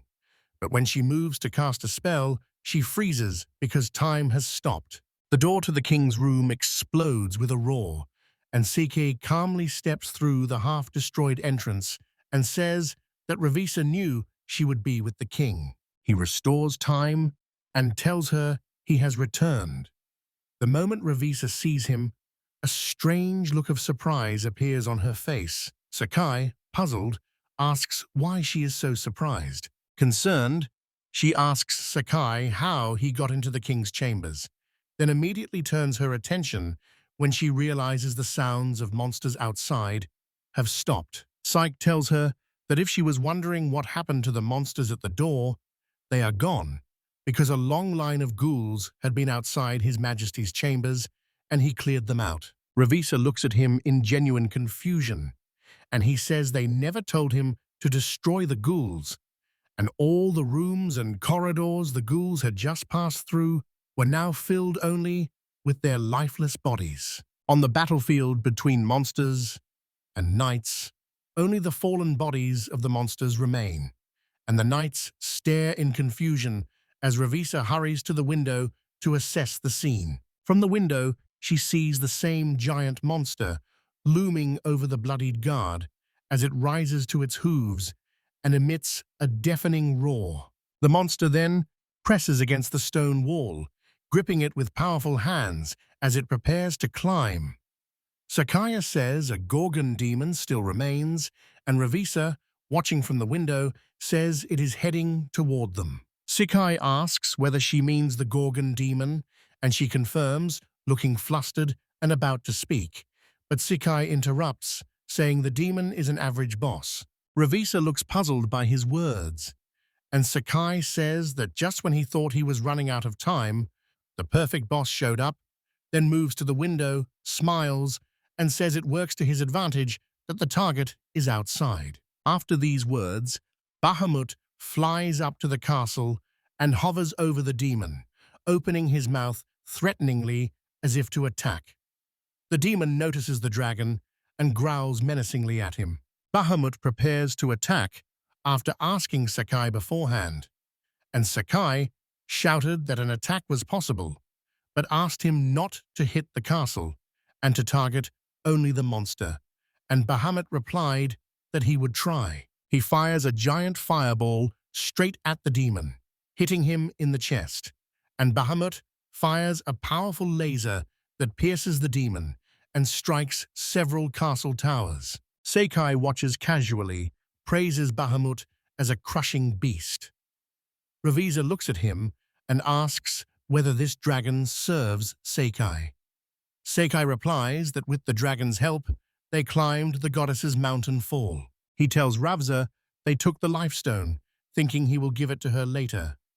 Ravza just looks at him silently, her mouth slightly open. At that moment, the king hurries up to Sakai with short steps, smiling and praising the hero, and Sakai replies that it is a great honor, pleased that he had made a good entrance. Sakai checks the timer and realizes he has less than 4 hours left because he spent a lot of time climbing up and down the mountain and resting. Facing Ravisa, he asks if she can perform the resurrection ritual now. Ravisa looks slightly guilty and says she needs 3 days to restore her magic. Sakai immediately stops time. He strips Ravisa and stares at her naked body to calm himself, angrily saying that if he loses now, because this boss turns out to be the wrong one, he will definitely give up. After that, Sakai restores the flow of time and covers his tracks by dressing Ravisa again. Ravisa goes to the window and says it should already be morning, but the sky is still dark, and Sakai asks angrily if he succeeded. Approaching the window and looking out, he realizes the level will be completed, and everyone in the world lifts their heads to watch the vast, colorful fireworks. Sakai felt relieved when the inscription appeared, telling him he had passed the level.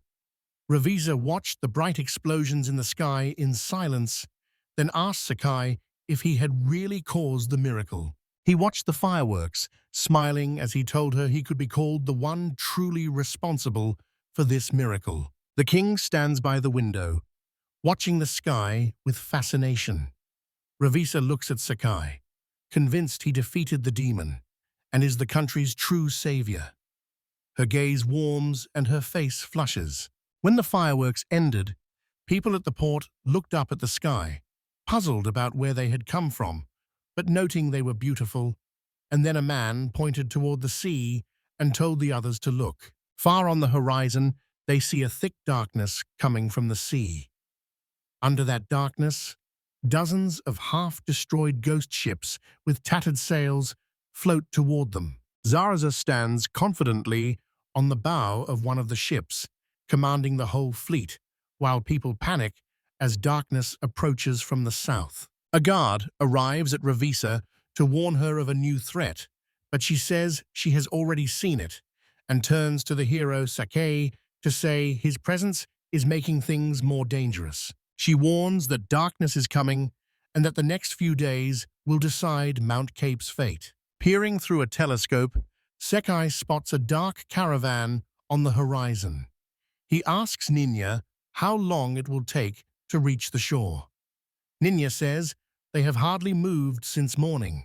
People around them move the other way, carrying their belongings on their backs and in carts, preparing to head north to escape the darkness while there is still time. Sakai and Ninyez stood together at the port as people hurried by, focused on their work. And 3 days had passed, so with Revisa's restoration magic, the resurrection ritual could now be performed. Sakai stood on the shore, watching darkness gather on the horizon, and wished he knew how to destroy the King of Darkness before the ships there reached the shore. When asked where Bahamut was, Ninya said he had flown to the mountains because he was too tired to stay awake, and when Sakai asked how long the dragon would sleep, Ninya could not give a clear answer. Sakai understands that Bahamut may not have been able to defeat the King of Darkness and could only have delayed them by sinking the ships, but now there is no hope for him. The timer has reset, leaving him with only about 3 days left again, and he is not sure that is enough time for them. Trying not to dwell, he relaxes a little. Nignia points out he is clearly tipsy. After that, Sakai stops time. Sorry, I can't help with content that sexualizes minors. I can rewrite this to remove sexual content or to make it clear the characters are consenting adults instead. Sakai took out his frustration on the unsuspecting girl, then restored the flow of time, and afterward, he and Ninja heard a familiar voice call to them. Turning around, they see Ranga, who says she is still waiting for the stone to come out. Ninya, surprised, asks whether Ranga really came here from that mountain on her own, and Ranga answers that she has very fast legs. Nina praises her speed, saying even she could cover that distance in a few taps on level ground. Sakai says it would have taken him a week. Ranga proudly says she ran here day and night. She says, with delight, that she saw darkness fall across the sky this morning, and then saw beautiful fireworks. Ninya confidently says the miracle is Sakai's work, because he is the savior of the world. Sakai disagrees, saying he already claimed to be just an ordinary player. Hearing talk about the savior of the world, Ranga decides the stone in Siki's stomach gave him those opportunities. Sakai tells her she understands nothing, and because she believes in the stone of life, she could have forcibly removed the stone from his stomach while he was unconscious. Ringo says she did, leaving Sakai stunned, and adds that she chopped him up while he was sleeping but never found the stone. She says she decided to wait for the stone to come out on its own. Sakai laughs awkwardly and calls it a funny joke, but Ranga says firmly that she is not joking at all.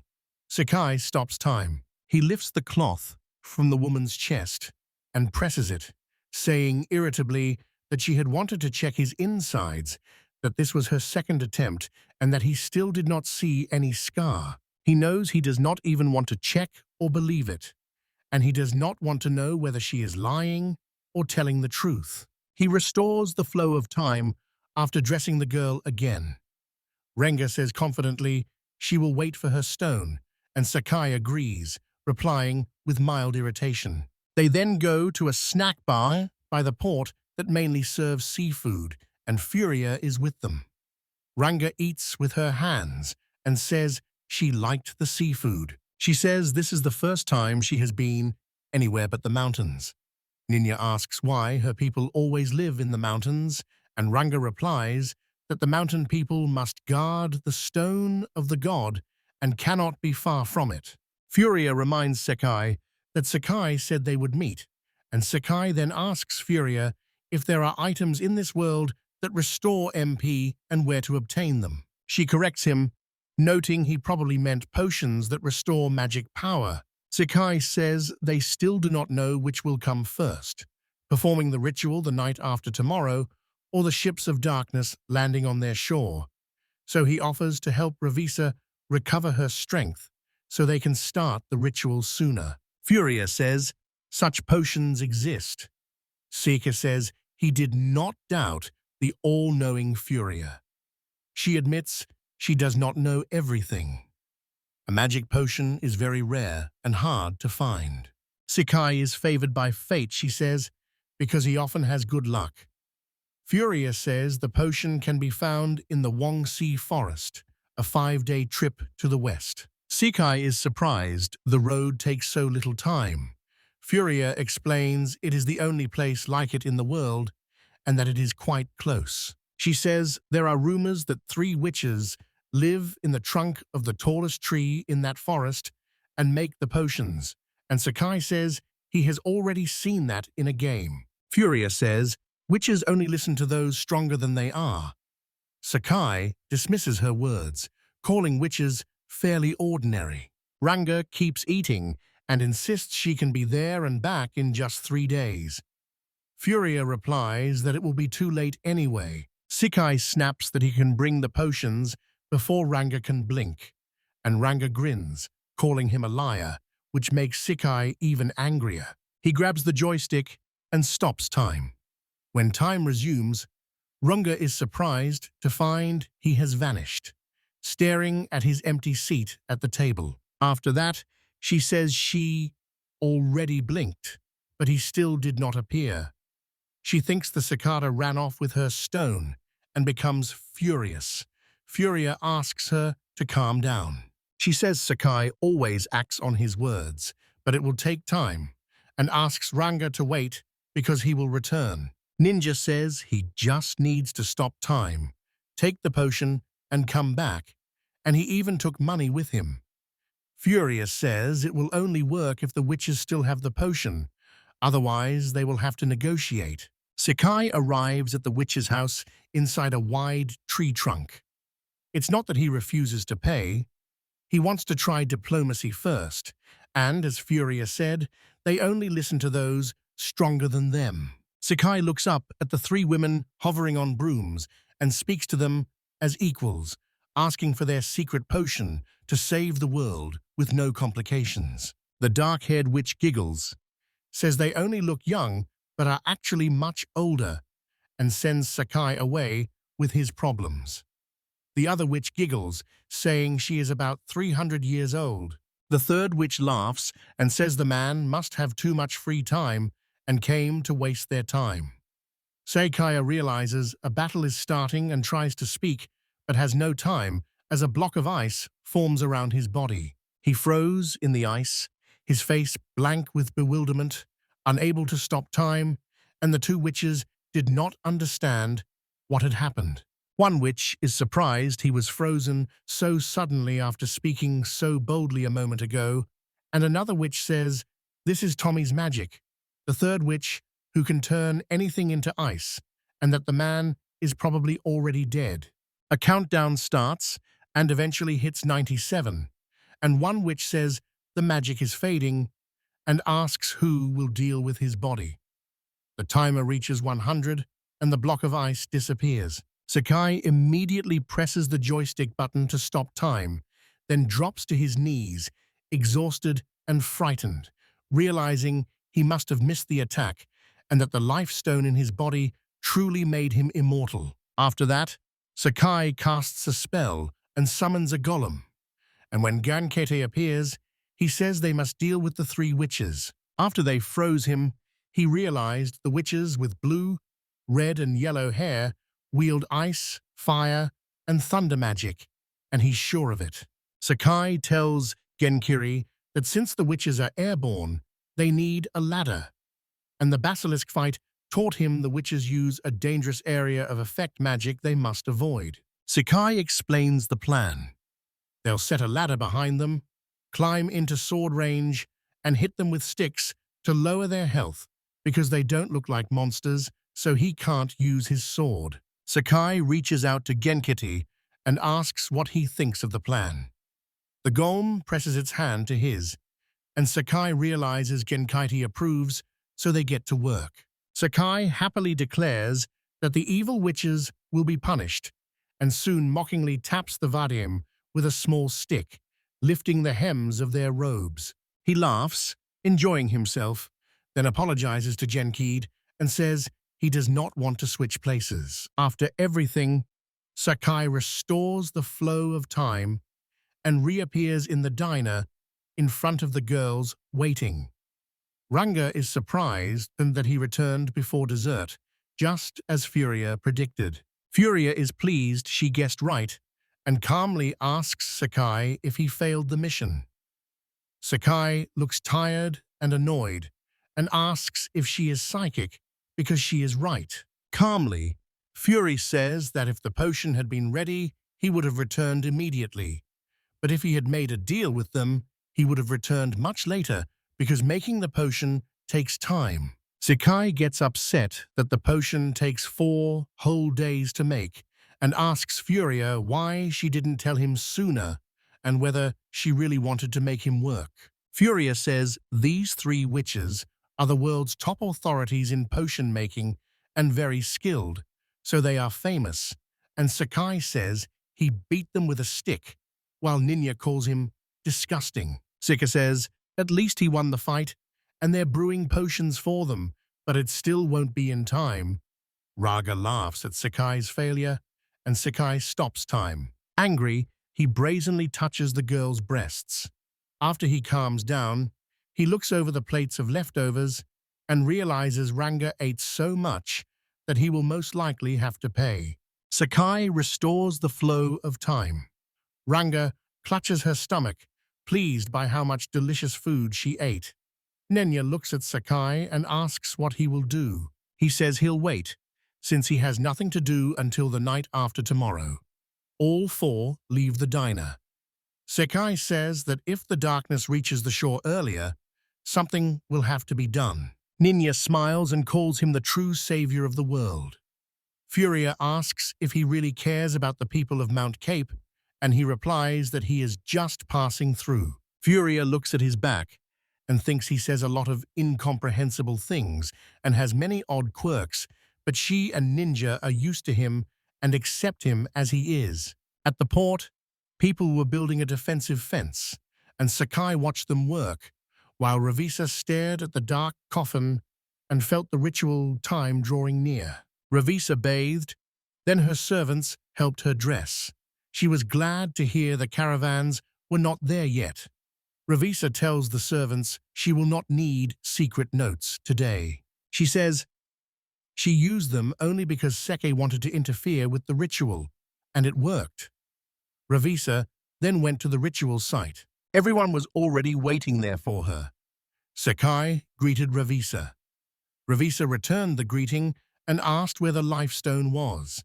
Sakai pointed to his stomach and said that no matter how hard he tried, he could not get it out. He said he sat there for half a day and nothing happened. Ravisa approached, stroked his torso with her right hand, paused, and said the stone of life was really there because she could feel his pulse. Ravisa says it's time to start the ritual. A masked man opens the coffin to reveal the body of an elderly man. Sakai can't believe this is the former King Tutum Mount Cape. He says it matches exactly how he imagined him, just not as a mummy. He's not sure they'll be able to bring him back to life. The king enters the room in a robe and a large crown. A guard at his side draws a sword and orders Sakai to kneel. Sakai looks puzzled, and the king tells the knight that everything is fine. Sakai walks up to the coffin and looks at the body of the previous king. The king turns to Sakai and says he has hopes for him, and Sakai thanks him and says he will do everything he can. Ravisa stands behind the gate, which puzzles Sakai since the gate must be opened from the other side, and he feels nervous and unsure if he'll be okay. Ravisa closes her eyes, casts a spell, and orders the gates open. The gates swing wide, and a bright light pours out. A ghost emerges from inside, resembling the previous king. The reigning king is surprised by his father's silhouette. Sakai wonders what will happen when the spirit enters the mummy. Looking again, Sakai sees a fresh body in the mummy's place. He realizes this is the power of the stone of life. The spirit enters the body, and a column of light forms above it. The former king opens his eyes briefly, then the spirit leaves the body. After that, he quickly flies back through the gate, and it closes. Everyone falls silent. Sakai looks at the body and sees the mummy again. Turning to Ravisa, he asks what this means. She says the ritual was done properly, and they might be missing something, likely a full moon, since there was one the last time. Ravisa says the ritual was originally done only on full moons, and she thought it was just a formality, but when ships of darkness appeared on the horizon, she decided to perform it immediately. Sakai looks clearly upset about their failure. Ravisa says the next full moon is in 24 days, and they may only succeed then. Hearing the words about 24 days, Sakai stopped time, undressed Ravisa, and made an intimate advance, while angrily telling her not to joke like that, since he did not have 24 days and only had 5 hours left. He realizes he won't have time to do anything, and Sakai thinks he chose the wrong route and did not need to go to Mount Cape, so because he took those routes, he should have been given another 21 days. Realizing he could not pass this level, Sakai left the castle without restoring time and went to the port. Sakai remembers the warning that they will not survive his death and imagines that when the timer counts down, he will be thrown back to Beltree, which would be the best outcome. The worst outcome would be him dying after the time ran out. Sakai hopes these 5 hours are not his last. He realizes he is cornered and doubts whether it is possible to survive an attack in this game. Time was frozen.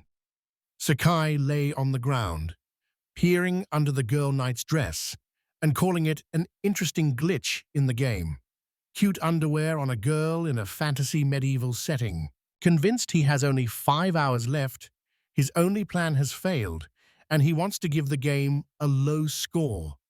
But he still has a joystick, so he must have a winning strategy. Sakai wonders what his past self would do with little time left in the game, knowing he would pause to search for hints online or watch a walkthrough, but that is not possible here. An idea suddenly occurs to him.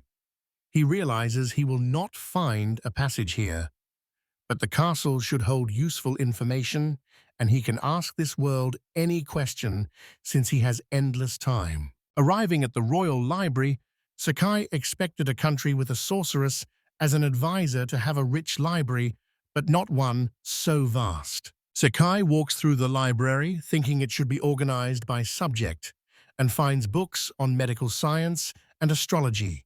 He discovers books on the religion of magic and suggests the gods brought magic to this world.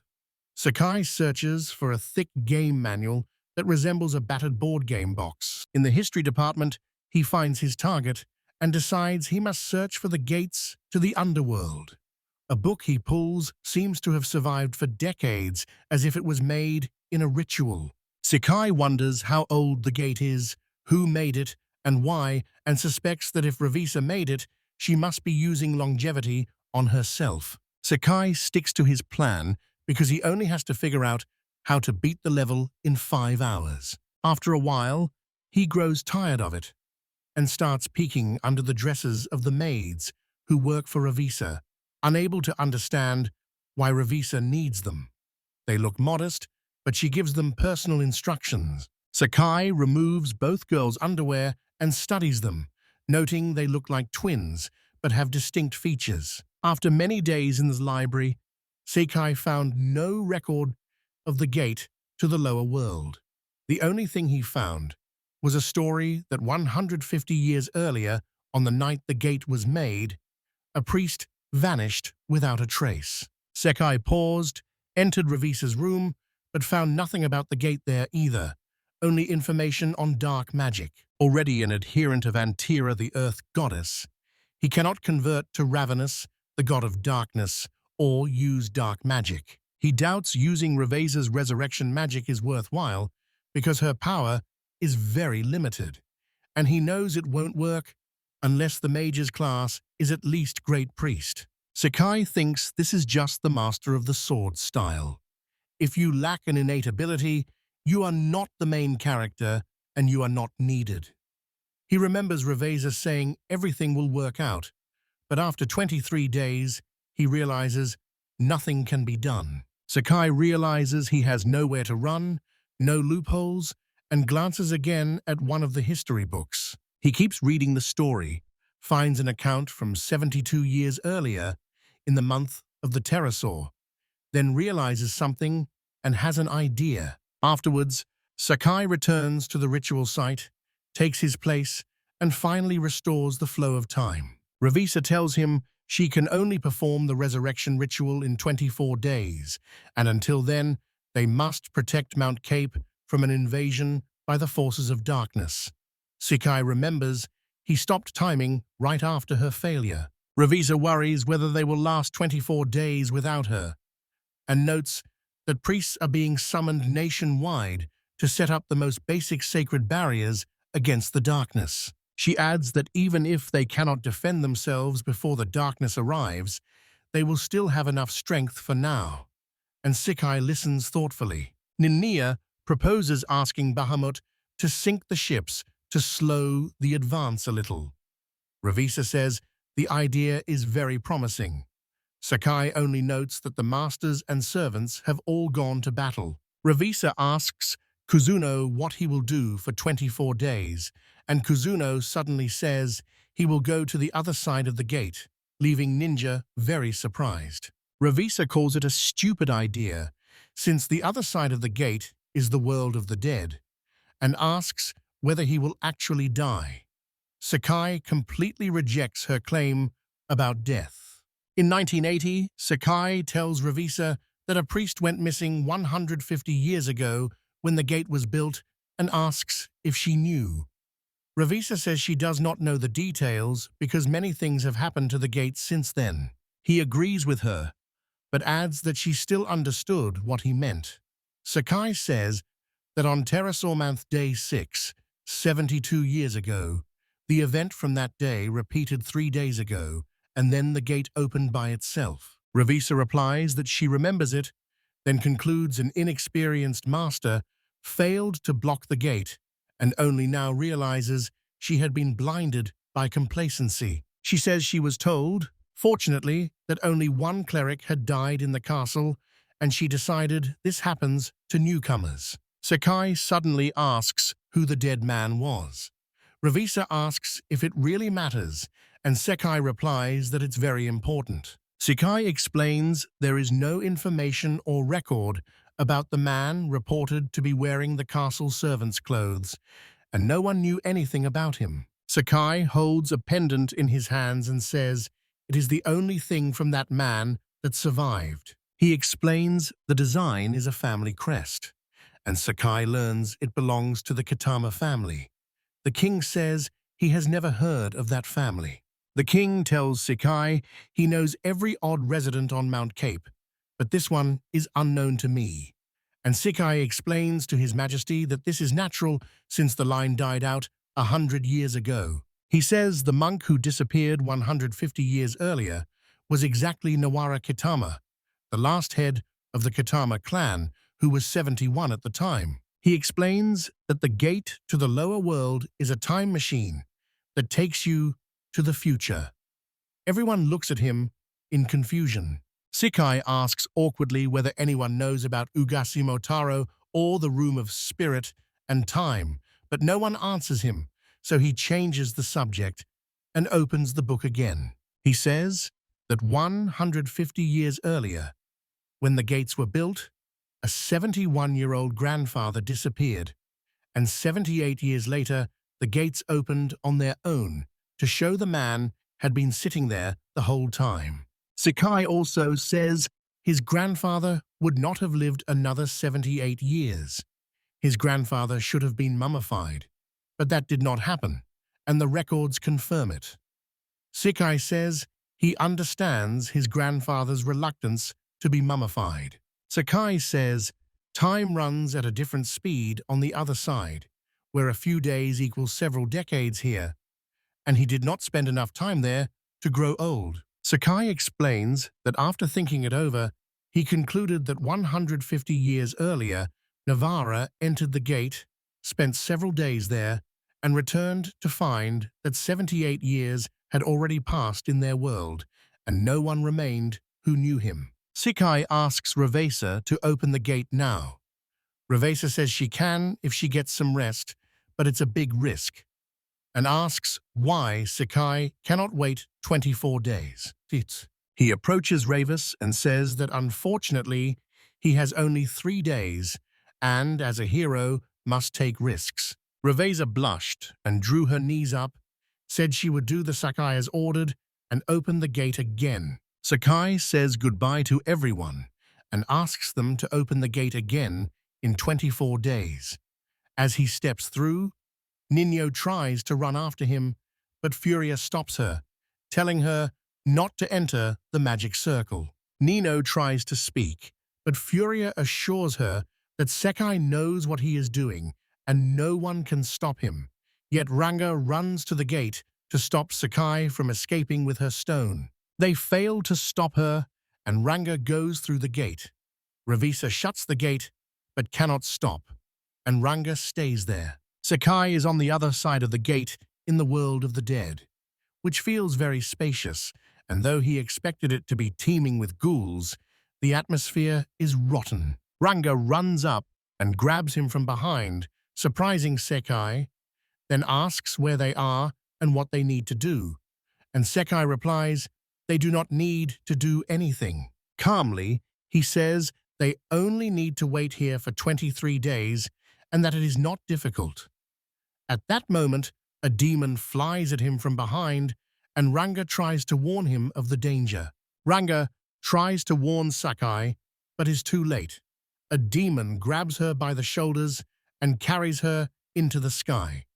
She draws her axe and shouts that she will not let the Godstone be taken. Ranga throws the demon's axe with all his strength, striking the demon in the back. The demon collapses to the ground, screaming. Sakai rose wearily from the ground, whining in pain, tried to stop time, but suddenly realized the joystick was gone, and the demon rises again and tries to attack Sakai. Moments later, Ranga kicks him with both legs. She pulls her axe from the demon's back. He lunges at her, but Ranga dodges. Ranga swings his axe and strikes the demon squarely in the head. The demon finally falls dead.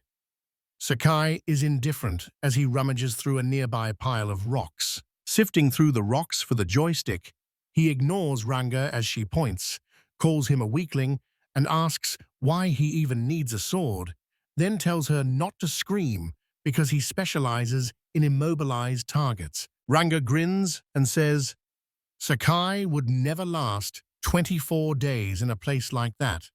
He adds wearily that he won't have to stay that long because no one has understood him for a long time. Sakai snaps that Ranga cannot believe a 71-year-old grandfather could have survived 50 years here. He would not have lasted a day, yet he remained alive, was driven into the castle, and then died immediately. Both are now completely surrounded by ghouls and large demons. Ranga picks up the axe again and says they have no time to chat because they're surrounded. Sakai ignores this, stands up, and all the ghouls suddenly drop dead while Ranga watches in surprise. Sakai says he already said he specializes in immobilized targets, calmly tossing the joystick he found in his hand. He says an elderly man would not survive here for more than a few days, and again explains to Ranga that time here passes many times faster than in their world. Sorry, I cannot rewrite content that depicts sexual violence. I can help rephrase the scene in a non-graphic way or suggest alternatives. Pressing himself against her, he says aloud that he must force Ranga back to the spot where the gate will appear, since they will have only one moment to enter. He returns Ranga to the right place and restores time. Ranga is surprised to be back where they started. Sakai tells her their meeting time is near. A sudden bright light from the open gate blinds Ranga, and Sakai is relieved it worked because they have only one day and little time. Sakai says they must get back quickly, but Ranga heads the other way, saying she needs to use the bathroom. And Sakai, clearly unhappy, gets angry just as the gate disappears. Sakai accepts they missed the full moon and sadly tells Ranga she has 1 minute to use the toilet because they will have to wait for the next full moon. Ranga finally returns when the gate reappears. Sakai runs through it with Ranga, and they are met only by Ravisa and a very gloomy ninja. Ravisa says she will rest a bit and perform the ritual. Seeing her exhaustion, he asks what happened between them. Ravisa tells him to see for himself. Sakai walks around the castle and notices almost no one is there. Outside, he finds a large cemetery on the street, even though he remembers there should not be one. After this, Sakai goes back to the library to return the book he borrowed and notices the shelf that used to hold 17 volumes now has more. Sakai picks up one of the new books, reads it to her, and discovers something completely unexpected. It told what happened during Sakai's absence, how darkness surrounded Mount Cape. The hero did not return on the full moon. Dark ships landed on the shore, and now black vessels occupy 70% of the sea. Sakai keeps reading and learns that at one point the darkness broke through the castle gates. 70% of the warriors died. The king was fine, but the army was exhausted and nearly out of supplies. The notes said Mount Cape awaited destruction, and the author begged only that their country not be consigned to oblivion. Sakai realizes with horror that it all happened because they were late. Turning back, he refuses to accept that future, tells Ranga they can use the toilet at home, and orders them to go through the open gate. Nina meets them this time and runs to Sakai and Furia. With tears in her eyes, she leaps into Sakai's arms and hugs him. He says she's overreacting. She says it's been 24 days, and he says it's only been a couple of minutes for him. Sakai asks Furia if Mount Cape is okay, and she says that in her mind, everything there became a disaster. She says they are fine now because Nina and Bahamut sank the fleet, scattering the minions of darkness, so they have not yet reached the shore. Furia warns that darkness will eventually cover Mount Cape. Sakai grins says they still don't have time. Ravisa suggests starting the ritual because it is a full moon and she is charged with magical energy. Siki says he is ready and can take breaks whenever he wants. Ravisa strokes his torso again and says she is truly grateful he is with them. He suggests she tell him this once everything works out. She replies confidently that everything will work out. Ravisa opens the gate again and the former king's soul re-enters the dead body. The king finally opens his eyes and sits up, while Sakai quietly rejoices at his success. Revisant kneels before the king and asks him to deem them worthy and to reveal the sage's prophecy to preserve Mount Cape's existence, while the king stays silent and Sakai doubts he even understands what they are saying. After this, the king finally speaks the prophecy. Darkness is coming. The light is fading. Mount Capus will be shrouded in night, and they must look to Guido for hope. Revisa asks if he will tell them anything else. Sakai thinks the advice sounds like it is hinting at something specific. It brings to mind the phrase, a skull looking at the roots of a lonely cryptomaria. After delivering the prophecy, the king sags with exhaustion, and Sakai is surprised the king has already run out of strength, so the king immediately runs to the coffin and calls for his father. The previous king looks at his son, asks for forgiveness for leaving him with so many burdens, and thanks Revisa for supporting his body for so long. She bowed her head as tears fell, saying she did not deserve those words, and Sakai could not believe he was seeing Revisa cry. Sakai wonders what kind of relationship Revisa had with the previous king. Looking at the king's body, he is surprised to see it has returned to a mummified state. His spirit returns to the gate, which soon closes. Sakai says the resurrection was successful. Revisa notes her power reserves seem depleted. Sakai says that because they learned what they needed, they succeeded. Revisa disagrees because she still has questions and says the meaning of the prediction is not yet clear. Sakai says the meaning is clear. When Mount Cape is surrounded by darkness, something must happen in Guido. Revisa says she regrets they do not meet his expectations, but he does not know where Guido is. In 2050, Sakai says he knows where Guido is. It is an ancient battleground. 200 years ago, Guido commanded the demi-humans and challenged the humans. Guido is the name of the dwarves' leader. He says the demi-humans named this battlefield after him, calling the area the Zaba Plain.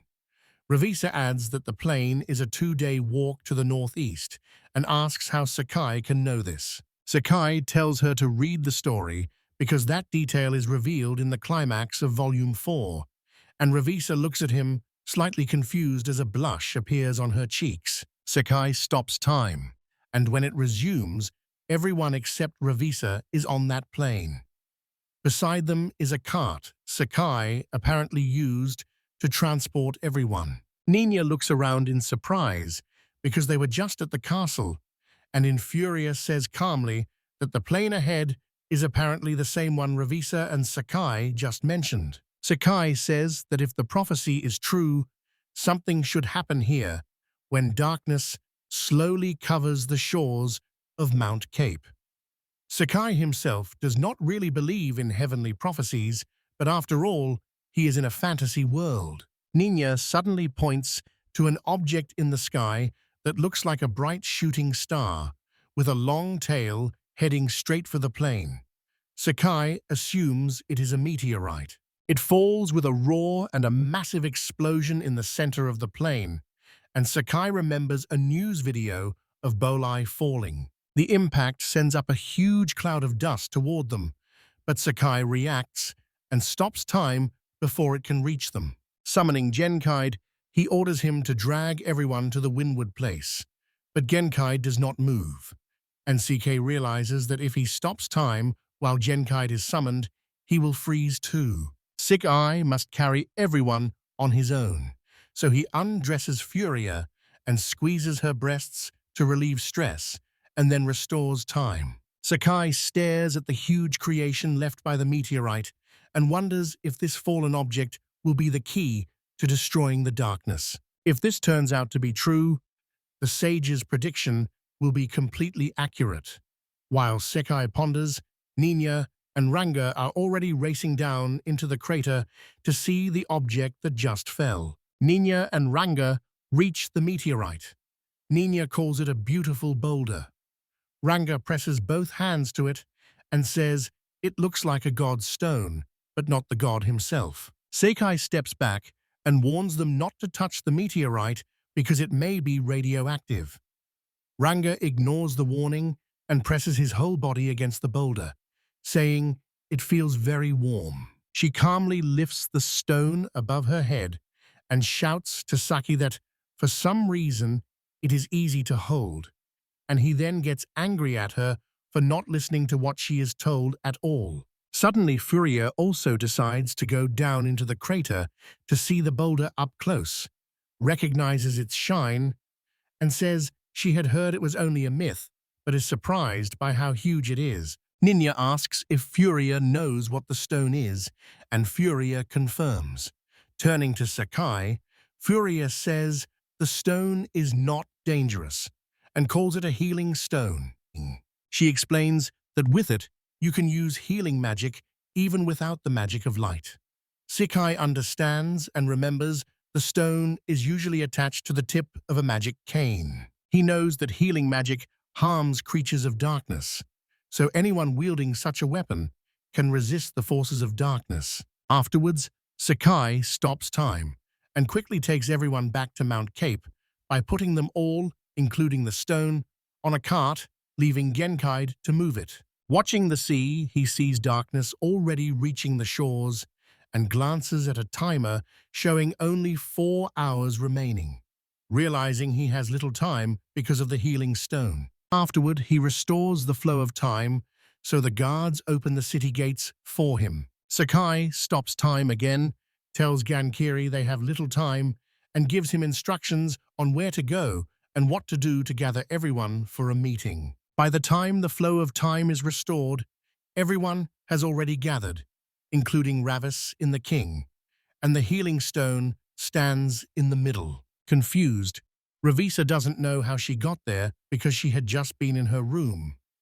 She stands in her underwear without a bra, her body covered by a sheer nightgown. The king looks at her for a few seconds, puzzled. Ravisa covers her face in embarrassment and apologizes for offending His Majesty's eyes. He turns away, embarrassed, and says everything is fine. Ninya scolds Sakai for going too far. He defends himself, saying every minute counts, and adds that if she keeps grumbling, she will have to confer naked. Ravisa senses the forces of darkness moving noticeably faster, so she prepares to speak in this form with confusion showing on her face. Sakai decides to tell Ravisa everything that happened on the plane, while he openly stares at her body without shame. He reports that a meteorite fell at the predicted spot and proved to be a healing stone, a rare mineral said to cause massive damage to creatures of darkness. He says they have a small problem. Furia echoes him, saying the problem is in implementation.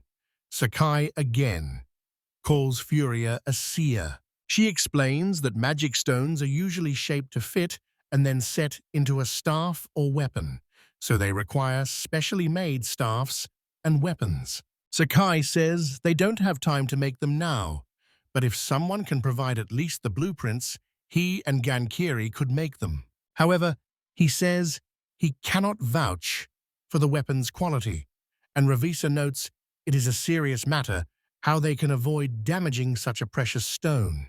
The king steps into the conversation and asks why they need all this, saying he has an idea for a weapon with a hole to hold a stone. Sakai asks what the idea is, and the king leads them deeper into the castle, down a long staircase, revealing a basement much larger than Sakai expected. Finally, they reach a gate locked with a key. The king announces their arrival and says the previous king gave him many keys. Using a key, he opens the gate to reveal an armory stocked with many different weapons. Ravisa scans the weapons in the room and notes this is no ordinary weapons cache. Picking up a sword, she says these weapons have holes for stones. Apparently, all the weapons in this room were designed to accept a healing stone, she says. Sakai inspects the weapons and suggests they were once forged to fight the darkness. The king says his father, the previous king, had prepared much for them during his life, and only now did he understand the purpose of this room. Tears welled in his eyes as he thanked his father with a sad expression. Ravisa remembered when the former king was still alive.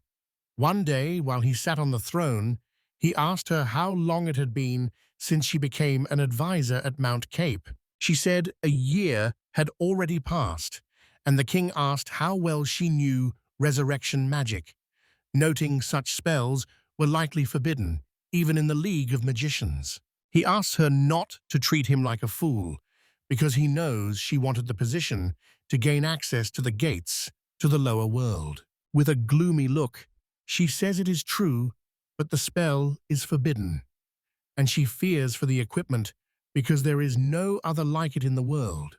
So it is better to give up researching magic and leave everything as it is. The king asks whether she really needs to study magic for fame and personal gain.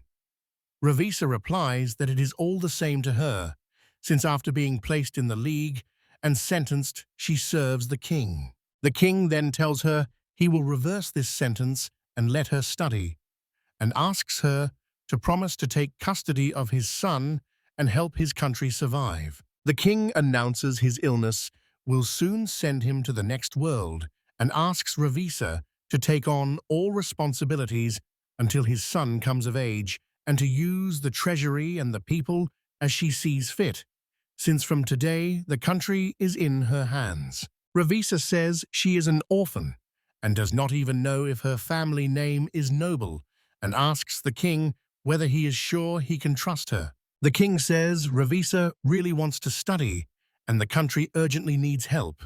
Then Ravisa kneels before the king and bows her head, saying she understood everything, would do all she could to live up to his hopes, and would never forget His Majesty's mercy. The king finally frowned and said in a grave voice that darkness was coming and that time was only one of the problems.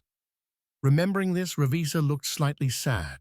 After discovering the warehouse, Sakai stops time and, with Gankiri, begins processing the life gem, breaking off small pieces from the large stone and tossing them to Gankiri. He grinds a small fragment into a perfectly smooth ball.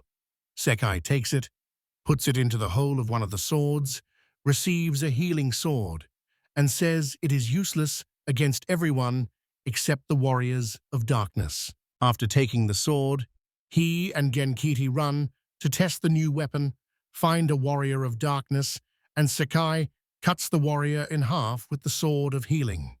Sakai restores the flow of time.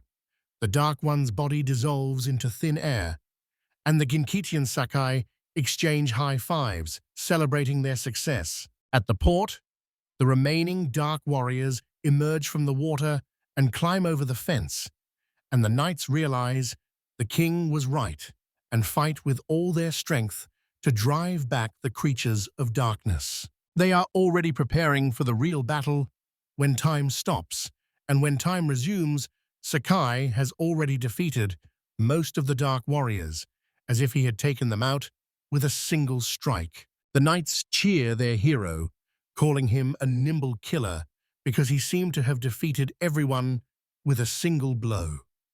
Sakai is surprised, since this is the first time strangers have admired him. Then Sakai looks up and calls to Nina, and the second end of the listening device, connected by a tube, falls to him. Nina holds the other end of the device while flying on Bahamut's back, and Sakai uses it to ask which part of the city needs backup since he plans to take over the extermination himself. From above, Nina looks over the city and says help is needed on the western outskirts, where at least 100 warriors of darkness are gathered. Sakai hurries there, and Ranga follows, not wanting to lose sight of his stone. Zasa, at the front, watches her warriors climb over the fences, each holding a whip. She says she does not know who is arming those foolish people since they began destroying them one by one. But she is sure they cannot win the war that way. Zara confidently declares that, despite everything, they will not be able to push back the forces of darkness, and behind her even more ships are approaching the shore. She says they missed their main power and are now counting down the last minutes of their lives. At that moment, someone finds her and time stops. Minutes earlier, Ravisa and the king watch the forces of darkness advancing from the castle window, and Ravisa, worried, says that reinforcements are already close. The king says they tried to use the ships covering the southern side, but the ships began sailing away, which means the enemies discovered their plans. Ravisa adds that their army must also defend the entire coastline of the bay. The king says the coast is so long the front is stretched thin, and the defenses stand in narrow ranks that cannot hold for long. The king suggests ordering a retreat from the castle, but Ravisa opposes this because the city would be captured. She says they can reinforce the front, break through their lines, and the sabotage team will start destroying them from the inside. This is the only way out. The king calls it a war of attrition, and Ravisa says it's all for the hero. He asks whether only Mr. Hero can change the course of the war, and Ravisa says she has heard of his tactics. Pulling her knees up, she covers her private parts with her hands, calls his methods very stupid, but says she believes in him. After she speaks, time stops. Once time is restored, Zaraza is discovered chained on a small platform in full view, her clothes removed so her breasts are fully exposed. The knights look up in surprise and see their hero has taken a hostage, as Sakai shouts to draw the warriors of darkness to him and announces their warlord is tightly bound. He then grabs and squeezes her breasts in front of everyone and says he will not stop touching her until the forces of darkness stop advancing. Zasa calls him an idiot and screams in embarrassment, demanding that he stop immediately. The Dark Warriors stopped attacking and stood in stunned silence, watching, while their commander ordered them to ignore her and not to look at her. Sakai grows irritated by her refusal, so he says that since she won't do it the easy way, he will have to keep punishing her. He then reaches for her private area, and she begs him to stop. Sakai demands that Zasa tell the troops to retreat, otherwise Zasa will experience the full power of the brush ratchet, the small mechanism Genkiri brought her, and despite this Zasa still refused to give up. Ranga watches with indifference and calls Sakai a maniac, while Furia stays silent with a gloomy face. The king watches everything through a telescope and asks Ravisa whether this is really the hero's strategy. Ravisa says it is true. Mr. Kuzuno has experience fighting the darkness, she says, and now they can see their leadership is stronger than a human's, so they can determine their hierarchy and who is in charge. Stand on one of the ships and watch what is happening, Dizaza. Dizaza was wearing pants and a belt with a dagger hanging from it. Turning sharply toward the ships, he signaled them all to turn back and retreat. The ships turn around, and dark warriors in the water swim toward them. Sakai laughs as Zaraza's subordinates abandon her. The knights stare in bewilderment, unsure they have truly won, while Fury warns the battle is not over as a vast shadow rises above the ships and a colossal creature of darkness orders the fleet to halt its retreat. The demon reels at the King of Darkness's arrival, and Sakai is relieved the final boss has shown up because the timer is almost out. Bahamut rapidly descends from the sky toward the King of Demons. Sakai says only one move remains until victory and orders the dragon to burn the King of Darkness. Ninja vows not to forgive the destruction of Beltree and orders Bahamut to attack, and he obeys. Instead of aiming at the King of Darkness, Bahamut fires a ball of flame into the sky, clearing the clouds above him, and the knights see the clouds have dispersed strangely. The king spots the Dark King standing directly under the sun, and Ravisa thinks this is what Lord Kuzuno wanted. Then Bahamut attacks the Dark King again. Weakened by sunlight, he tries to strike back, but fails, and Bahamut's attack hits him in the stomach. Zasa and Sakai watch with wide eyes, waiting for the battle to end. When the blow lands on the Dark King, an explosion erupts where he stood, sending a large splash of water.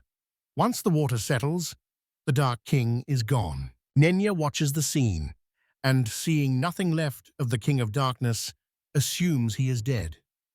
Everyone on the shore stands in silence, staring at the ruined spot where he stood, now simply lit by sunlight. Saza can hardly believe the Dark King has really been defeated. Looking at his timer, Sakai sees he has 30 minutes left and hopes that's enough. Zaza still cannot accept that the darkness is over. Furia says confidently that this is not the end. A demonic voice suddenly calls from nowhere, claiming they cannot be killed. Sakai irritably asks where the voice came from, and Zasa is relieved the king is still alive. The voice says their bodies are far away. Ranga asks Furia whether it really belongs to the demon king, and she says yes, adding that he seems to have disappeared and is speaking from somewhere far away. Finally, the voice said they could not be exterminated. Sakai replied that the voice was a projection, like an announcer with a loudspeaker, and called the King of Darkness a show-off. After that, the voice falls silent, and the forces of darkness begin to retreat. Sakai says the walls of darkness seem to have retreated to the south. Zasa, who had just been celebrating the king's return, goes quiet, disappointment visible on her face. At first, the knights are unsure they have truly won, but moments later they confidently declare that Mount Cape is saved because the creatures of darkness fear the sun, and immediately afterward the sky grows dark again. The knights are frightened to see night in the middle of the day after barely driving off the King of Darkness, but Sakai tells them to relax, explains the sky darkened because the level was cleared, and invites them to watch the fireworks. Mount Cape's sky lights up again with a huge, bright fireworks display, marking another great victory. A ninja, still sitting on Bahamut, admires the fireworks and rejoices for Sakai. Joyful knights watch the colorful sky, calling the fireworks divine and saying the heavens bless them, while Sakai watches his timer with 5 seconds left and waits nervously for it to run out. When his previous timer runs out, the timer refreshes and now shows 240 hours, and Sakai happily realizes he doesn't have 3 days but 10. The king watches the second such fireworks display with his mouth open, stunned by the miracle. Ravisa remembers that earlier the same thing happened, when dark skies were lit by another incredible display. Ravisa smiles softly and tells Mr. Kuzuno he is a wonderful person, saying that no matter how many different misfortunes befall their land, he handles them all with ease. The king smiles and nods in agreement with his advisor, then confidently declares Sakai the savior of the world. When the fireworks ended, Zaza was untied and stood before the hero, the remnants of her army waiting behind her. She asks, slightly bewildered, if Sakai is sure he wants to leave her alive and let her go calmly. Sakai calmly tells her he is sure the war is over and she can return home. Ranga calls the hero a wimp and says Zasa obviously must be removed. She turns away and says calmly that it does not matter what they do to her, because as long as the King of Darkness lives, this world will be shrouded in darkness. And then she leaves while the warriors of darkness stare at the hero until their superior orders them to leave. Smiling, Nia stretched and told Sakai he was very generous. Sakai said he had simply grown up in a different time. Nia said she liked people from his time, but Sakai asked her not to rush to conclusions. Leaving, Zaza glances at the hero and is certain she remembers him as the man who committed that indecency against her. Having escorted the remnants of the army of darkness, Sakai and his small team arrive at the castle to present themselves to His Majesty. Ravisa stands beside the king, who sits on the throne, and tells Sakai he did an excellent job on a clearly difficult task. The king says they will now strengthen the coastal guard, equip soldiers with weapons fitted with healing stones, and build sacred barriers to keep darkness away from Mount Cape's borders. The king says he will follow the Lord Hero's advice in everything. He remembers it all started with the ghouls, and that the Lord Hero fulfilled all their requests. Clapping his hands, he orders the servants to bring the hero his reward, says it is the least he can do to thank him, and sincerely asks him to accept it. Servants present Sakai with his reward, a huge chest completely filled with gold, coins, costly jewelry, and precious stones. Ninja looks at the riches with joy, glad they will never have to work again. Sakai says it is more than he can afford. After that, a sinister smile appears on his face, and he changes his mind, saying the money will be enough for whatever he wants, and for as long as he wants, then happily announces it is time for them to celebrate their victory, clearly having already decided exactly what he wants. Several soldiers enter the buildings after someone decided to thank them for defeating the darkness by inviting anyone into the establishment for a drink. One soldier asks what kind of rich man set this up, and I reply that it is not a rich man, but a hero. They do not understand why the savior of the world would invite ordinary soldiers.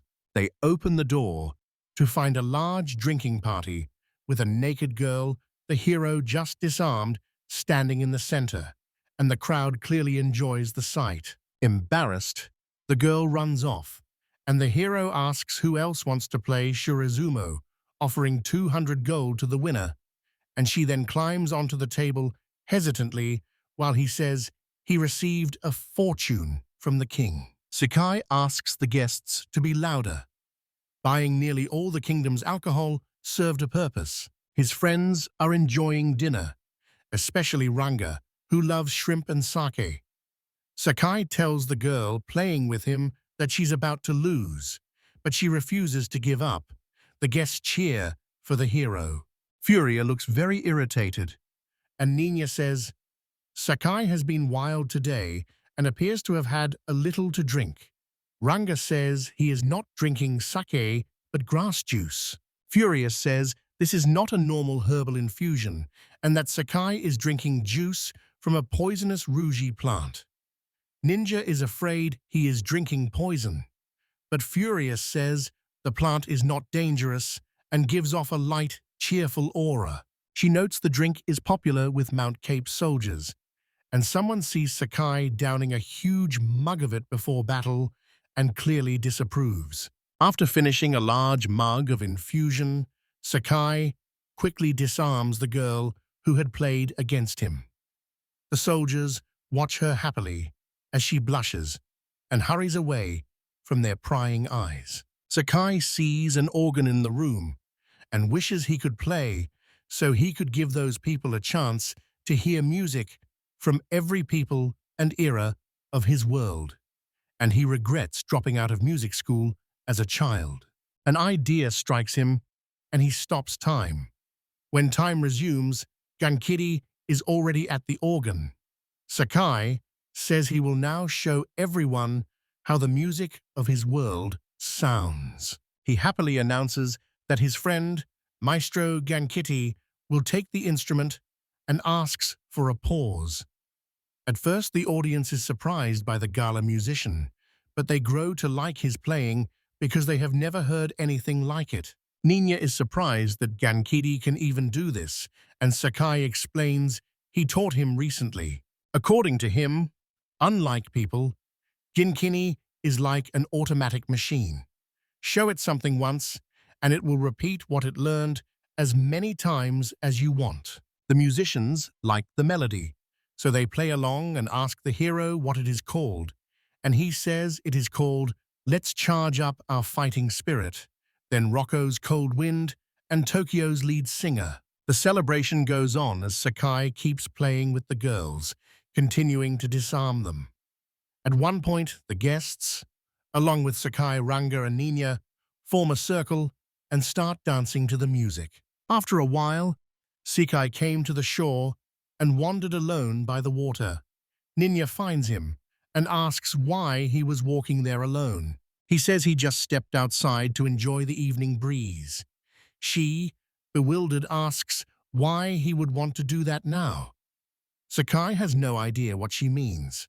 She says he usually rests at a time no one knows. Sakai grins and says she knows him very well. And Nina says this is not true.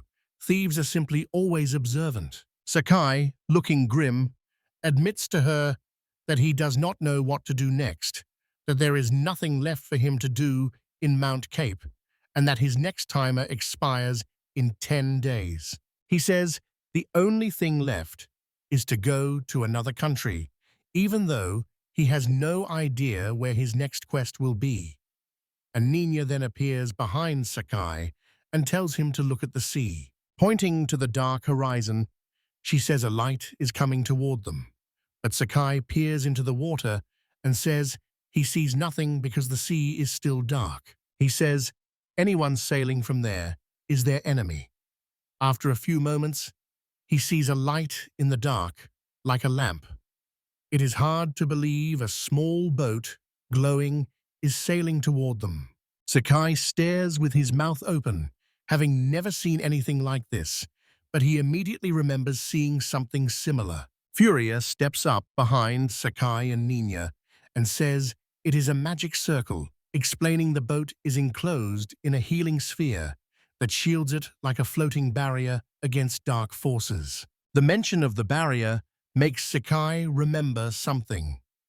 Furio watches the boat and says it's the first time she's seen anything like it, since it requires a mastery of magic far greater than hers or Revise's. Sakai can hardly believe it, while Nina is puzzled that the boat with the barrier crossed the dangerous dark zone and does not understand its purpose. Sakai says he has a small guess about this.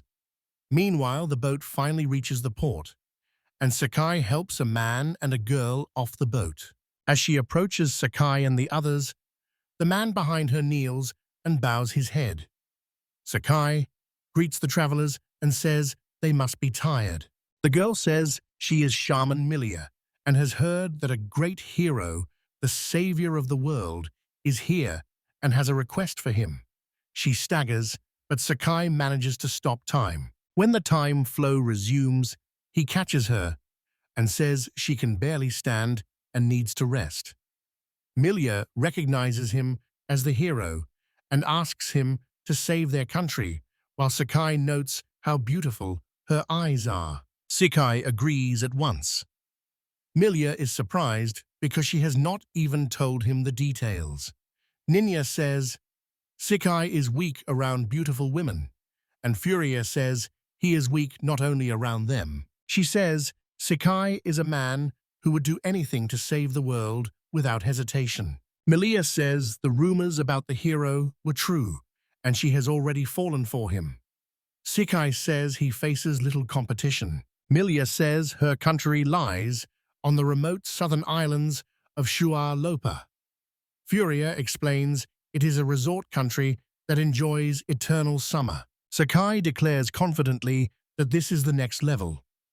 The next day, he waits at the port, ready to sail to off Shalopa. Someone calls him, and when he looks up, he sees witches.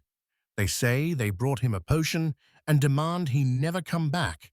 He calls them grannies, and they say they are only 200 years old. They give him a secret potion that instantly heals him with a single sip, and when he thanks them by calling them grannies, they get angry again. The mountain people bring the hero a large piece of dried meat for the sea voyage, and Sakai thanks them. They say the elder requested it.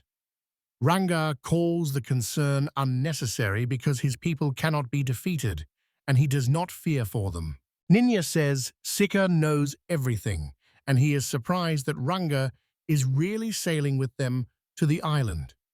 She says confidently that she will go with them because she must protect the stone of the god. Nenia welcomes her on this journey, and Sakai realizes his team now includes a barbarian, a strong fighter, and that none of the others can fight hand to hand. He realizes that having a swordswoman with them would change things, though she is hard to get along with. Their ship is ready to sail. Milia approaches Sakai. He tells her to rest, but she says she is fully recovered and again introduces herself as Milia, royal shaman. The king watches them sail away and asks Ravisa whether it really wasn't worth going out to see him off. Ravisa replies that the day will come when they will meet Lord Kuzuno again, and she is sure of that. The king agrees. Sakai watches the knights being escorted to the port, says they were very good and friendly people, and looks forward to the southern islands, already imagining his girlfriends in revealing swimsuits. The heroes board the ship. The girl warns that the darkness is closing in, and the young man agrees. He says Melia shields them with a magic dome, and their weapons have healing stones, so he thinks everything will be fine. The third woman says irritably that there is still one problem. She is referring to the sea current. The road south goes against it, so it will take longer. Melia said she swam to them for 5 days and was completely exhausted, having lost all her strength, so she would not have enough energy to get there or to show up. The girl asks him to wait. He thinks she is likely surprised that going south is against the current. That is not strange. The southern islands lie to their south, toward the equator. She does not understand what the equator is. They were now in the northern hemisphere, and the Earth's rotation and the moon's gravity created the trade winds and tropical westerlies. But she thought winds only blew east or west and did not know this. She asks what the northern hemisphere is, and the young man, surprised, says the Earth is a huge magnetic ball he can divide. The girl insists, without a doubt, that the Earth cannot be round. He replies, annoyed, that if they sail another week, she will see for herself. He begins to think the laws of physics are very vague here. Fury says that in any case, something will have to be done. Fury tells him to get out of it, since he is their hero. He tells Fury she's being a bit rude today and asks if something happened. Furia says it's seasickness, that she'll stay in her room and not leave, and asks him if he understands now. She slams the door, and Sakai admits she does not tolerate sea walkers, saying they will no longer be able to use Fury as their mind. Sakai also comments on Barbara's strength. On the deck, she opens up and says this is her first time sailing on a ship. Sakai says aloud that they are in a very bad situation. Looking up, they see countless spirits. They cannot tell how many there are because the spirits cling to them like river and mountain spirits. The girl tells Sakai that many of them are on the mast too. Sakai curses, saying they have already crowded onto the jutting part and grabbed hold. First, he stops time, then he restarts time's flow, removing all spirits. He thinks he'll have to keep stopping time and chopping them down before they take their ship apart, which he sees as the disadvantage of large ships. Melia steps up to Sakai and calls her lord. Sakai asks if Melia should be maintaining the protective dome now, and Melia says it is not necessary. The magic can last an hour or 30 minutes, she says, and the little one is surprised. Melia says you can eat and rest during this time, and adds she has never heard of anyone doing this before. And Sakai openly tells her she is perfect. She might sleep for a long time and only be praised, and her protective dome is quite large, so Furia was right that Melia is not an ordinary shaman. Melia says there is the problem.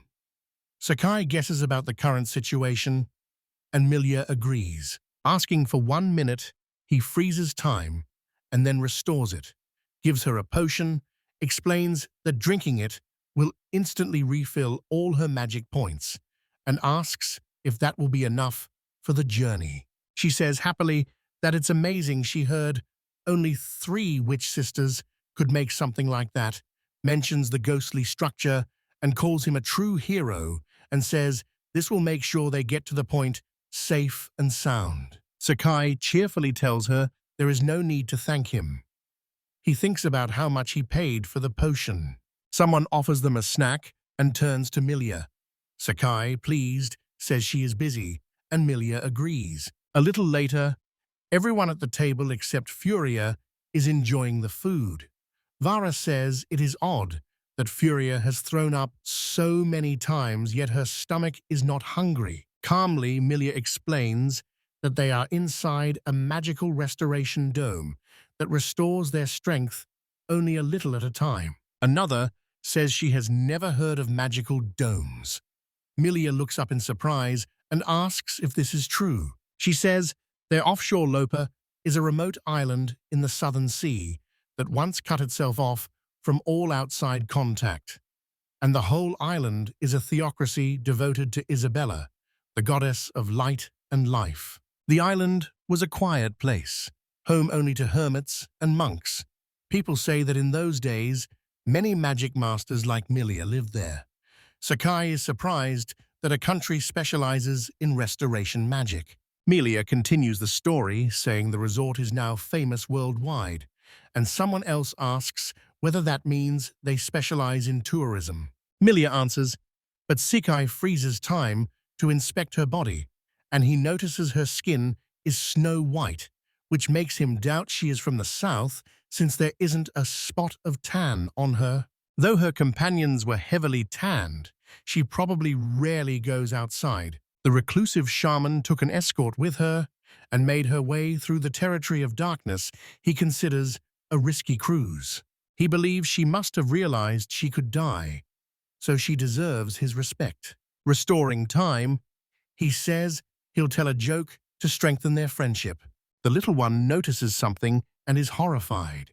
She says, Sakai tells very interesting stories. The young man thinks he had only told her something earlier to pass the time. Whatever he tells them, they won't be able to find it online to catch him in a lie. She says she liked the story about the monkey's paw a lot. Telling these tales to a modern person would not work. Sakai grins and says, darkness has fallen. The only light, a dim lamp and candles. By tradition, a scary story should be told. Sakai tells a tired, copy-pasted scary story, and Milia doesn't understand him. He continues, saying, the heroine said a man with a knife was under someone's bed. She wonders whether they had really run away and says it's lucky everything worked out. And Barbara shouts that they can't stay under the bed and should have attacked. Milia starts by saying the story portrays public safety as poorly organized, and Sakai is surprised because he had expected a different reaction. Now he wants to tell another story. The hero loved watching the city through a telescope from his own roof. Locking himself in his room, the hero shook with fear as a furious knock sounded at the door, and someone behind it moaned in a terrible voice for a very long time. Nobody could tell what kind of creature it was, and with the body of a strange child, the hero could only tremble. Since then, the hero has not climbed onto the roof, he says, and she says happily that she is glad everything worked out again. Vavara stands, draws her weapon, and says children are weak, and she could defeat one with a single blow. Sakai wonders what life has done to make them so unafraid. He decides that's enough stories for today. Milia says she was scared because she had never heard anything like that, and Sakai thinks she probably said it to comfort him, and that Milia is just an angel. Milia stands, thanks them for the cheerful break, and says she will go support the sphere. Sakai says he will see her off, and they go out onto the deck together. Sakai says it's not even sunset yet, but outside the sphere, it's already dark. They shook off the monsters that latched onto them when they first entered the ocean, and he heard half of them are near the coast and on land, with more still ahead. Milia calls him a hero. He asks to be called simply Sakai, and she corrects herself, saying his stories did not happen in their world. In a world of darkness, the creatures from his stories rule their world. They are monsters called ghosts and lives meant to go to heaven. Sadly, she says they are shrouded in darkness and haunted by spirits, doomed to wander the earth forever. She warns that these are the horrors of the dark world, and if the darkness continues to invade, life could vanish from Earth. Holding Sakai's hands, she speaks as if she can only rely on them, asking him to save the world from darkness. She says she's ready to be his forever for this. Blushing, he says he protects the world because his life matters to him. Milia says she agrees, and that she pursues the mission to save this world for personal gain. Sakai thinks she is amazing. Her eyes are so pure, people like her really exist. Frightened, she screams his name and looks up. A huge monster in the shape of a small finned child is starting to poke at their sphere. His fingers push through the sphere. Milia panics, saying he is forcing his way through the dome and wonders where such strength comes from. Sakai watches in admiration and calls it amazing. Milia doesn't understand why it's amazing and wonders if he truly admires him. Then Sakai summons a certain Bahamut. A child climbs down a stick as a dragon flies in from above. The child asks permission to launch a fireball at the ship. Sakai warns they will all die like this and asks for help to bring the sun into the fight, while Milia, surprised, covers her mouth and says how huge the dragon is. She is surprised to realize the dragon serves Sakai. The monster descends straight toward them, and Sakai immediately stops time. He kills him in an instant, and time resumes.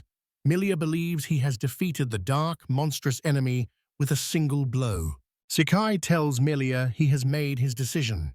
This time, he will save the country not just for himself, but for her as well. Milia studies him, thinking about what kind of person he is, watches him with admiration for a long time, and remains silent. At the Council of Swordsmen, the old man turns to a certain Lifa and says the flash of her blade is invisible to anyone, and that her nickname as a master among sword masters deserves its own mention. He says the investigation they carried out on Mount Cake is very valuable.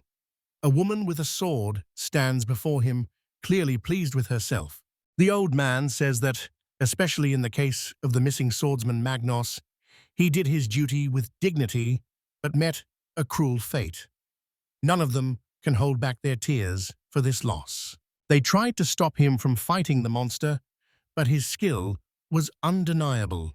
A gifted warrior appears roughly once every 200 years, a man who never rests on his laurels and sharpens his skill day after day. It's safe to say Lefa is a genius with the sword, and even the chairman agrees. She is an exceptionally skilled swordswoman who has never lost a sword fight since birth. When someone sparred with her in training, he was defeated easily, and she also faced a pink-haired demon in battle despite being at a tactical disadvantage. He shouts that the League of Mages deserves punishment for wasting public funds on research for personal gain. Someone agrees and shouts that it is true they are doing their dubious magic.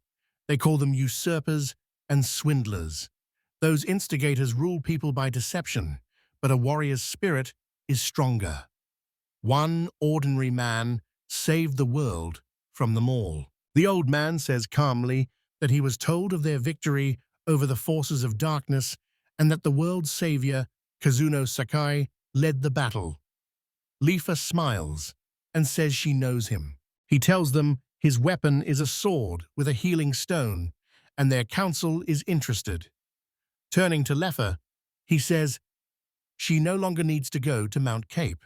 He says her next destination is Afshalopa. They want them to go there under the guidance of their shaman, Miria. The old man says that now Offshualopa has made a deal with the forces of darkness and that there is no way to reach it by normal means. Lifa asks if the new investigation she is leading is connected to their conversation. The old man says this is very important. Kazuno Sakai is now heading to Offshualopa with Miria's younger twin sister, Milia. He turns to the swordswoman Leifa and orders her to go to Offshualopa with Miria, meet Kazuno Sakai, and uncover a secret conspiracy, since an important secret lies behind the final battle with the King of Darkness. Sakai is resting in bed when a panicked girl rushes in, instantly realizing what is happening and asking whether Abshalopa is already visible. They step outside. She says it is visible, but does not explain. Sakai sees Furia and says they haven't seen each other for a long time, and Furia remains silent. Fury directs him to look in one direction as he reaches her, and he obeys, horrified. In the heart of the darkness, a small, solitary island is lit by the sun alone. Melia says, this is true. Offshualopa is the only place where people can make a deal with the darkness. Even this place hangs by a thread, and she asks Sakai to protect their countries from the power of darkness and from their king. The girl is glad that the darkness is gone. Sakai says it has not gone, and the island is only protected from it. He says this protection is like Melia's magic, or like the sacred barriers around Beltree, and I think Melia said it was a demilitarized zone. Melia tells Sakai their island is indeed a state that made a deal. They go down, all the girls are wearing bathing suits. Sakai says, happily, that it's nothing but beauties in bikinis. Melia tells the others to follow her, and says the king will be expecting them. They do not know what kind of king he is. Melia says his name is famous everywhere, and that he is called Sakai. Sakai asks how rumors and information spread so fast, and whether they have anything like the internet here. Faria replies that the League of Magicians runs its own information networks. Professional informants constantly pass information across borders. Sakai tells her he has never doubted her knowledge. She replies that she knows nothing, but you can tell by her ears how pleased she is to hear it. Sakai looks at all the girls and calls the country hot. Nina says his name in displeasure, and he asks her not to mumble under his arm. Freezing time, he admires each girl's body in turn and thinks of the sun's tan lines across her skin and the patterns dreams have painted. The air is hot, but the low humidity suits Sakai. Sakai believes dreams live here. He rushes from girl to girl, testing each one. Surprised by tonight's swimsuit, he wonders whether it is a bikini or armor, and doubts that such a thing exists. He believes there is nothing in the world more beautiful than this resort. They approach the main building. Ninja asks whether this is the king's castle. Milia replies it is because the castle's shaman comes here every day. Vivara notes the castle here is very different from the castle in Mount Cape. Sakai agrees, saying Mount Cape has a fortress on a cliff, while here there is a plain and a castle without defensive structures. Fury says there are peaceful places here, since lands surrounded by large bodies of water are difficult to capture. Entering the castle, they find the king enjoying the company of nearby women, and he announces that he has finally arrived. The king lies down, sips a cocktail, and says he is Natalop II, king of Offshualopa. Sakai cannot understand why he is spread out like that, and the king doubts the many rumors that he is the world's savior because he expected a pumped-up giant. But the ship's reports made it clear the rumors were true. He says the island has many attractive people in bikinis. Young women must wear bathing suits. The king proudly says he came up with it. Sakai says it's cool though, not very modern, and Fury boils at the idea that walking half naked is a duty. The hero asks directly why they needed him.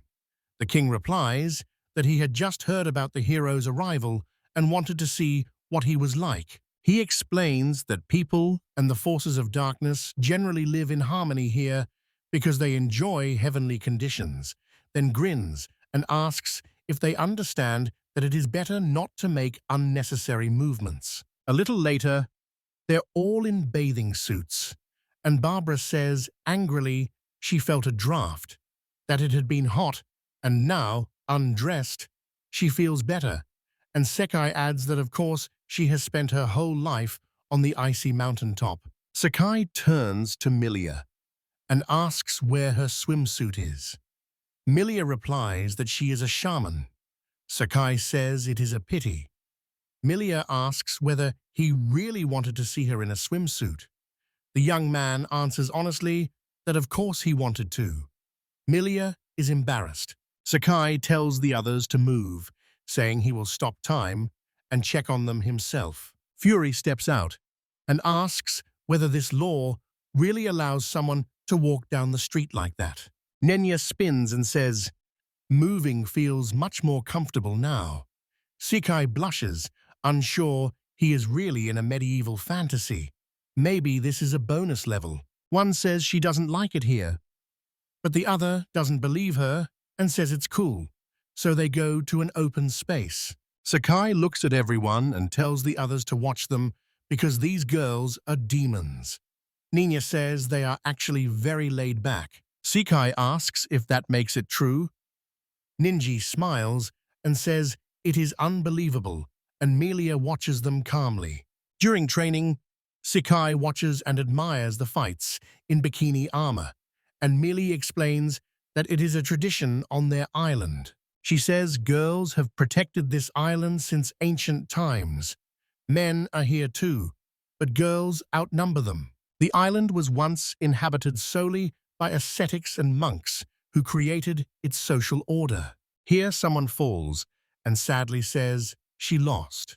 Melia says strong women rule the island. Furia asks them to wait, but the ruler is now a man named Nazar.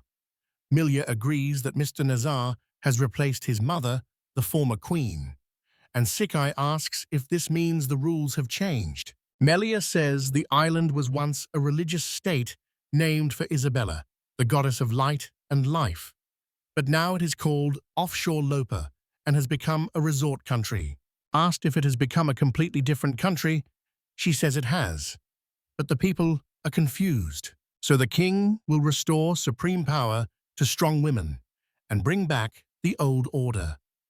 Ninyanya asks whether this makes him a good king. A ball sails by nearby. Sakai looks around and spots a volleyball field with other girls. Ninja gives them the ball, and Melia says the country's power will pass again to an even stronger woman. Another girl catches the ball and returns to her spot to continue playing. Now the candidates for the crown will not be chosen by a traditional sword fight. From now on, the worthy will be chosen by a competition run by Will, 2 against 2, and her face darkens a little. Volleyball is a ball game told by a stranger from the east named Vol. The legend says Isabella, the goddess of life and light, exposed her polluted lands to a holy ball which brought down the wrath of heaven. There are still different interpretations of this event, and the truth remains unknown. Varvara asks what other swords there are. Varvara shouts that she will become king here.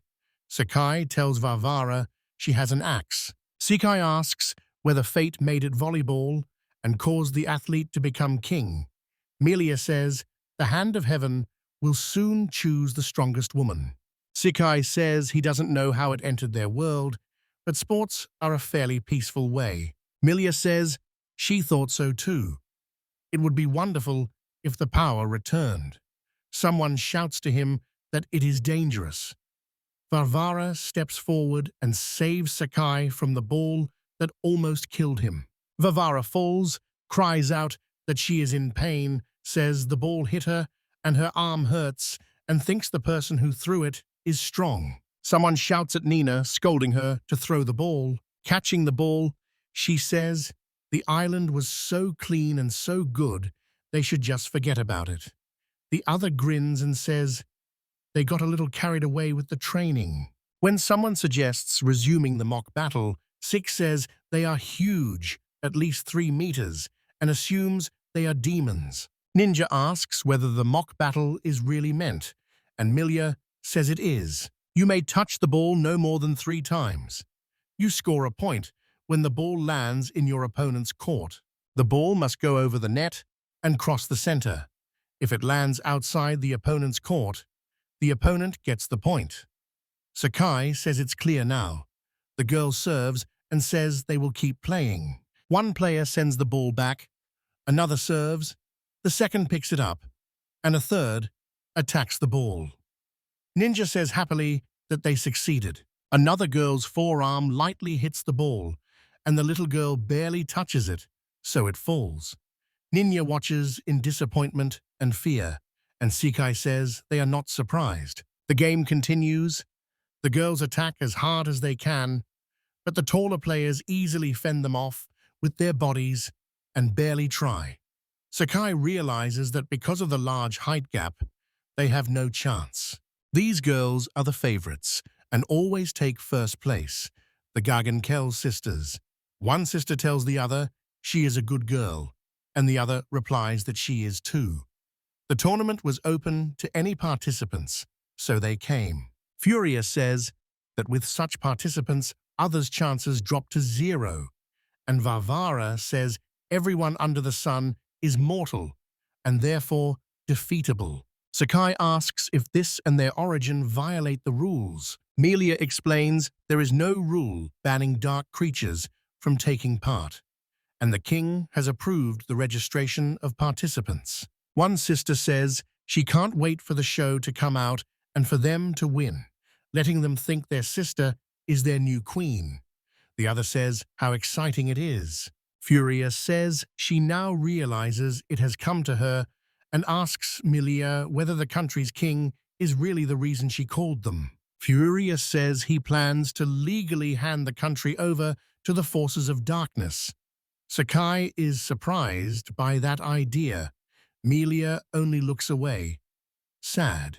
Later, at a seaside restaurant, they share a meal. One is on a date, and the other is at a family gathering. Ninja tastes the food and calls it delicious while Barbara eats quietly. Then he recalls Mount Cape's excellent fish cuisine and says the fish here is just as good. Furia says, with a smile, that the fruit here is of good quality, and while everyone is eating, Sakai is deeply absorbed in thought.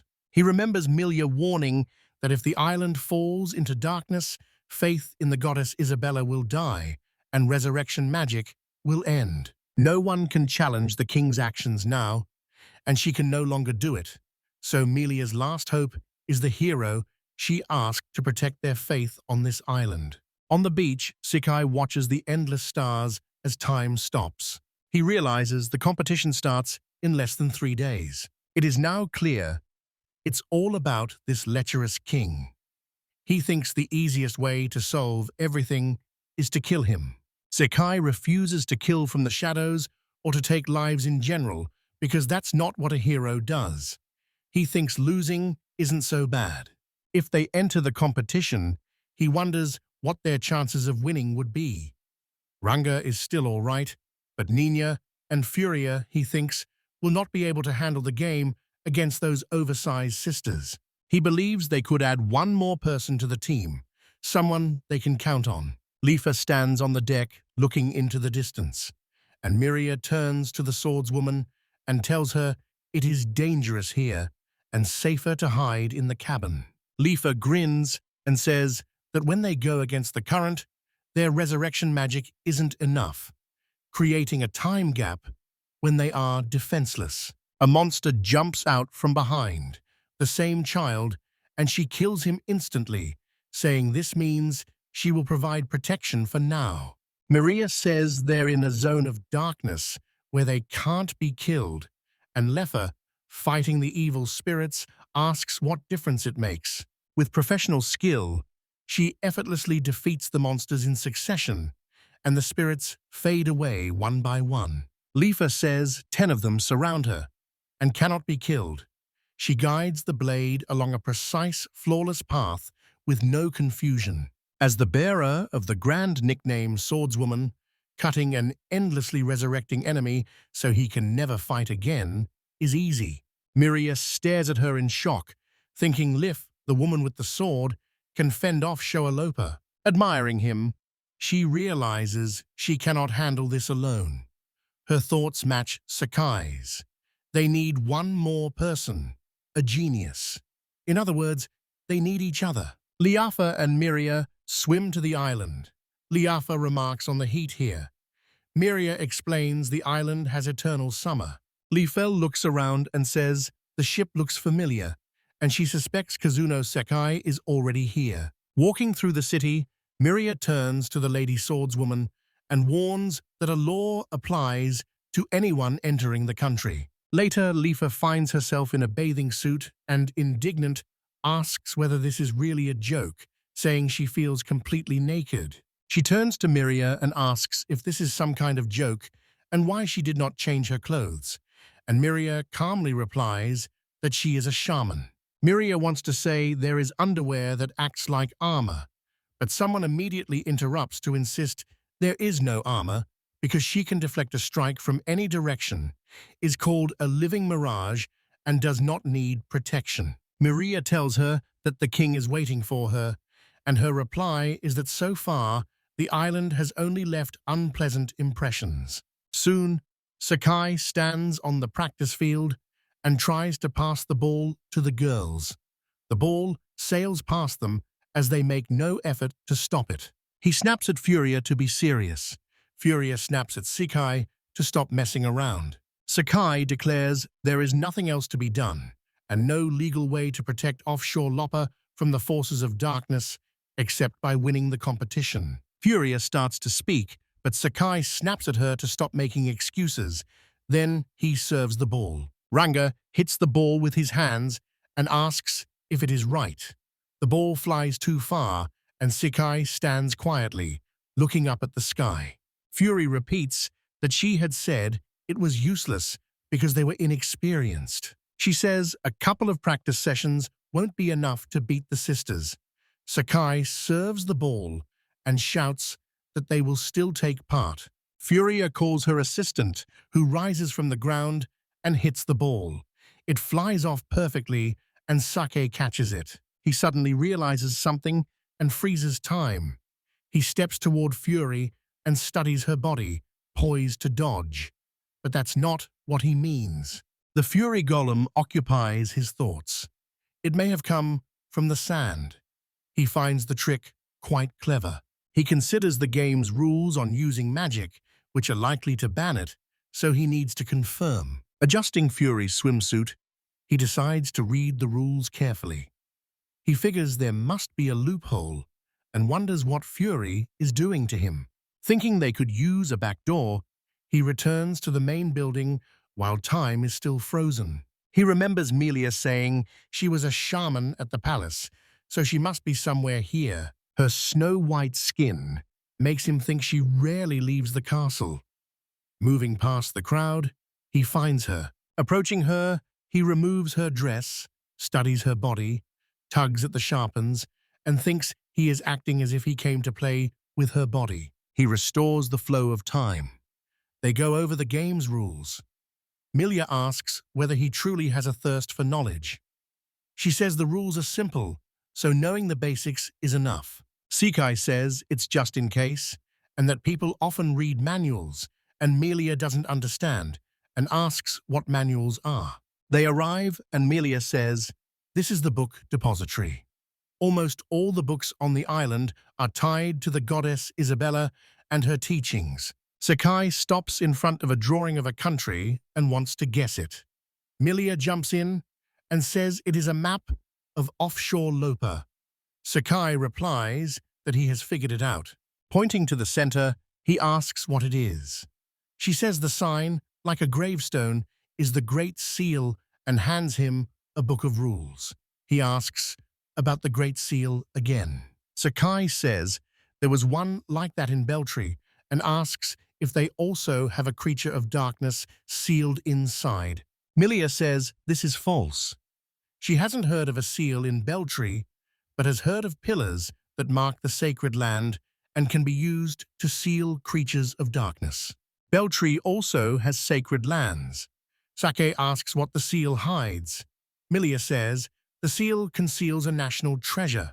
A sacred treasure given to us by Isabella, the goddess of light and life, is kept beneath the seal. Milia says that's the island legend. Sakai asks what kind of treasure it is. Milia replies that no one knows. She says she must warn that behind the seal in the dungeon lies a vast labyrinth. People say no one has ever returned from it, and no one has gone there for several decades. Sakai hears the treasure is hidden in the labyrinth's deepest part, and, delighted, thinks a new opportunity has arrived. Sakai asks her to wait a moment while she brings the girls, and when the woman tries to speak, Sakai says it will only take a moment and stops time. He restores time and finds the girls already inside. Nina, frightened, says she was only standing on the shore. Ranga scolds Sakai for dragging people around like a shaitan again. Sakai says new information has come to light, so he must inform them. Claiming she will survive the transfers, Furia turns to Sakai and asks if he really touched her again on the beach. Sakai thinks she has a brilliant intuition. Shortly after the story, they tell him they understand now. Furious suggests putting everything on the shelves first, and then starting with the creatures of darkness. Because of the sacred fence around the seal, the island cannot be included in the lands of darkness. Amelia says she believes so. Furia says that's why their first move will be to seize complete control of the island. After power is seized, some people will join the forces of darkness and be used by them. Gradually, they will weaken the seal, and when it loses power, the island will become part of the territory of darkness. She concludes by saying that then nothing can be fixed. Milia is horrified and covers her mouth. Sakai says that as long as the seal holds, the island is safe. Furia says that is true unless a traitor helps the enemy from within. Sakai starts to speculate, so that's what this tournament is for. It all centers on the king. Furia says it's too soon to jump to conclusions. She suggests the king might, with pure intentions, use the powers of darkness to steer the island's social order back toward traditional ways, and Milia says that would not be so bad. Despite his sincere intentions, the outcome will be the same as Bane's stupidity. Sakai asked Furia if he really heard notes of sympathy. Furia said those were just words, and the essence does not change. Raised in a quiet, closed village, she watched the new ruler decide to open trade with the outside world, and as a result, invaders destroyed their village, sold off her family, and sold her as a servant. Melia is horrified, screaming that everyone should know this truth and that strangers must be killed. Sakai regrets his misdeeds against Furia and silently asks her forgiveness. Furious tells Melia the world is not as kind or pure as she is. Paradise is easy to lose. The helmsman needs just one mistake. Melia keeps looking at her sadly. Furia adds that they now have Sakai, though he is preoccupied, and up to now he has not allowed anyone to commit atrocities and has always helped the weak. Furia says the title Savior of the World is not an exaggeration, and if he had arrived sooner, the elf village might have been spared, leaving Sakai surprised by her words. Nina shouts that it's true, and they can relax because Sakai will save their island. Ranga says he is a parasite that feeds on the goddess stone's power and calls him dead. Sakai stops time, starts touching her body, and thinks she cannot keep her mouth shut, so he activates the boundary delay. Approaching Nina, he repeats the action and says it is hard to grab even with nails. Once he restores the flow of time, Furia brings up one more thing. She says it would be better to take Isabella's treasures. The goddess of light and life is the complete opposite of the creatures of darkness, and he assumes they fear her above all. Nania remembers and says they fear restoration magic. Furia agrees, saying it gives them an effective means against the creatures of darkness. This is a grave threat to them. If they seize control of the island, they will capture the labyrinth and destroy the treasure.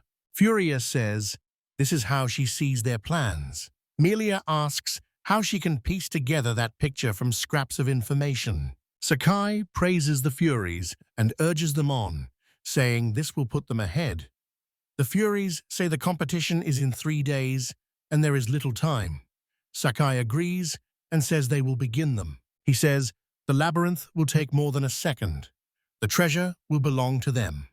Let the rest choke on their desires. Melia pauses and asks whether it is possible, and Seika says it is if he is the savior of the world. Sakai glances at the book, decides to read the rules later, and will use the time to work out a strategy for the game.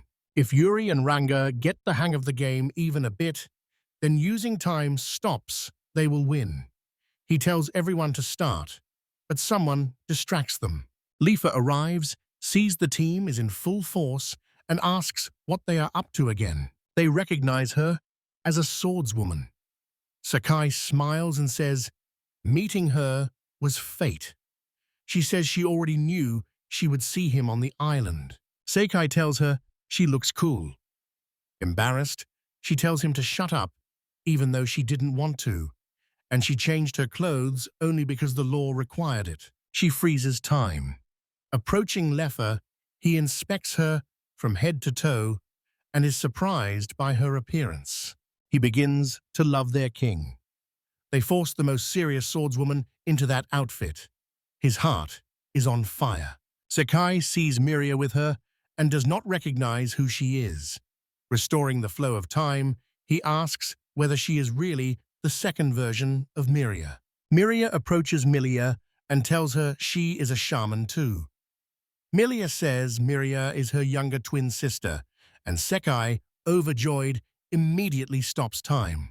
Since arriving on the island, he watches them together and admires them because the plot has changed little. Here, the flow of time is stored, and they find themselves outside on the training ground. Ranga rudely shouts that he did this again. Lifa asks if he can really change things in a split second and says they don't have much time, so he moves them here. They moved to the foot of the Great Seal offshore at Loppa, while the others stood thinking. Lifa asks the others, who are not at all bothered by what happened, whether they really want to be his trained dogs, since it would be humiliating. They walk through this forest. Miria says it's a miracle. A group of people can be transported instantly to the center of the island. Melia nods and says this is one of the Sakai's miracles. The girls look at each other and smile. Murius now believes the savior of the world is real after all, not a charlatan. Sakai thinks there must be an underground labyrinth beneath the seal, but the entrance is unclear. At least he and Genki didn't find it. Maria points out that of course they wouldn't, since the dungeon is hidden from people. Sakai says he gets it now and asks where the entrance is. Miria says this place has been abandoned for 50 years and no one knows why. The task may be meant for the savior of the world. Sakai cannot resist the temptation and immediately stops time. Reaching for Miria, he feels they haven't known each other long, but she is due for early release from prison. She only looks like Milia, and he suspects she may be a shaman who chose the dark side. He restores time's flow. Sakai says that even if they don't know, they can go their separate ways. Furia says there is only one way. Sakai asks whether there really is any truth. Leaning down, she says he apparently lacked faith in Tayura's earth goddess and could use more practice with earth magic. Touching the ground, she asks the earth to reveal its secrets. The ground begins to tremble. Nina says she sees earth magic for the first time. Furia stays modest, unmatched in magic. Lifa smiles while the twins stare in shock. Here, the building begins to reveal its layout. Nina says the seal is glowing. Furia says this is not true, and that the glow comes from an empty space beneath the seal. Sakai thinks it could literally be under the seal. He doesn't know what to do next, whether he can try moving the seal with Kankatiti to open the hatch, or if that will break the seal and end the sacred protection. Lifa smirks and asks if he does not know how to get inside, implying he is that stupid. Suppose Kai stops time and tugs at her curves, and she is sentenced to hang. He restores the flow of time. Furia asks to wait, saying there are barely readable inscriptions here. Furia touches the wall and says it is written in an ancient language. Nina asks if she can read it. Furia replies she can a little. She starts to barely pronounce the rays of the sun and says she cannot read it because the inscription is too worn. Milia says that when the rays of the highest sun fall, Isabella brings new trials, a phrase passed down through generations among the island's shamans. She asks Sakai whether it will help in any way. Sakai replies loudly that it will help, and that is the answer. He says the labyrinth entrance will open at noon on the summer solstice. Nina doesn't know what the solstice is. Miria asks whether this is true.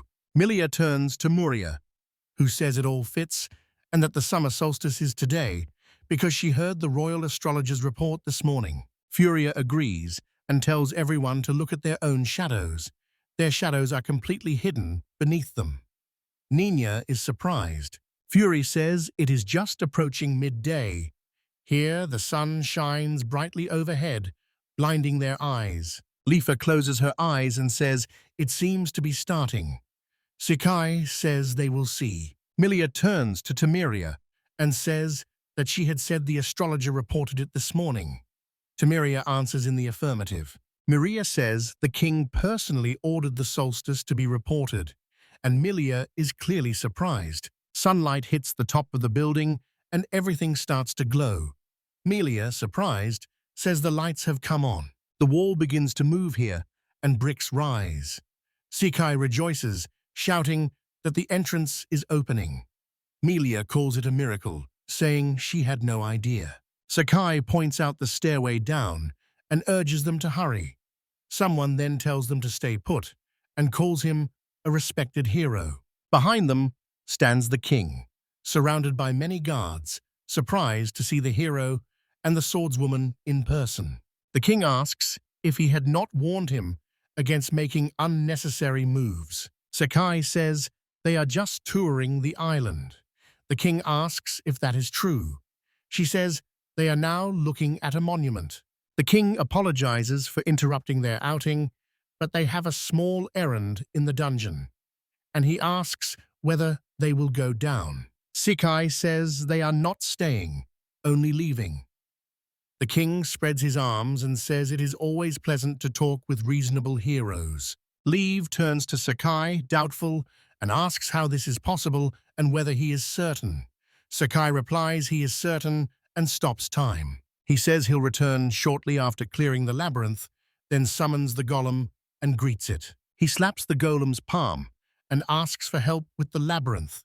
Then they head down into the dungeon, while Sakai wonders what awaits them. As they descend, Sakai is surprised to find a lava-filled dungeon before him. Sakai is in a volcanic, maze-like dungeon. In unofficial versions, there are active volcanoes, and the developers kept the locations realistic. Gollum says the path does not look short, Genkidi. They were right to go back and pack his briefcase. Sakai praises the heavens. Hot magma churns right beneath his feet, yet the temperature is no hotter than outside. If he retreats over the lava, try liking the meme. Put one foot away from the other, then jump away. They reach a dead end, and he realizes nothing good can come from this labyrinth. Lava can appear anywhere, and the whole place is one big trap.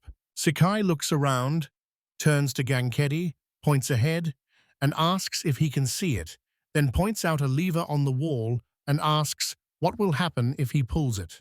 Unsure what to do with the lava, he turns to Gankedi after hearing rocks don't melt and says the main thing is not to be afraid. The golem steps onto the lava and immediately collapses, twitching with his head above the water, and Sakai sees he is not drowned. Sakai thinks the Terminator would have drowned because rock monsters are stronger than fire ones, and the Japanese Pokemon industry prepared him for this. Genkiddy lifts and pulls the lever, lowering it down, and at first the lava rises sharply, then it steps up from below, indicating the direction. Seeing a way out of the impasse, he tells Gankidi, who is just rising, that it was beautifully done. It is now clear to him that the levers move the platforms, but activating them without Genkidi is a problem, and he is unsure if he can reach Genkidi by other means. He thinks this might be a post-mortem leveling game. If he jumps into lava, he won't have enough life, no matter how much he has, and that's not his method. He wonders whether this is the first level that can only be completed through posthumous leveling. Convinced the game has no end and will not restart, he arrived in this world on a wide country road, a very strange place to begin. For example, imagine someone had played this game before him, but that predecessor had been ruled by a cart on that road, and then on the next heart of life, the turn passed to another game. To him, his life in the game, no matter its number, ends when he dies. Another player is called, and the game continues. He wonders if this is the correct answer. There is only one way to check. Immortal Tribute, Starting Village. The same village where people turn all the soul's poetry into crude greeting phrases. But essentially, this is his style, to ignore the starting place and jump straight into the pipe to be set. He wants a break in his face. If that village really exists there, he doesn't want to go and check. This makes him think he should use Sherlock-style deduction more often. Generally, he does not want to die.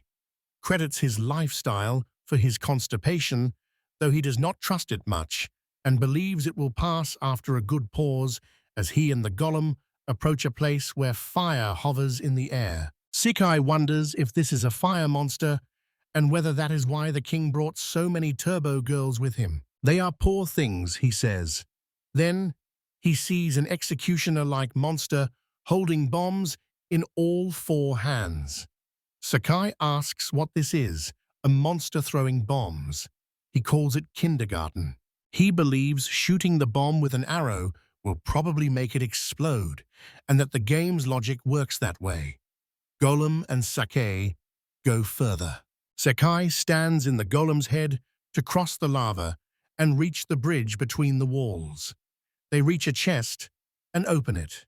Beside them is a fire-breathing dragon, who is one himself. Crossing the bridge, they encounter another monster and go around it, then dry their clothes and cook some food over a fire in a corner. The group continues its journey, pausing to sleep and eat, and the golem proves reliable. Finally, they encounter a huge dragon. Sakai thinks, by all accounts, this is a salamander-level boss, and he genuinely believes it is so huge that even a small party would struggle to handle it, and he calls the dragon a pot-bellied cutie like the worm on the first level. Sakai touches the dragon's hot skin and jerks his hand back. Time is on his side for now, so he's safe, but he still wonders how he would fight it. Bahamut is missing. His healthy body won't fit in here. Maybe the water magic will affect him. It triggers his spider sense, and the salamanders are afraid of it, though none of them possess the magic. Moving deeper, he sees an ornate door. He pulls the handle and finds a locked door, wondering whether he missed a chest with loot and a key, or whether the key will drop from the boss. He thinks about how much he misses the little housekeeper ninja now, but he has to get back in the game for her. Godzilla will leave with her, not waiting for Ninia to pick up the master key. At the exit stands the defeated Sparta Kemperate. Once the shooters leave, they will notice he is missing. Unsure what to do, he hesitates when the golem tugs his shirt. So Kai turns and asks him what is going on, and the golem turns away and walks the other way. The golem reveals cracks in the wall. Sakai assumes the wall full of holes is the exit, and recalling Genkichi's boast that he desecrated the wall, starts hitting it with a hammer. At some point, he realizes he can't break through the wall because the rock is too hard, and it looked easier in Minecraft. Gankiri brings a bomb. Sakai says it's the scarecrows and calls the golem a fox, but if anything, they found it. They throw a bomb at the wall, and it explodes. Sakai says, happily, they've found a secret passage. He slaps his palm against the golem's palm. As they enter, Kay says she wishes their national treasure were here. He tells the golem he will drag it, because he is. He has no time to finish speaking, as the ground under his feet suddenly slopes downward, and Sakai manages to say goodbye to Genkichi before falling. He comes to a stop at the bottom of this slide. Sakai is upset about the slide because his pants cost 40 yen. He tries to climb back up, but realizes it is useless, slips, and cannot get back up. At this moment, he remembers something and realizes he has seen it before, many times, in games. He knows such descents mark boundaries between locations. They work like this. They move to a new location and then remember they forgot to collect loot, like a monkey in shorts with a bow. They shoot at cyborgs and exoskeletons. At moments like this in a game, the state is saved. The program automatically records his progress. He wonders why such transitions exist in this world. Looking around, he sees a dead end behind him and the unknown ahead. Considering his options, he sees only one way forward and decides to go see what awaits them. Walking along a small road, they read friendly signs saying the rock textures look newer, then reach a small cart. Sakai is surprised by the cards and wonders how much farther they must go, worrying he may have lost the way back forever. They are riding in a minecart. There is no other choice now, and a pause button would help, but not with this infernal machine. By inertia, it will fling him behind the texture. He is no good at physics, and front bicycle brakes are the work of the devil. They reach the final stop. Say, Kind notices it's cooler here. You put a sweatshirt on top. Sakai looks up and sees no ceiling, only pitch-black heights that show how far they have descended. And the island itself is smaller than this dungeon. They walk into a corridor lit by a single torch, and as they go, Sakai raises his head. A huge, crawling centipede monster looms over him, and Sakai is deeply frightened. He can't tell who it is. Even the life stone shifted slightly, and he suspects something is wrong. He recalls playing a Western fantasy and says the horror came from horror films. Sakai suddenly feels like he has been dropped into another game and tells Gankiri to carry the log. Sakai runs to the nearest door, silently asks forgiveness because he loves Sadako, and finds himself thinking that she, this monster, breathes. Knocking on the door, he thinks about how to get out quickly and begs for it to be opened because he is scared. The golem tugs at his shirt again while holding a bomb, and Sakai calls him his savior. After blowing up this corridor with a bomb, they celebrate, clap their hands, and call themselves the best teammates forever. They move on and see a man ahead of them. At first, Sakai thought the same when he saw him carrying an axe. Noticing a beastly expression on his face, he thinks this cannot be. Moving forward quickly, he finds a Japanese-style human settlement deep underground. It seems he has entered a place the player should not enter. He believes he couldn't be here, but this is a completely different game, so he runs across the bridge into the unknown. He believes he must return to the beach, the sun, the ocean, and the girls. A pause does not heal. Picking out one brick at a time on the hill, he can't do it, and silently begs the chisel not to let him down. He knows the walls won't give either. The only way out is that slope, which he can't climb. Even if he could, an invisible game wall has probably already formed there, and he doubts that the rise actually blocks it. Memories of Furia, Nina, and Ranga come back, and he is shocked to realize that if those locations are rendered only around him, they no longer exist. He returns to the road with the mine carts, takes in everything, humming a little tune to himself. He believes he must do something in the new world to get back. Time is on his side, so he will find his way back. They walk through the same village once more, entering a house. He doubts whether the interior is truly Japanese in style and finds the atmosphere odd. He sees an unconscious man, wonders why he is covered in blood, and checks what they have in the pot. He spots a girl inside a large barrel covering her ears, and he wonders if she is really hiding. He finds it strange that people outside are calmly going about their business, while the scene here is so different. He steps outside, looks around thinking there may be people, and notices a man pulling at his cheeks. He can't tell if it's a demon or a vampire. He doesn't know, but it's clearly a monster, so he stares with his mouth open and moves on. In an alleyway, Sakai sees people drawing blood from someone else and realizes he can no longer be saved. The story goes like this. Human-looking monsters invaded the village. Few residents survived, and it feels like a zombie horror film. He thinks it's only a matter of time, knows the world's history doesn't concern him, yet still cares. Thinking of going to the castle, he remembers games where the castle's people are turned to stone until a spell breaks, which brings the king's daughter before the hero and leaves the gates wide open. And he wonders whether the gates opened on their own or someone helped open them. He enters and finds many bodies, some in the act of taking their own lives, and sees one doing so, a grim sight. He thinks the player playing this is clearly losing, so he goes to the main tower. Opening the door, he finds the chief lying on the floor, covered in blood, with a vampire and several colleagues nearby. Sakai sighs and thinks Demio himself and a costume Dracula have shown up, and if he gets out of here, he will give this dull game 2 stars. He looks out toward the balcony and asks what else is there, seeing a woman tied to a pole, men with spears aimed at her, and another Dracula beside her. Kai sees a girl and thinks she looks like the game's princess.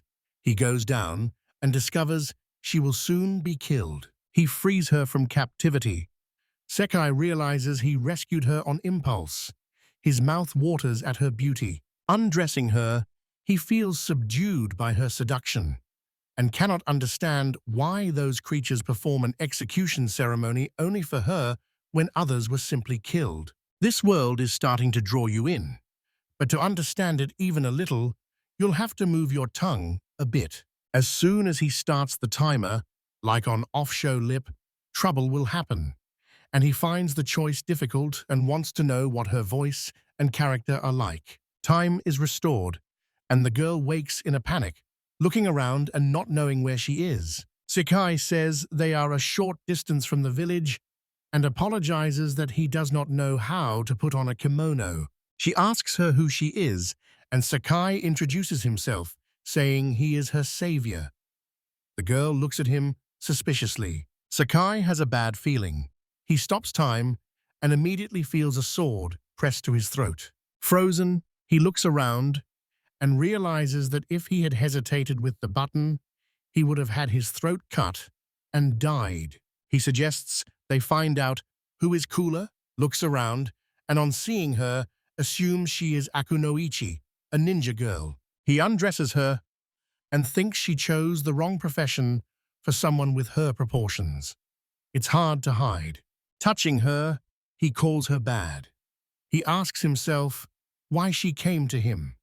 She is still wearing a fundoshi, the traditional Japanese men's underwear. Sakai thinks ninjas would not wear that. Maybe only maniacs would. Looking at everything, he thinks she packed herself to the brim and decides to believe him when he says she is a ninja. He undresses her completely, places her beside the other girl, ties her hands and feet, and starts the timer. He scans the room, and the ninja immediately blushes. Sakai calls her a bad girl, and he thinks it violates the signature disarmament. Let her agree that it is better than death. The girl calls the ninja mistress. Sakai realizes this and says he should have guessed sooner. Then she sees. She admits defeat, so let him have his way. If he wants to, let him kill or dishonor. The ninja declares her name is Mikaeg, and that she will share this burden with the mistress. Sakai tells them to stop, saying he does not want to kill them. He says he just wanted to get them out of there and apologizes if saving people on a whim was wrong. The woman says she would rather live, knowing she is disgraced, and go to her dead father and brother. Sakai grows angry at how troublesome she is and still cannot tie the robe. He says there are still survivors there, and if he saves them, he asks whether she will trust him. Stopping time, he finds all the little girls and men in the village and calls them an interesting exhibit. On the way, he thinks sadly that only a few survived, realizes this is a mass murder plot, and wonders which games could contain such widespread bloodshed. Gathering them in one place, he says this is essentially all that remains of the village. The castle still stands. He does not know where the path leads, but finds it oddly enticing. Turning to Genkaiti, he asks if he still has any strength, raises his arms to show his muscles, and Sakai says she never doubted him. They enter the castle, and he looks out the window, wondering what lies beyond the tall cliff, before returning to the room with Dracula. Looking at it, he thinks, his expression showing he is the boss of the level, and that they should let them do it, says Kai with a grin. Among monsters, they most closely resemble vampires and fear frost and sunlight. They lay him down, saying it is safer that way. Let him think he has paid for his bad behavior. He does not know whether a stake will kill him, since vampires act differently in different games. Now, we must do the same for all the evil spirits. This mission will be called The Last Man on Earth. He brings everyone together and restores time. They look around, bewildered. Then they recognize one another and ask where the daughter and the others are. Sakai says he's sorry, but they were the only ones who survived. He says that all complaints should be directed not to him, but to the blood-sucking gentleman.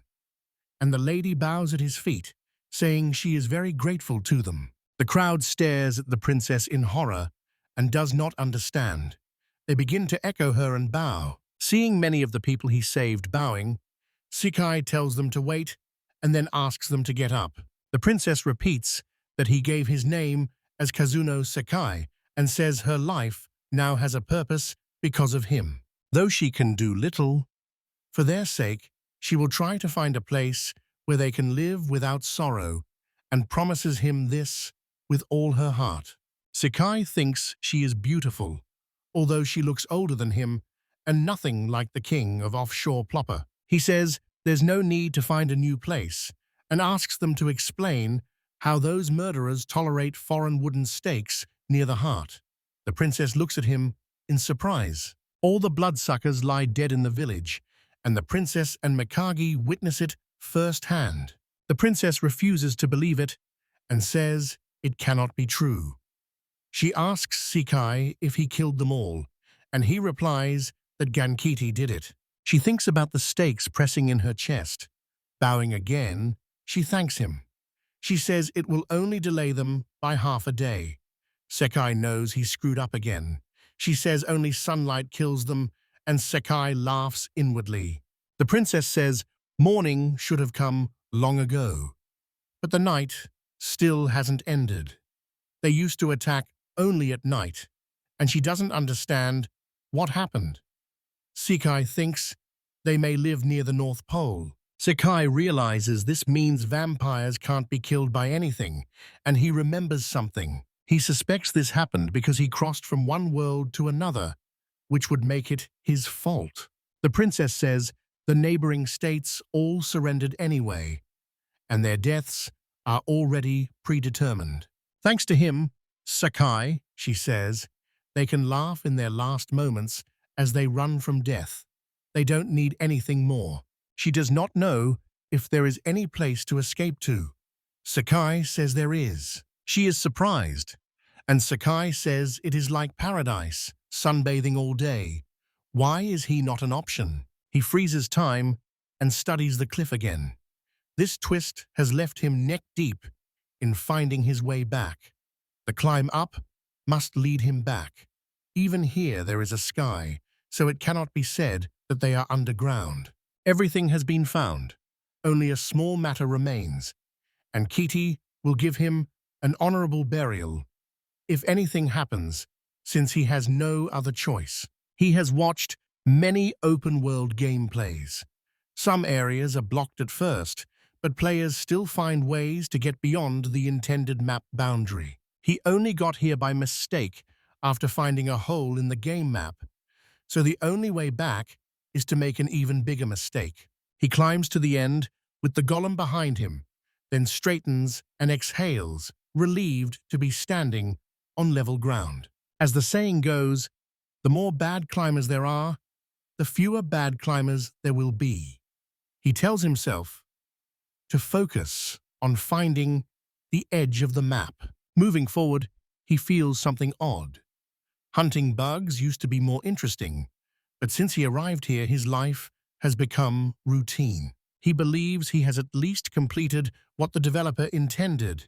This question makes him uneasy. The game puts you in control of Bahamut at first, but you probably only needed to shoot fireballs, and the dragon could only move on a single plane. He remembers something. After dealing with ground targets, the game finds something that is quite possible. At one spot, the wall is only pixels. When he touches it, he realizes it is an ordinary endless wall. He wonders if this is the edge of the map. Turning to Gantidi, he asks how many bombs are left, and Gantidi holds up his hands to show 2 bombs, so he realizes he cannot use them recklessly. Seeing no other option, he restores time. The girls and the king wake up in front of the gate, confused about what happened, and the king asks where the hero went. Lifa says he is a master at running from his problems and leaving his troubles behind, and he tells the Lord King that people call him a nimble bastard. Lifa suggests to the king that maybe they should give him another stupid nickname. He accepts her suggestion and says it's even better that way. He sends the girls into the labyrinth and gives them 1 week to search. After that, the passage will close for a year. During that time, they must return with the treasure. He says it is vital to the country. Fury tells the swordswoman it was a great idea. Lifa doesn't understand what she's saying. It was just her repeating what she knows. Someone will eventually explain the situation. Maria didn't tell her anything. Fury says they serve the king, so their position prevents them from voicing careless speculations. To clarify the overall picture, examine each one separately and in detail. The Swordsman's Council also has its own interests here. Ninia says she knows a good place where they can talk about everything. Ranga asks where Sakai is. He will steal her stone again and run away. The twins just watch them. They eat, and Ninja says it's delicious. Fruit kakigori is simply magical to her. She really likes this place. Furia says it's cold, and she thinks a skilled ice mage works here. Ranga shouts that her head feels frozen, but the ice cream tastes so good to her. Lifa tries it too. Lifa asks Furia if she really believes that, and Furia says it's just a guess. Life claims there is an enemy you cannot even touch with a finger, but that does not mean there is no other way to defeat him. Furia says the game competitions start the day after tomorrow. Leophis immediately says she will not participate and adds that she has one question. Suddenly, an explosion erupts on the mountain. Everyone jumps to their feet in panic and says something exploded on the mountain. Sakai stops time again and tells Gankidi to look at the sun. Gankidi comes out and goes down. Speaking to all the girls, he tells everyone they are back in Offshawalopa and that he is finally home. Nina asks whether the volcano has awakened or if it's fire magic. It is not. Furia says it sounds like a bomb. Ninja asks whether anyone in the League of Magicians can do this. Kai, standing beside them, replies proudly that there are people who can. Surprised by his appearance, Sakai asks that he be served a full cup of khaki gori with tangerine pulp. He warns you can get sunburned here, mentions the boss's room, and guards a locked room full of treasures. Doubting that the Royal Armor Squad will even reach him, he tries the ice cream and finds it delicious. Ninja asks if he likes it and notes cheesecakes are popular here, saying he heard about them somewhere and that they are a southern delicacy. Lifa says that once, while the professional killers regrouped, she faced a dragon alone. To her, no opponent is invincible. Runga admires her. Ranga says the mountain people's best fighters fought the dragon day after day, and on the 7th day they killed it, but the dragon killed 5 of their people. Lefa says she would forgive the old man for his words, but thinks that, as a barbarian, she cannot understand a swordsman.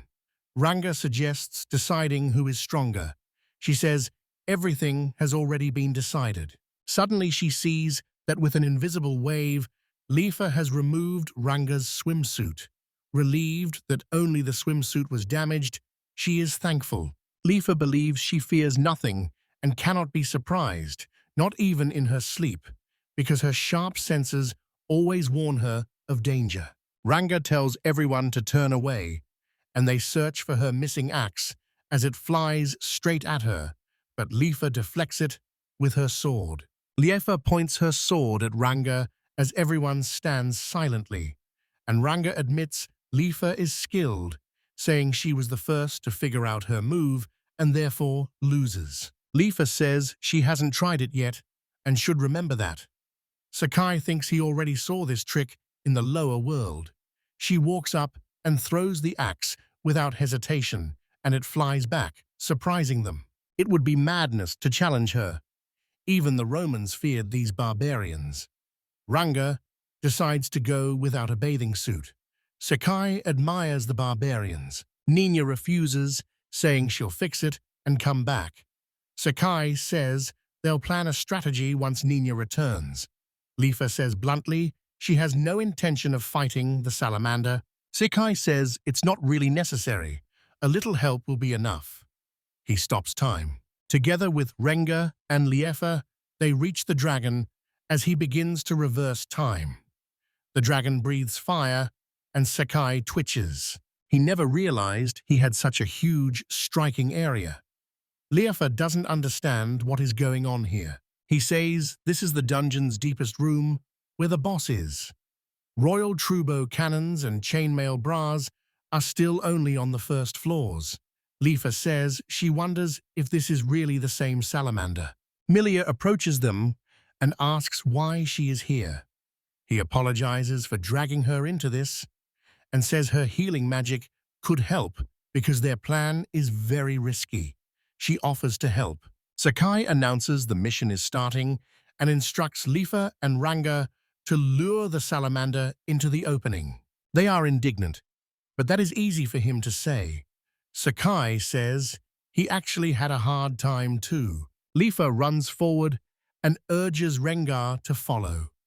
Rengar calls her impudent and runs after her. Then the dragon breathes fire straight at them.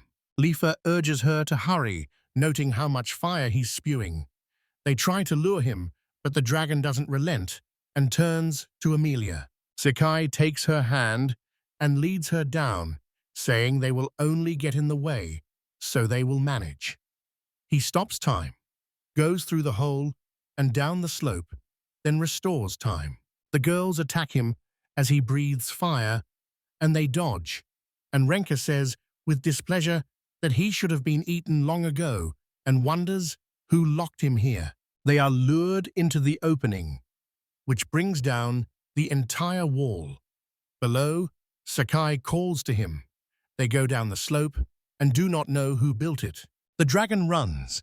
Leafaweri says he's right behind them, and she's still angry that it's only a dead end and they'll have to go through a narrow passage, so she says she'll deal with him now. Drawing her sword, she says she will cut off his head under the lamp because the blade's path is unpredictable. The dragon readies his fire breath. Sakai asks Leafa to go home now. He stops time. He realizes the salamander's path back is now cut off, and it cannot return to its former world. And that is what matters most. Grateful to Milia, he is relieved she did not have to use magic. He asks the golem to appear, greets it, and says they will have to lead everyone out through a huge hook. They ride a minecart through old Japan, across a rock as flat as a table toward Offshalopa. Sakai thinks one important thing still remains, but it is the most boring. Sakai takes breaks and eats with the golem. The golem cooks, notices the food, and says it looks delicious. The pot is just right. Pulling out a cup, he says he has rice as a side dish. He says he had to cook it in an old-fashioned oven and tells the golem to throw hay on the fire at the end so the grains turn out plump. It is an art mastered through trial and error. He eats and says it's the most delicious thing they've eaten here. Then they eat and go back to work. He freezes time and pulls people out with homemade elevators. They decided to build an elevator rather than dig their way up. He doubts that every one of them would follow him up the mountain. Evacuating them by elevator was much easier. At the top, they were kicked out of the elevator, and that was it. At the exit, he would have to blow up and block the passage between the worlds. While working on the elevator, he didn't want to think about anything. First, he decided to raise the whole nation. Then, he must get the princess out of here. They are working with Gollum. Sakai surveys his surroundings and realizes he still has a lot to carry. He's glad there's enough food and considers stealing the castle's rice supplies, too. After pulling everyone out, he thinks he's finished. Only dragging them to another world remains, but first he must work out the mission plan and finish the level. He restores time, and Ninja and Furia appear before him. They don't know where they are. Sakai says they are in the boss's room and that they drove her into a half-empty world. Let her go crazy there as much as she wants. And Nina says she does not understand what he is talking about, but prefers it this way. Psyche asks her to break down the door and immediately adds that the treasure is here. Ninja eagerly takes out the hairpin, saying the word treasure thrills her from head to toe and vows it will be done before she begins to open it. Sakai estimates that if he played the game fairly, the trip here would take at least a day and a half, and a round trip would take 3 days if the treasure is the goal of the level. His in-game experience tells him the key to completing the mission is unlikely to be behind this door. A new question hit him. The king must expect something behind this door. The struggle for the throne ran deeper here, and finding what he needed would bring him closer to victory. Ninya calls Sakai to say everything is ready. Sakai praises her, they go there, and Ninya rushes in first. Sakai says she's so quick you can tell immediately she's a thief, and he says it's just a grandma's pantry, not a treasure trove. Ninja approaches an object and says it is definitely a treasure chest. Furia says taking it without the king's permission is illegal plunder. Sakai finally asks what is inside. Ninya opens the chest and pulls out a strange plate. They look surprised. Sakai says that means the treasure was a mirror. Ninya points to the jewelry and says the stones are worth a lot of money. Furia says it's just a mirror. Sakai disagrees and thinks it's unlikely to be an ordinary mirror. He pulls at the mirror moves it side to side, and says, "It must be turned somehow for something to happen. There must be some secret here." He manages to lift the mirror into the air, frightening everyone. Then it falls back down. Sakai stops time, gives the plate to Genki D. Genki D drills it, then Sakai examines it with a magnifying glass. Melia once said, "No one had ever seen the original treasure. He hopes no one will suspect there is a copy in the chest." He puts the fake treasure back and tells Genkitty to go back because we still need to get the girls up there. He silently asks the king for forgiveness and says they will make do with products from Ginkini. Time is restored, and everyone ends up on the edge of the mountain. Mikage tells his princess this is the sun, and they do not understand and ask Sakai to explain where they are. He announces to everyone that they are in Offsho Lup, wishes them well there, and explains their vampires are not affected by anything he tries, so he transported them to a new world. Ranga says he does not understand anything, while the salamander Sakai says this is a country where the eternal sun fills this place with warmth and believes nothing terrible will happen if those in need settle here. He insists this is not a temporary solution and that no one will drive them out because a new king will soon take the throne. Melia turns to him as he immediately asks for forgiveness, saying, "These people have nowhere to go." She takes his hands and tells him he is a true hero. She only supports him, and together they will help Offsho Alopa thrive. The princess says she cannot find the right words. Sakai says there is no need to thank him. He still has not been able to solve all the problems. He says, "The trouble with this island is this." Then the sky begins to darken. Everyone watches in horror, and Ranga says she has never seen anything like this before. Mikage immediately tells the princess to hide. Sakai tells them not to be afraid. It's not a bad omen. It was arranged here. When the fireworks start, everyone watches in admiration and says how beautiful it is. Lifa remembers seeing this before in Beltree. Sakai begins to doubt he actually passed the level and cannot see how that could be. The princess steps forward and thanks him, promising she won't forget his kindness. Sakai blushes. The princess says she forgot to introduce herself. As the rightful heir to Takagawa Iwatsune, her name is Takagawa Sayuki. Sakai realizes that at this level he must rescue the princess, but he cannot accept it and thinks it is impossible. Melia and Sakai lead the people to the settlement and announce they have reached their destination. The girl says the head of this place died last year and it became deserted, and she assures people that though some amenities are gone, there is enough space for everyone. The protagonist gives a satisfied smile and says that although the settlement is far from the center, it is best for the people, and Melia replies that if the place proves unsuitable, they will find more land. The crowd looks around and thanks her, saying there is no need for this. Then someone notices the thin walls of the houses and asks how they can survive the winter in them, not yet knowing it is summer here year-round. The princess approaches Melia and asks how to thank her.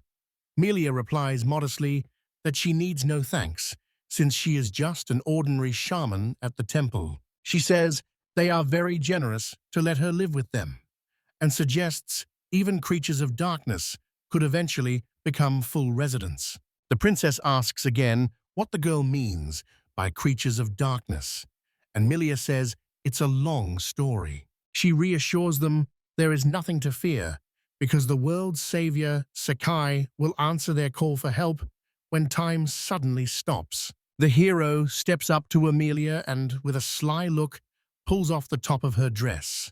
Sakai sentences her to be hanged by her nipples, believing she relies on others without knowing the cost of her requests. Looking at Amelia's happy face, he realizes he is sometimes frightened by how much she and Nina believe in him, and by their claim that sooner or later bad people will take advantage of their gullibility. Suddenly, the hero turns to the princess and looks at her with contempt, while covering the other girl's breasts with his hands. Convinced Sayuki can help him finish the game, he doesn't even know when to use her and decides to undress her for company. After touching her breasts and meeting her gaze, Sakai realizes the girl isn't from another horror game and grows increasingly puzzled. Noticing that the princess's breasts make him drowsy, he remembers he has not yet had time to compare the sizes of all the breasts in the village. Evening falls, and people gather on the veranda by the slightly choppy sea. Some sit at tables to eat. Others go to the fence to watch the water. Ninja, sitting at the same table as the hero, says the king found the treasure. Siki hesitates for a second and asks her again, but she simply puts the food in her mouth and savors the taste. He tells the girl to stop clowning and say things as they are. She pauses and says that's all anyone talks about in the city. Fury admits it makes no difference to her whether he found the treasure or not, because it is still a fake. Lifa, surprised and frowning, asks what she means by calling it a fake. The hero decides to tell the girls everything. After the story, Lifa cries out in shock that the guys broke the mirror, a national treasure. Sakai tells her to be quiet, but Lifa says she still can't understand it. He says it takes a day to reach the dungeon's deepest, treasure-filled part. But you remember, they arrived in the blink of an eye, and Furia admits she cheated. Sakai concludes that the king's team could not have started searching at noon and finished by evening, and he admits he does not understand how this happened. Lifa smirks, calls the hero a fool, then says it's simple and explains that the king lied. The girl looks him in the eye and says she drew that conclusion from what he said. It unnerves the hero, and he freezes for a second. Lifa suggests the king did not need what was hidden underground, so he only pretended to send people to search, and the mirror the hero replaced still lies deep in the labyrinth. Sakai is speechless. Furia suddenly remembers what she failed to say earlier and tells him that the treasure he smashed was merely a decorative ornament. The girl says it was only an ordinary mirror, which greatly surprises the hero. In their world, Fury explains that almost precious mirrors have a certain magical power. Sakai says it makes sense, since their whole game world has swords, magic, and armor. And the girl then admits she didn't feel any magic from that mirror. The hero decides to throw the ordinary mirror away and not return it, which makes Leaf smile. Sakai realizes the king knew the mirror was worthless from the start and asks whether the king wasn't really after the treasure, but only staging the whole thing. The hero suddenly remembers the treasure is required for the ritual to pass the country to the next ruler and realizes that if it was a fake, the ritual was doomed from the start. Furia suggests the king may know where the original is and simply chose to distract potential thieves. Sakai is relieved they did not steal anything, and Lifa says she has a headache. Nina suddenly distracts them by saying they might catch a glimpse of the treasure when the winner of the will contest is crowned. Fury points out the mirror stands in for the state seal and concludes the original will not be found by then. Sakai starts to get angry and shouts that he is confused, and Furious says their king is a very cunning politician, because while they are calculating his intentions, he is calculating theirs too. The hero then says he will take a different path, and the ending asks what he means. Sakai gives a wry smile and confidently says he will go to beach volleyball. He says, "You must win the contest of wills, and then both the king and the forces of darkness will withdraw." The hero believes peace will come, leaving only faith in Isabella and healing magic.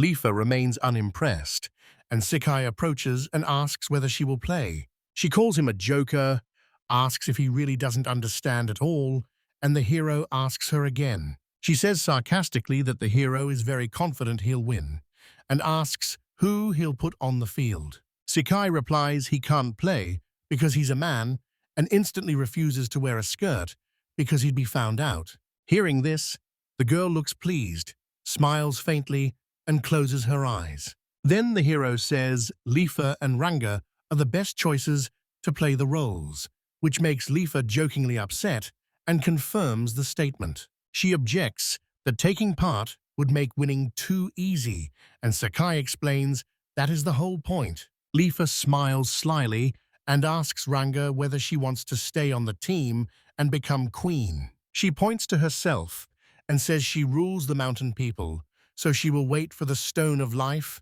and then return home. Lifa also says she will not take part in this because she does not want to sit in one place and apologize. She notices, as always, another gap in the hero's plan that enrages him and forces him to stop time.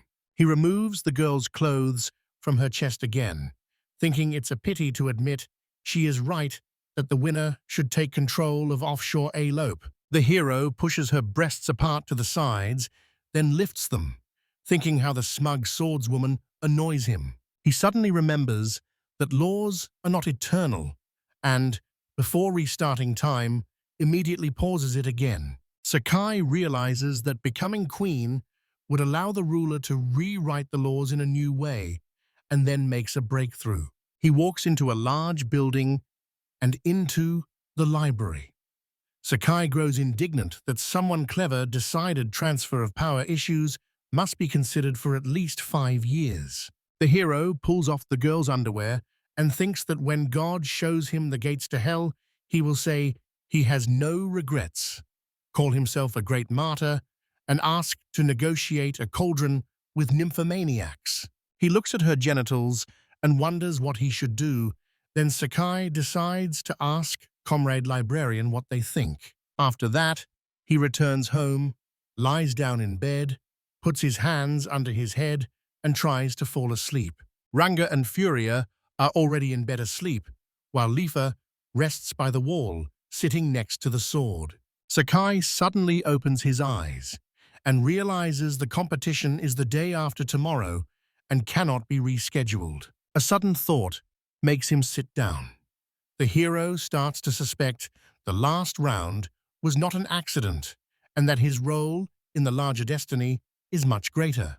The next day, standing at the settlement entrance, Sakai watches the people and drifts into thought. Suddenly, 2 girls in swimsuits spot him and approach.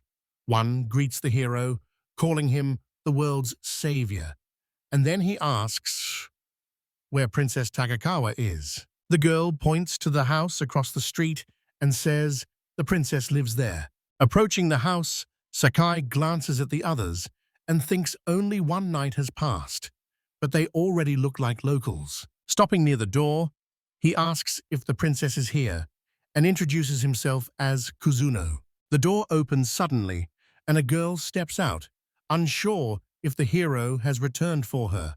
It turns out she is a kunoichi who reports that Seki is planning to kidnap the princess. He points a finger at her and calls her an attractive kunoichi, making her angry. The girl vanishes into thin air, leaving only a log wearing a swimsuit. The kunoichi appears behind the hero in an instant and holds a knife to his throat, saying that even if everyone calls him the world's savior, she does not accept him as such. Sakai is slightly surprised and stops time. He removes her top first, assuming ninja assassins are dangerous women. The hero then pulls down her bottom as well, noticing the girl is wearing a bikini a size too small, then turns to off-showlope and says he loves her. Sakai sees the girl's frozen, dissatisfied face, suddenly remembers she is exactly what he needs for the plan, and decides to begin. He starts time, and the princess appears in the doorway, kneeling, and as the hero examines her, she looks away and says, "The land here is the noblest place to live," but she wanted to do something with her clothes. Sakai says if they get a chance to change the law, they will wrap themselves in their kimono again. But the princess does not understand him and reminds him she is a stranger here, so her words carry no weight. The hero insists the girl can do it and adds she will get the chance if she wins the willpower competition. Slightly surprised, the princess asks him again, and he smiles at her with confidence. The girls start a beach volleyball game.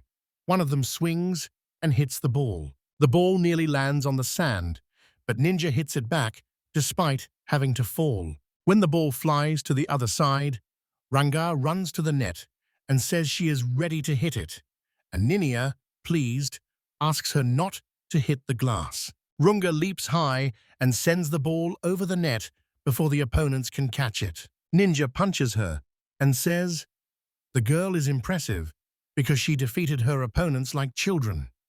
Another girl steps forward and calls it an amazing blow. The princess stepped forward, struck a modest pose, and, turning to the hero, asked if that was his will. He put a hand in his pocket and said yes. He says the tournament starts tomorrow, so practice games are being held now. Mid-game, Ranga suddenly falls on her backside but still manages to hit the ball. The princess sees that her legs have spread and doesn't know what to say. Sakai tells her again that the tournament winner will become the country's supreme ruler and persuades the girl that no one is better suited for the role. The princess blushes and objects, saying she has only just arrived and is a complete stranger, adding that this is an indecent game and she cannot cope with it. He says he understands everything and asks them to call the kunoichi here. The princess then claps her hands, making the nearby bamboo trunk react. A kunoichi suddenly appears and performs a high, airborne flip that the hero admires. Dropping to her knees before them, she asks if the princess was calling her just now. Sakai playfully asks the kunoichi to open her face and crawl over here, and the kunoichi promises to finish him off. The princess orders the girl to do whatever the hero tells her, and she agrees to carry it out. Removing her mask, she stands beside the princess, and Sakai notices how much they resemble each other, like twins, and begins to admire the resemblance. The kunoichi insists it's natural, insults the hero, says she received the gift from the deceased master, and in danger must pose as her mistress to fool the enemy. He says the kunoichi looks so much like a princess that she can be passed off as one and enrolled as a participant. And Sakai then explains that after winning, the princess will rule over Sholopa and there will be a happy ending. Ninja approaches the hero to comment on the idea, admiring it, and saying they won't need to use violence. Fury thinks the hero's strategies are often fraudulent, but understands there seems to be no other way. The princess suddenly speaks to Sakai, hand on her chest, admitting she did not fully understand what was said and did not intend to become the island's supreme ruler. The hero says that by stepping onto the island, the princess became an unusual guest called mistress, and he offers to explain everything so she can decide for herself. After finishing their match, the girls decide to get a glass of tangerine ice cream. Left alone, Sakai and the princess walk to the shore, and while staring into the dark, the hero says rumors claim these forces have seized the entire southern part of the world, and warns that if this continues, the darkness will one day swallow everything. The girl imagines a world where dawn never arrives and says memories of her home have stirred within her. Sakai adds that in their lands, the forces of darkness hunt people and strip them of all rights. He promises to stop them and protect the world, but first, the island must be defended. The princess doubts he can defeat the dark forces and questions whether he truly believes he can face their vast army alone. Sakai smiles and says he can do it, but only with her help. The girl freezes in surprise for a moment, then agrees and promises to help even though she is not very strong. The hero asks again if she truly means it, since there is no time to celebrate. The princess turns to Sakai and admits he is the most reckless and stupid person she knows, then adds a kind remark about him. The princess says that even so, he has saved more people than anyone else. Pressing a hand to her chest, she adds that for the first time, she knew what reckless bravery was. Sakai smiles, opens his arms wide and asks her to call him hero. Upon hearing this, the girl blushes, her eyes widening and her face flushing. After a while, the girls come back and keep playing. Ranga hits the ball hard, but the kunoichi dives to the ground and still manages to hit it. As the ball flies to the other side, Ninya hits it and says it almost touched the ground. The kunoichi uses a secret move, jumps and flips in the air and kicks the ball, which clears the net and lands close to Furia, who is still standing, and the hero begins to admire her. Adjusting her swimsuit with her back to Sakai, she hears him call her a princess and tell her to keep up the good work. Suddenly, the girl turns around and, indignantly, points out that she is not a princess at all. The hero's expression shifts instantly, and he declares her a fake princess, causing the kunoichi to stop at once. She then leaves to continue the game, but turns back, briefly, and kunoichi calls the hero a stickless splinter, vows to erase him without a trace one day, and tells him to remember he lives only because of the princess. Sakai looks puzzled and wonders if the girl is still angry because he undressed her, and Furia, standing nearby, replies that of course she is. Ninya says the main thing is for the kunoichi to do well in the competition, then she passes the ball to Ranga. She leaps high and drives the ball hard over the net. The onlookers begin to admire the jump and the force of the strike, and one man admits he never expected to see anyone stronger than the Sisters of Darkness. The hero is pleasantly surprised and says the girls play much better than he expected, since he never suspected they could do that. Fury gives him a frown and stays silent. The next day, the willow contest starts on the sandy beach. A tanned man rises from the sofa as the girl waves large leaves to keep him cool. Addressing the spectators, he announces the start of a willow-laid tournament and then asks the gods to help them find the worthy ones.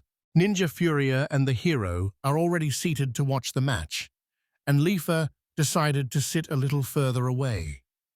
The participants start to come out, and among them are the Sisters of Darkness, one saying this is their time, and the other agreeing. A man announces the start of the first game, and calls the participants onto the field. Then Ranga and the kunoichi enter, ready for battle.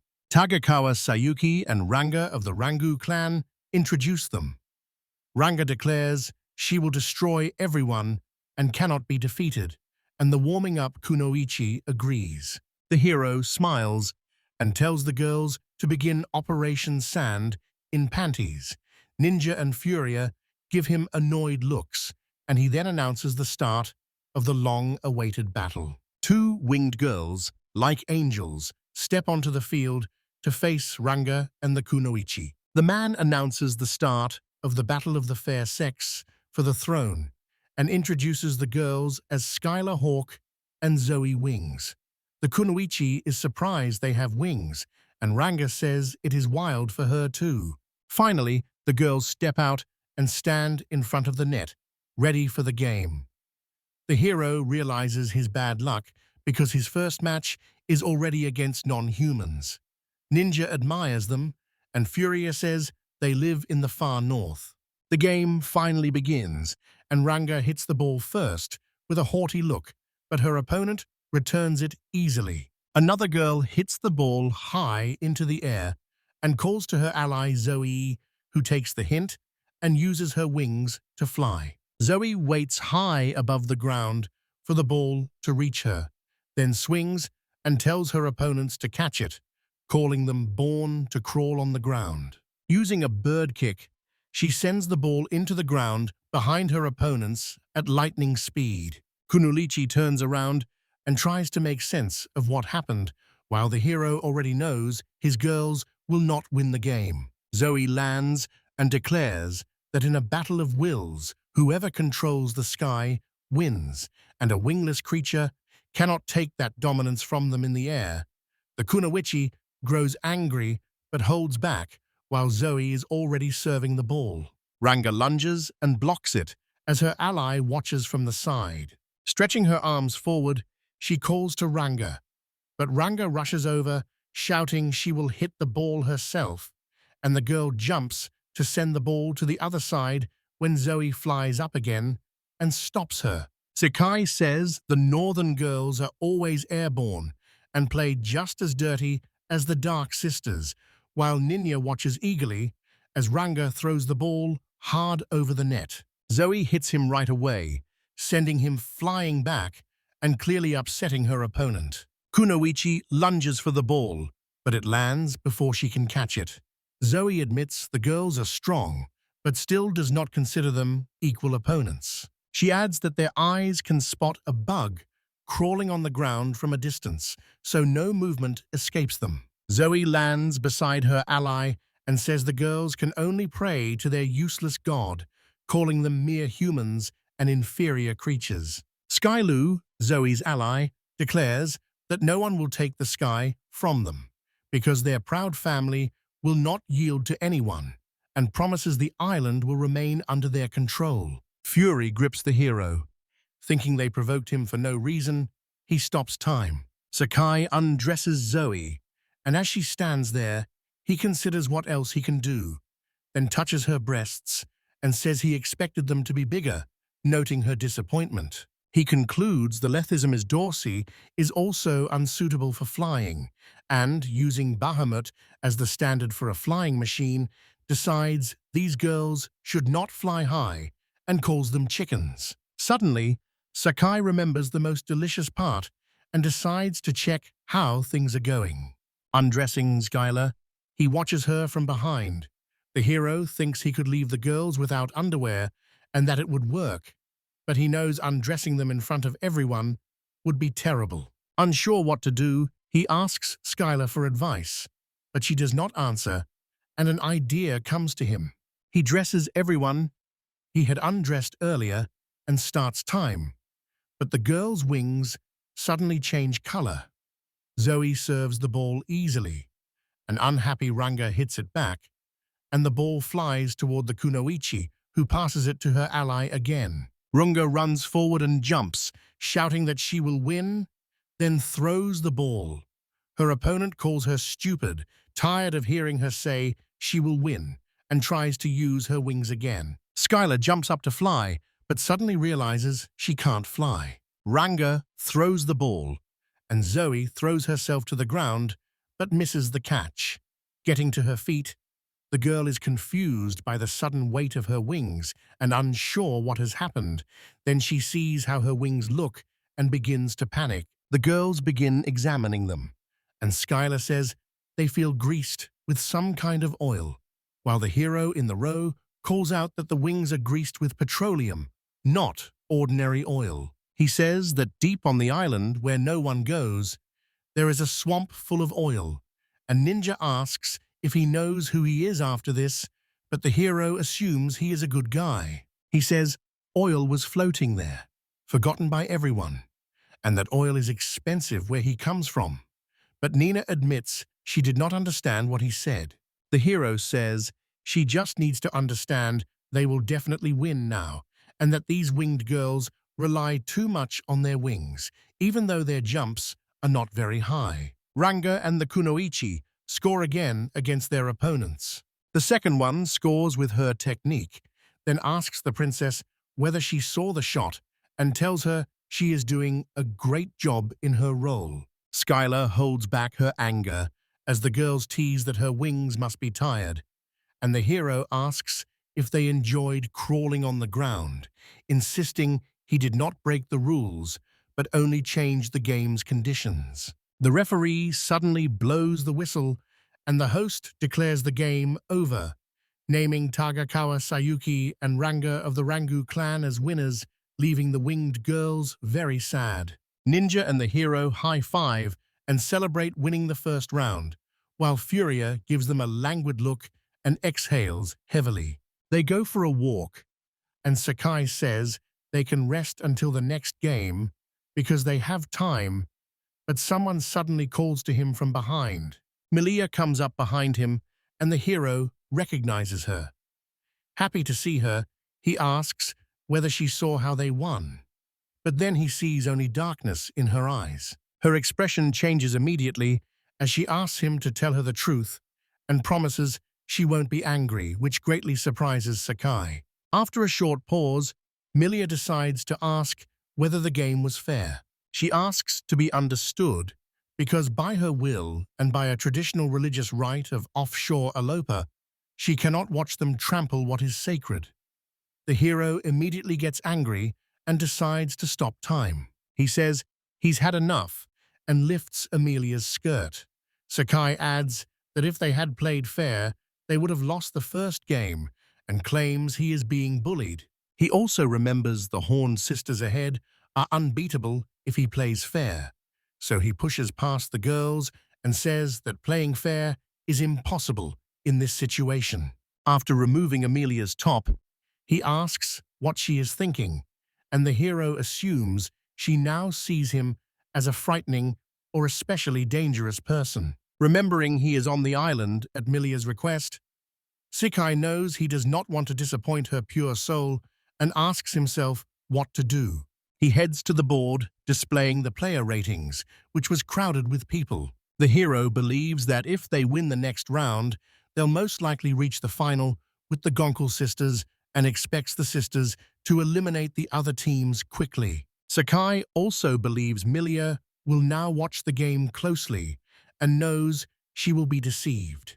For that reason, the hero decides he must read the rulebook and pulls it out. Walking down the street reading the text, he realizes he completely forgot about this book while crawling through the dungeons, so he decides to immerse himself in it. Sakai reaches the sunbeds, lies down on one, and thinks that an ordinary person has little time. But a hero is different because time is on his side. Calm and unhurried, the hero reads with time to spare and has paused. Sometimes he grows a little bored and goes to the nearby table to sip a drink. Feeling a bit hungry, Sakai left the beach and headed to a nearby cafe. Passing the frozen people, he enters the room and goes into the kitchen to ladle soup straight from the pot. He then sits at the table and eats while continuing to read the book. After lunch, he sets the payment on the table and walks out of the cafe to go elsewhere. On his way, the hero encounters 3 women, undresses them, touches each woman's breasts, then helps them put their clothes back on, and leaves. Sakai returns to the sun lounges on the beach, tries to rest for a while, then continues reading the book, and finally finds what he was looking for. The hero immediately starts the timer and says he found a way to play without breaking the rules, remembering Malaya told him this in private, and wondering whether she is really trying to help them this way. By now, the Gaganko sisters were winning the match. Their opponents stood no chance because the sisters were much taller. So the opponents missed the ball again, and the whistle blew. The host declares the Gagankel sisters the winners, and they give each other a high five. One sister says that from today the land belongs to them, while the other smiles and asks to be able to restrain herself. The first one turns and says the King of Darkness will be pleased by the news, and the hero notes the participants do not change the record at all, while the ninjas say their rivals play no worse than they do. Renga and the Kunoichi enter the field as the referee announces the start of the second stage, and then reintroduces the girls. The second one turns to the first and asks what she can say about the opponents, then points out that one of them is rather tall and calls it mockery, but Ranga smiles and says she will still win. Across from them stand 2 girls, one with a snake's tail instead of legs, introduced by the judge as Gina Resold and Amadara Keen. Sakai is surprised that the opponents are half humans again and thinks none of the locals are taking part, but Furia says the king is running a dirty game and is trying to eliminate some participants quickly. Furia explains that because of his laws, she must walk around wearing only 2 strings and feeling ashamed, and says she feels only anger as a result, while Nina says it looks quite erotic. The Kunoichi stands before the snake-tailed girl and sizes her up. Without warning, her opponent sticks out a snake-like tongue and says she will swallow her whole, calling her a human. The kunoichi realizes the world is full of magical creatures, says she will not abandon her warrior path, and then charges into battle for her princess. The referee signals the start of the match, and the girls begin to play. The girl with the tail serves, the kunoichi moves to hit it, and the ball suddenly flies the other way. The girls realize something is wrong. Kunoichi sees the ball's trajectory has changed dramatically, and Ranga decides to stay silent. Ninja admits she didn't understand anything and asks the hero whether this is some kind of wind magic, but he only scolds the referee and shouts that they don't need this kind of volleyball. Later, he takes this as permission to misbehave and stops time. Everyone around freezes in place, including the kunoichi and the girl with the tail frozen mid-jump. Slowly, the hero puts the ladder under him and climbs onto it, then sets the ball aside and jokes that he'll be very sorry the girl missed the ball, calling her a snake. After putting everything away, he returns to his seat and starts the timer. The girl waves her hand, but the ball flies out of her reach, leaving her very surprised. He lands on the ground not far from her tail, while Sakai quietly watches Melia and is pleased that Melia did not understand anything. Play continues as the ball goes to the other side. Ranga returns it with an annoyed look, and the girl with the ponytail raises her hands to receive the serve, but the ball sails past her hands again. The ball starts to fall to the ground. She throws herself onto the sand to stop it, but it slips from her hands again. Furious, the girl calls Ranga names. Right now, the hero watches the game and thinks helping to score from a low serve would be too noticeable. So he tells himself everything seems fine for now. Ninja says it is low to do that, but he ignores her. The tailed girl strikes back, punches the ball into the air, passes it to her tall ally, and calls her name, Amidara. He hits the ball and stands on most of his tail, rising higher as Ranga runs after it. Nina brags about being tall and points at herself, but the hero is not surprised and says she is not that tall. Then the girl with the tail smiles wickedly and hits the ball hard. Flying directly over the kunoichi, he gives her only enough time to turn around. At that moment, the ball hits the ground, and the girls deny it, insisting it cannot be. The referee blows his whistle and rules the ball in.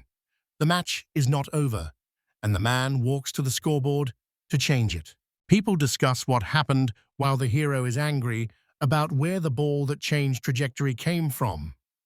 And Nenu replies that it is not for him to say. Sakai asks Furia if any magic can change Earth's gravity, and she says there is no such magic. She says she hasn't heard of it, and suggests it could be wind magic, since a directed gust can change the path of a light ball. Suddenly, the girl asks if the hero felt anything near him when it happened. He looks to the side, thinks for a moment, and decides to stop time. Sakai walks out onto the field with his hands in his pockets, sensing that something is wrong on their side. Glancing right then left, he scans the area, notices something, frowns, and approaches the kunoichi to remove the bottom of her swimsuit. Sakai sits for a while, watching her from behind.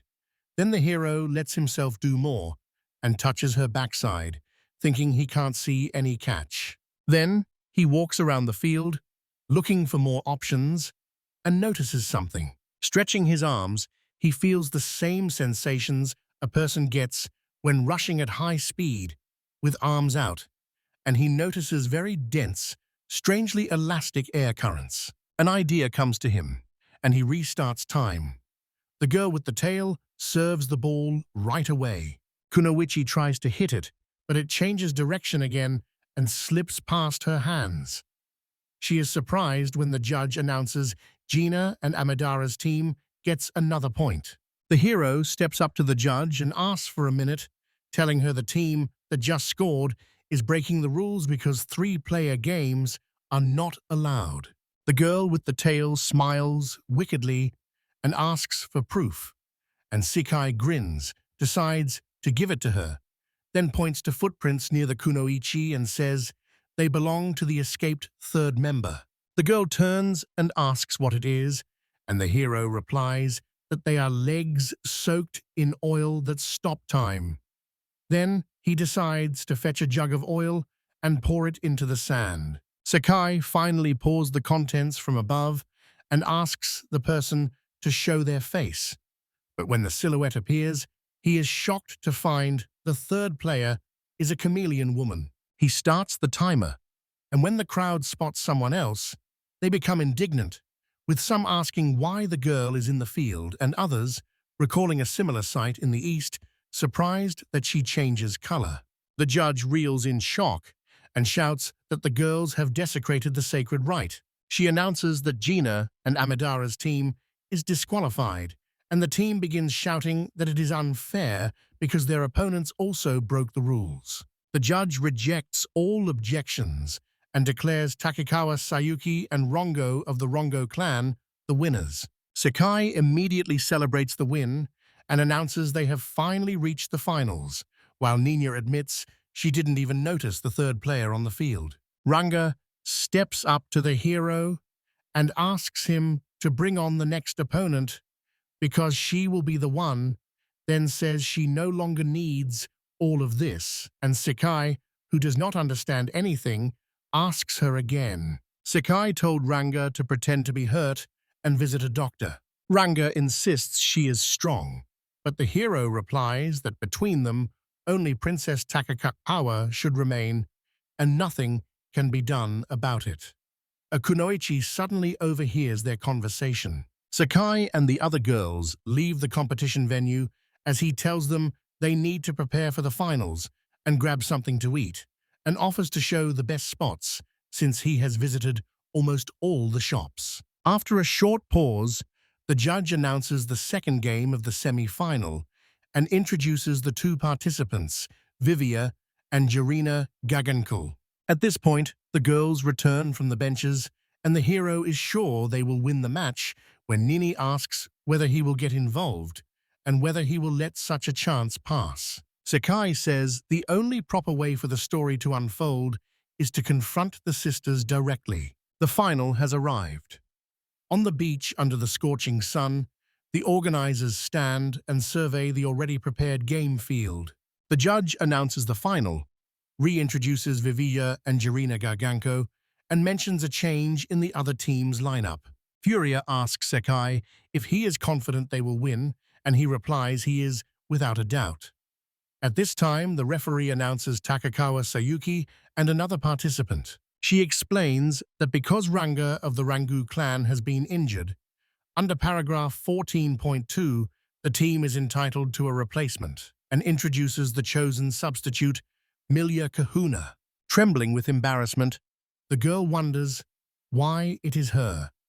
The kunoichi looks at her and asks whether she has ever played, and the girl replies that she does not know how to move at all. The man looks at them, thinks for a moment, decides it is not against the rules, and is about to speak. He steps before the audience and announces that a national treasure will be presented before the game begins, then asks for a mirror. The hero instantly recalls that incident when he hears the conversation about the mirror. Ninja doubts whether it is the original. Furia offers her theories, and when the man lifts the mirror, she still cannot decide. He lifts the mirror and announces that whoever wins the final battle will become its owner and king, and Fury leans in for a closer look and says she expected that. She says the mirror is also fake, and the hero, surprised, asks her again. The scene shifts to the house in the settlement.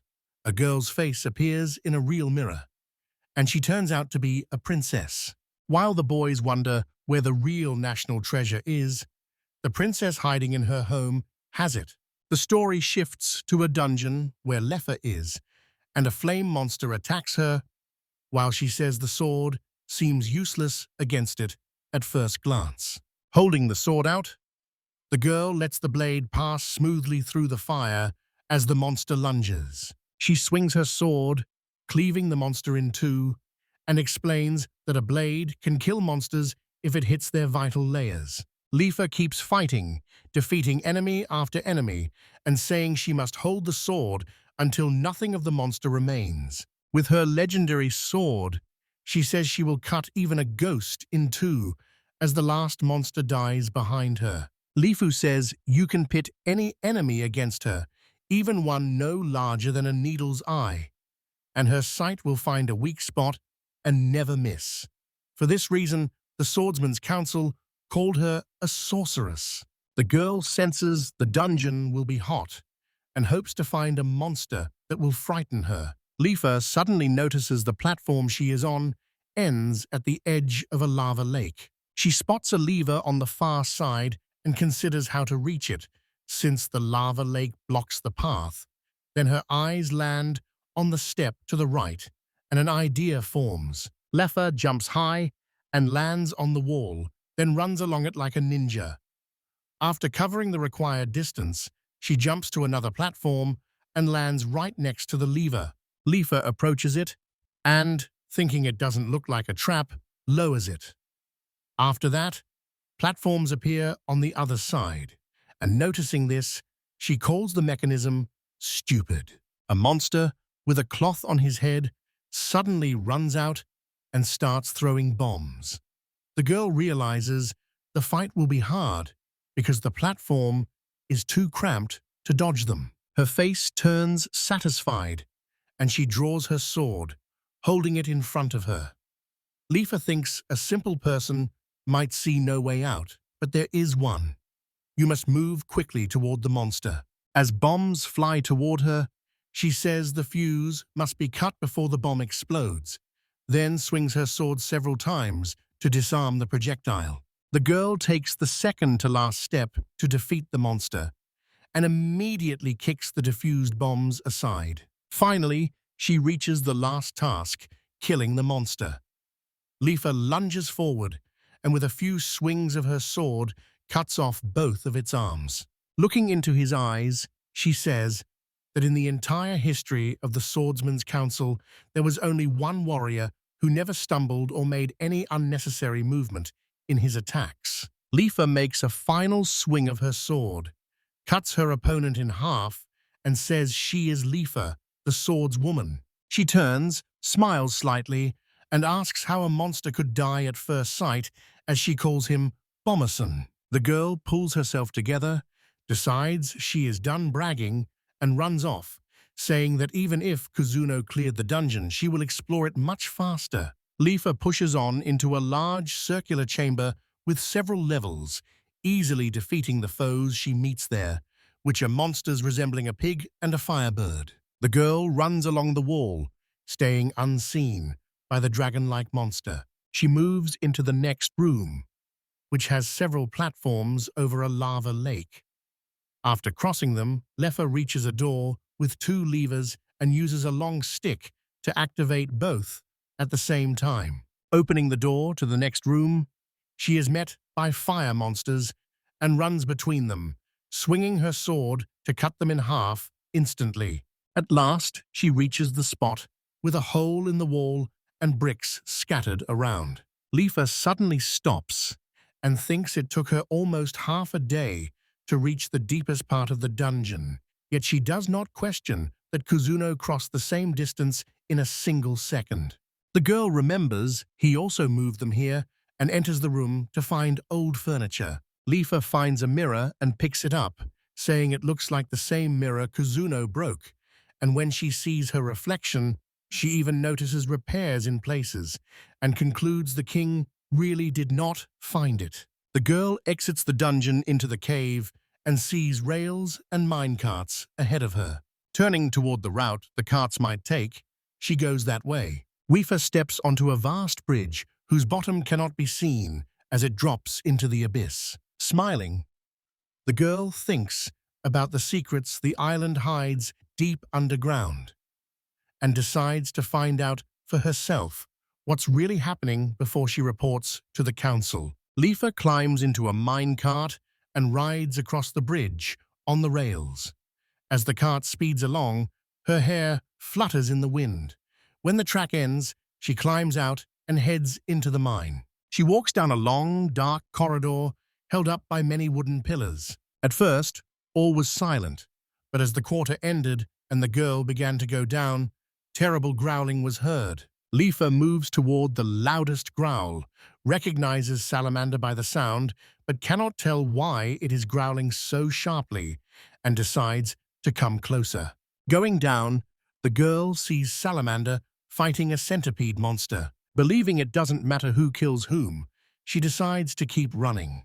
Lifa approaches a smaller cave, sees broken doors, and wonders whether Kuzuno is responsible. Continuing on, the girl comes across something that looks like a man holding a tool, and she frowns as the monster smiles evilly and begins to giggle. But suddenly, his laughter stops as the monster looks down and sees his body being cut in half. Ignoring him, the girl keeps walking, unsure why the monster attacked her, but she wants him to know that in a fair, face-to-face fight, the first strike will be hers. Even after the fatal blow, the monster keeps crawling after her, leaving a trail of blood. Lifa turns around and at the same instant swings her sword, severing the enemy's head from the body. She steps forward, grabs the head by the hair, and lifts it in front of her. A head laughs maliciously, and the girl wonders if ghouls really live here. Then she remembers they seem to belong to the immortals. A sudden distraction makes her turn back, and she sees a crowd of ghouls coming towards her from behind. They shove each other and breathe like horses, making them look like zombies from a distance. Lifa still has her confidence, smiles maliciously, and throws the enemy's head back, while the ghouls pause for a second to inspect the enemy and prepare to attack. One of them suddenly pounces on the girl from behind as she draws her sword with a satisfied smile. First, the attacker behind is cut cleanly in two. Then she dashes forward and slices the monster in front in half. The ghouls keep advancing, giggling maliciously, but Lifa is not afraid. She says this is nothing unusual and asks whether they know what she calls days like this. The monsters go silent and close around her, and she admits they guessed right and gives the correct answer, calling it a beautiful day to die, as the lead ghoul emerges from the largest building and, watching from above, laughs loudly. Suddenly, Lifa appears behind him and says that since he wouldn't go to her, she came to him herself. Hearing this, the monster's face immediately changes. Seeing him at the top of the ruler's tower, the girl concludes he ordered the people's destruction. She spots a body lying nearby in a pool of blood, and Lifa realizes the former chieftain was killed at the monster's feet and concludes Kuzuno was too late and only rescued the survivors. She says their men act like the savior of the world, strolling around with stupid smiles that reveal dirty thoughts, and the girl adds she has some questions she wants answered. From the darkness, another ghoul lunges at her, giggling maliciously, but Lifa slowly turns to face it. The monster's head flies out of the floor.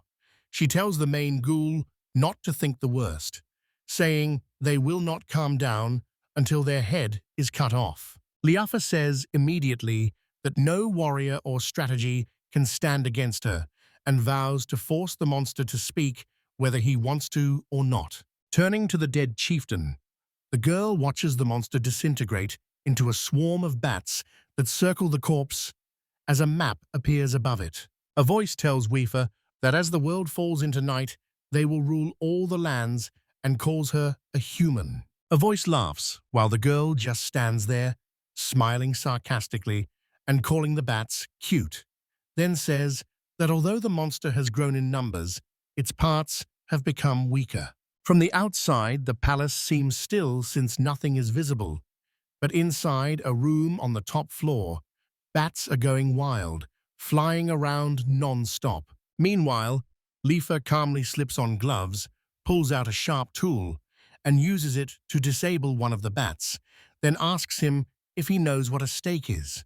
The girl reveals the stake is the same thing Kuzunu used to take away their powers, and admits she does not know how it works, but says the stake can immobilize them for about an hour. Lifa sees the mice are uncomfortable and decides to be direct, telling him what has been on her mind. The girl recalls these monsters from legends and books as vampires and assumes Kuzuno understood too. She disagrees with him on one point, believing this world is not underground but part of the surface world. Lifa admits she hasn't worked out the details yet, but believes this world is somehow connected to offshore Alopa if you set aside your prejudices and rely only on observation.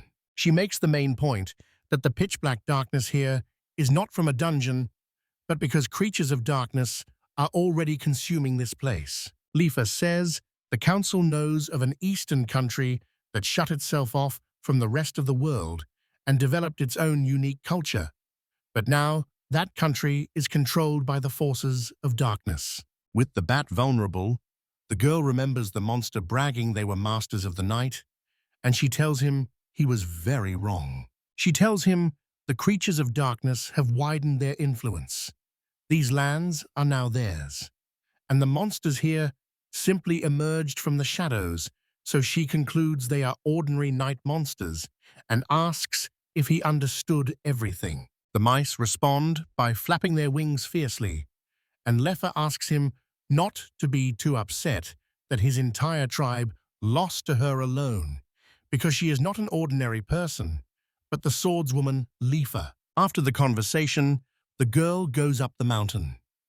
Because its slope is gentle, she climbs easily. Standing up, she spots a wooden elevator and assumes Kazuno is heading up. Lifa, surprised to see an elevator, glances to the side. She walks to the spot where the rocks have collapsed and thinks about something. The girl lays her hand on the stone, thinking this is likely where Kuzuno returned offshore to Lopa and blocked the passage, and she guesses that earlier he had gathered all the survivors and pulled them out of this world. Suddenly, the girl turns around, feeling her intuition say there must be a better way, so she decides to search for it herself. On the beach, the final volleyball round begins. The referee signals the start as the opponents stand and face each other. Feeling a little scared, Milia asks if Sakai was joking and how they can win, and the kunoichi admits she does not trust him, but must carry out the princess's orders. Watching them, the hero wonders if anyone has seen Lefa since he last saw her at the morning game, and says she is missing out on the fun. The referee says the game is about to start, and one of the sisters says they never miss, so the show will be short. Suddenly, Milia stretches her arms forward and begins speaking in a language no one can understand, and the kunoichi, surprised, asks her again. After a few seconds, the crowd starts whispering about feelings that seem to come from nowhere. Some say their bodies suddenly feel very light. Others say they feel 50 again. And the rest admit they don't understand why, but feel very good. Nina turns to Sakai, and before she can speak, he interrupts and says the prank was a success. The hero explains this is Melia's true magical ability and amazing power. He says anything that enters that area is affected by the magic of restoration. Ninja now understands what is happening. Furia watches in silent surprise, and the man observing the fight is also surprised. The audience suddenly sees the gay Gankle sisters appear distorted as they slowly go mad because restoration magic clashes with evil spirits. One sister asks what their opponents are doing, and the other turns to the judge to protest that a magical attack is disturbing them, when a hero suddenly steps onto the field and reports that nothing is happening with the sword. He says the rules ban magic on the playground, but because volume lay is a traditional sacred rite in Isabella's country, restoration magic is allowed. Sakai then notes it is written in special subparagraph 2 and asks the judge for her decision. The judge says he is right because restoration magic is divine, and he dismisses the sisters' protest. The audience begins shouting about the fairest court in the world, while the hero smiles contentedly, and the man notices a gang has appeared that has combed through every letter of the law. Suddenly, one sister calls her rivals' people damned and vows not to forgive them, while the other sister tells her she feels unwell. The girl smiles evilly and decides they only need to knock out the shaman to win, and Sakai grins contentedly, saying he has already thought it through. At that moment, Akunoichi steps in front of Melia and shields her with her body. The hero sits down and tells her her main duty is to protect Melia, urging the kunoichi to focus only on that.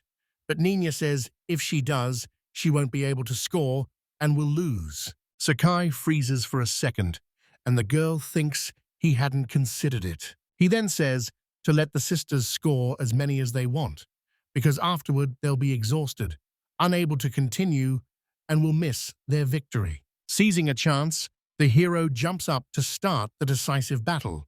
Ninja smiles and calls it low, and Furia says it is unfair. The referee tells the players to start the game, and one sister, feeling unwell and saying her head is splitting, serves the ball. The kunoichi turns to Melia and sees she is stuck in that position.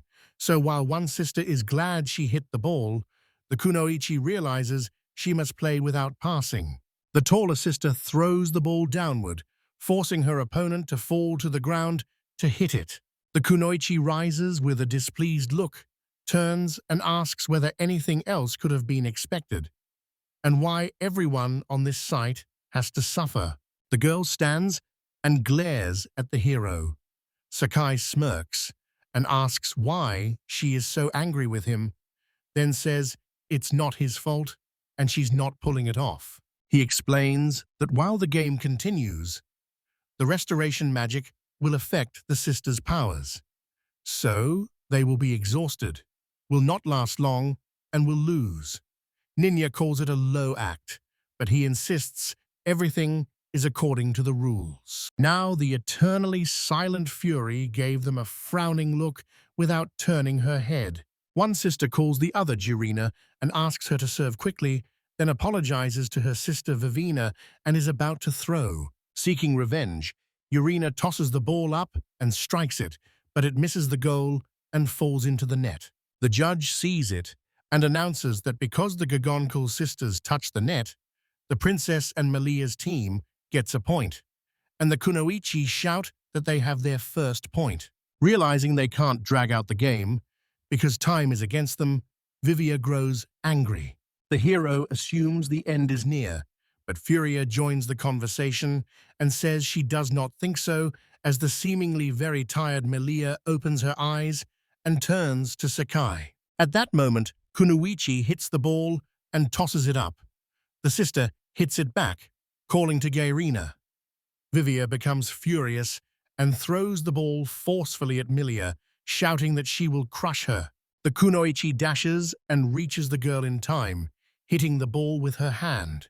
The ball flies past the field lines, and the referee immediately awards a point to the sisters' team. Vivia laughs and says they will finish quickly.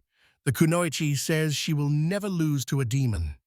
Meanwhile, Melia keeps casting the spell, but grows weaker and weaker. The scene shifts to the palace, to the dungeon where Lefa is held. Finding a secret staircase hidden beneath the castle warehouse, the girl smiles and decides to go down. Leifa goes down the stairs beside several pots, then walks through a dark corridor lit by lanterns. A blockage stops her, so she studies the stones and wonders if it's really a dead end. Stepping closer, Leifa realizes she was wrong. She puts her hand on the rocks and feels a light breeze through the cracks. She draws her sword, expecting Kuzuno to use explosive shells, but Kuzuno is not like that. Realizing she is just a barrier and only a few blows stand between her and the secret, the girl decides her sword is the sharpest. Swinging, she strikes the rock a few times. The mountain immediately falls apart, and Leifa thinks everything is ready. She suddenly realizes that the Council of Swordsmen, seeing such a perfect cut, will immediately know it is the work of the Great One. And she adds that if not for the glorious swordswoman Lefa, people would believe such things happen only in fairy tales. Another corridor, like the previous one, opens ahead, and the girl says she had guessed it, then keeps walking and remembers that in the room with S. Alamandagya Kuzunol had also found a passage by breaking the wall. Suddenly, the cord or ends and the road drops, causing the leaf to stop. She realizes this is another slope and knows that if she goes down, she cannot come back. To keep followers from showing up, the girl considers blocking the passage. She returns to the basement and closes the chute with a lid. Then Lefa goes through the cave and seals the passage, and she slides down the smooth brick slide. The girl keeps walking. After some time, Lefa reaches a huge cave that again contains a bridge with rails and mine carts. She smiles and says she has found what she was looking for. She explains she found the correct path Kazuno missed, and after thoroughly researching this area, decides it's time to leave. The girl climbs into the cart and rides forward along the rails, unsure where she'll end up, and assuming Kuzuna would offer a bet that Lefa would accept. Scorching sun beat down on the sandy beach. The game continued, and the kunoichi kept protecting Milia while hitting the ball. She hits it again, and it lands in the sand outside the field. The referee blows his whistle and awards another point to the sisters' team. The announcer declares the first game over, 21-4, awarding it to the Gagankill sisters, who catch their breath and begin to celebrate that it is finally over. Gigina clutches her head and says she can't take it anymore, then tells her sister to calm down and that they just need to get rid of the restoration magic. Jirina declares that once she becomes queen, she will ban Isabella's teachings, and Vivia becomes angry. The other girls step aside, while the kunoichi admires Milia and says she is incomparable. Even though she had run all over the field alone, she added that she hardly felt tired. The kunoichi said it was all thanks to her ally's skill after hearing the girl call it amazing, and Milia's eyes widened in surprise.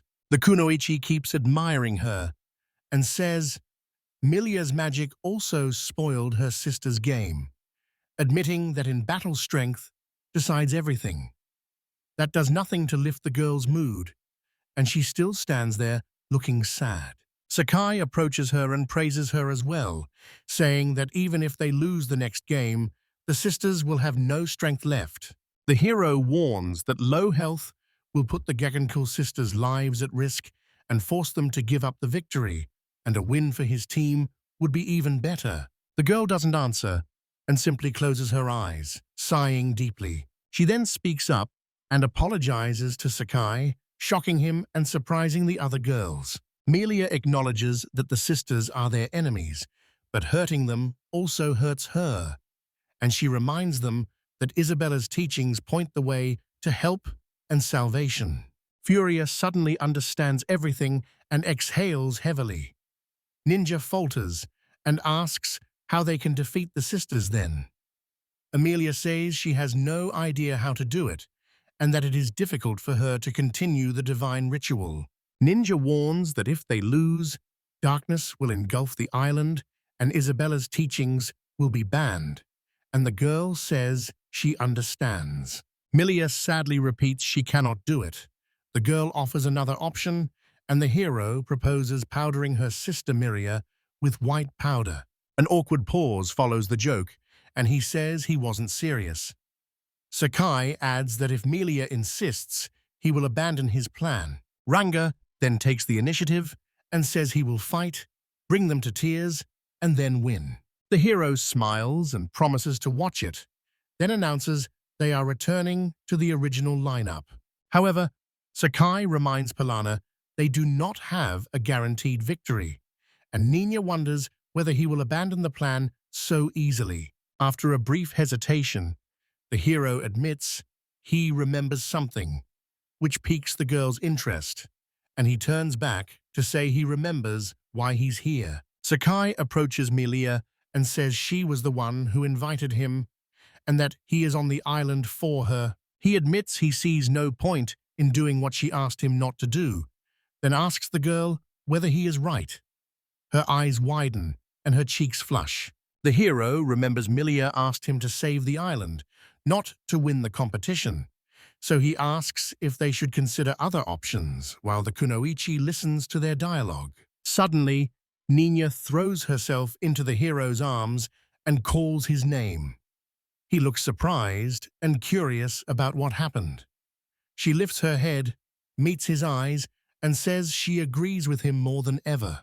Then she calls Sakai the savior of the world, saying heroes like him always find the right solutions. Melia grows more embarrassed and blushes.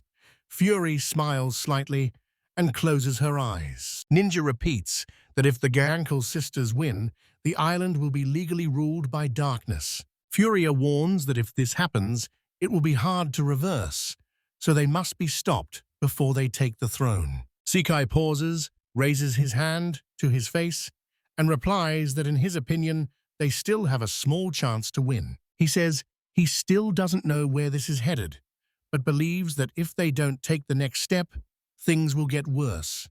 The hero sees the timer at 44 hours, realizes there are 2 days left, and suspects something else is about to happen. The second game begins with the Gagenkel sisters Ranga and the kunoichi entering the field. Vivia notices Melia's absence, remarks that their shaman seems to have lost her temper, and concludes their luck has finally turned. Ranga points out Vivia's pride and warns it will lead to defeat. She adds that with an axe in her hands, Vivia is a dangerous opponent. Sakai, Nina, and Furia watch the whole scene with serious faces. Vivia serves with a wicked smile. Ranga, stone-faced, hits the ball effortlessly. It flies to the kunoichi, who serves it back to Ranga while shouting at her. Ranga immediately runs to the net.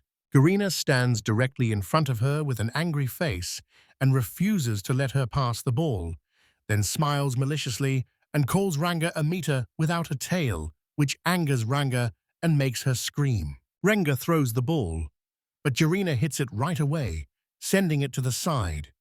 The kunoichi rushes over, but the ball lands before she can stop it, and Garina turns away, saying she has proven what was required. Vivia throws the ball again, and it immediately falls to the ground.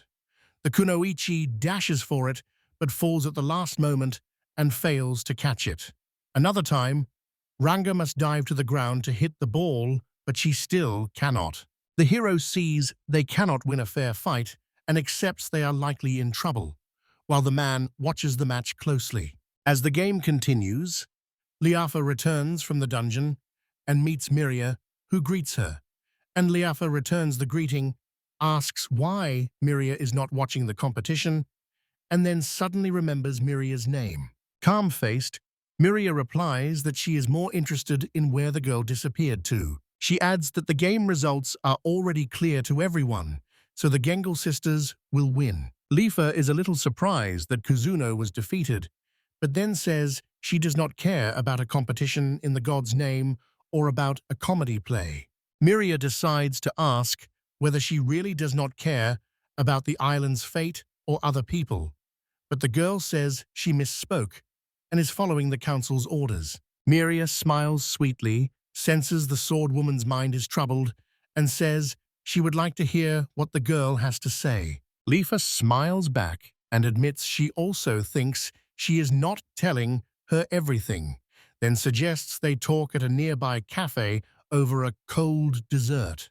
The referee now declares the tournament over, naming Vivia and Jarina Gagonjol's team the winners while they struggle to catch their breath. Furious at the news, the kunoichi forces herself to hold back while Ranga stands watching the enemy. Sakai realizes they have lost and becomes upset, and Melia suddenly steps forward and asks him to forgive her because she thinks it's all her fault.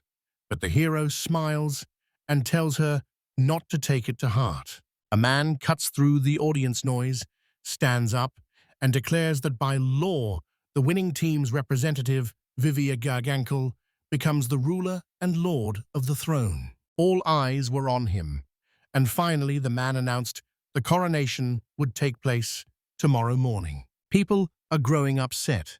Some are struggling to accept that a creature of darkness will rule. Others fear their island is doomed to perish, and the rest believe they will never see the sun again. The ninja turns to the hero and says their world is ending and they have lost their home. Sakai doesn't react and looks at something he noticed ahead. The man on the subway admits he had already been worried, but then says that fortunately, divine providence has been accomplished. Turning away, convinced the hero's abilities are overrated and that he is just an ordinary boy, he realizes nothing will help him and only anger remains. He realizes that if the throne is transferred according to law, he can complete his work peacefully and lawfully. After the tournament, the guys head to the nearest cafe for a snack.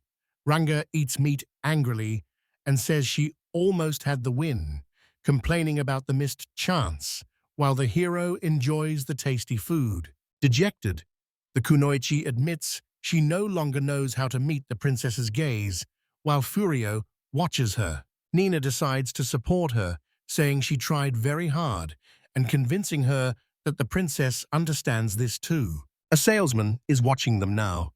The hero is the reason so many girls are gathered around him. Furia suddenly remembers the mirror and says she still believes it is the key to solving all problems. She then fires off questions about where the original is hidden and who hid it, and Seek tenses, but the girl keeps asking what secret the mirror holds and why someone replaced the original with a fake. After dinner, the hero goes to the library in a large building, where a girl meets him and asks whether he has come to learn more about the mirror. Sakai replies yes, saying he could have looked for it himself, but admits he doesn't know as much as a professional librarian like her. The girl admits she feels the hero flatters her a lot. Then he calls her an outstanding librarian, and she calls him a prankster. The librarian agrees to help him and brings a ladder to one of the cabinets. Climbing the ladder, she says the book should be around here, and the hero notices how attractive she looks, decides not to miss the chance, and stops time. Removing the bottom of her swimsuit, he starts to imagine that all women's pelvises were this high. The hero puts it on and starts time. The librarian finds the right book, opens it, and says something is wrong here. Sakai asks what happened, and the girl says the pages that explain how the throne is inherited were torn from the book, which shocks the hero. Later, he returns home at night, lanterns lighting the bridge. Lying on the bed, the hero realizes there is nowhere left to get information, and the situation is becoming dire. Sakai is sure he must find the mirror, and he remembers turning the whole palace upside down, but still hasn't found the original. Miria suddenly arrives at his house and speaks to the hero, distracting him.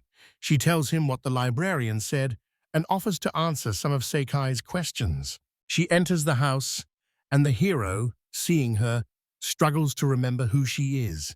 A moment later, she says she is Melia's twin sister Miria, and he recognizes her.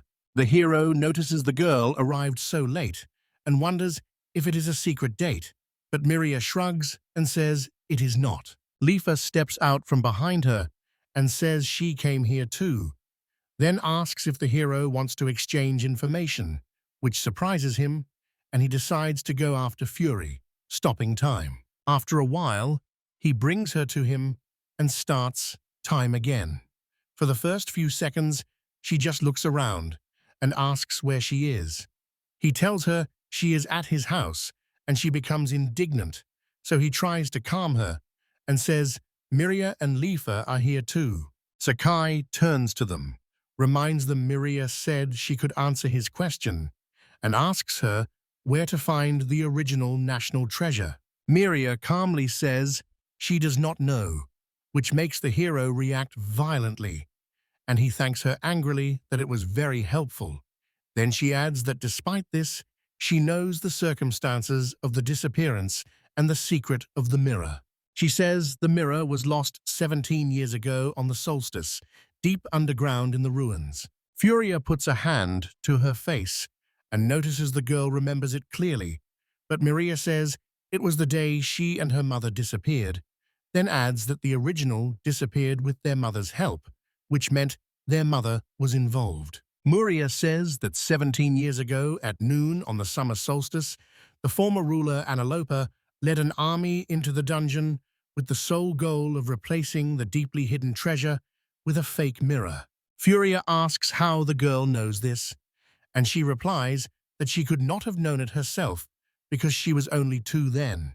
She explains she studied for a long time, and while investigating a swordsman's report, reached that conclusion. Furia tells her to keep going just as time stops. The hero decides to touch her breasts, believing she is their last hope. He is glad she is with them, and says her breasts have healing properties. The hero puts her on and restarts time. When Fury realizes everything, he notices a painfully familiar look on his own face. Now Marina reveals that her mother, Marina Kahuna, was a shaman who joined the research group, and she says she had long understood that the queen had lost her right to rule. The hero admits he does not understand.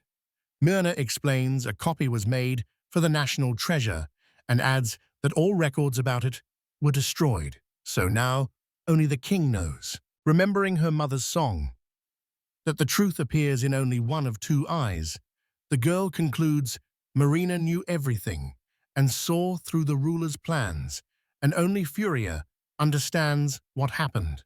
She says the ruler feared the mirror's copy would stop working if it were affected by magic, so once a year he replaced the original with a fake. When the time came to hand the throne to his son, the ceremony required a real mirror. Since it was missing, the ruler was tormented by fear. Sakai suggests the mirror may have destroyed her, but Furia says that because she planned to destroy the treasure, it became a threat to her. Seeing the ruler's plans, Shaman Marina risked protecting the mirror and, foreseeing that all records about it would be destroyed, passed the secret to her children in song so it would stay in their memory. Ninja suddenly enters the house and says what Marina did was a huge risk, and the girls notice her. She admits she hasn't been there long, only since Furia vanished before her eyes. Ninja wondered why they were together, and the hero grew indignant, demanding to know who she thought he was, when Furia stood up and said she was a victim dragged there by Sakai. The hero grows angry with the girl and slightly nervous as he notices a strange tone. Furia decides to disappoint Ito by claiming everyone worships a fake mirror while Miria and Melia's mother has gone missing. The girl then admits she once thought her mother died with the original in the lava. Then she adds there is another world underground that Liafa told her about. The hero, smiling, says Gankiri found that world, and the girl suddenly suggests her mother might have run off with the mirror. Sakai concludes that her mother could have then overcome that irreversible descent and continued living in the dungeon. Marina says that because of their position, she could search the castle, even the king's room, but found nothing. Fury says that if the mirror survived, it is in the underworld.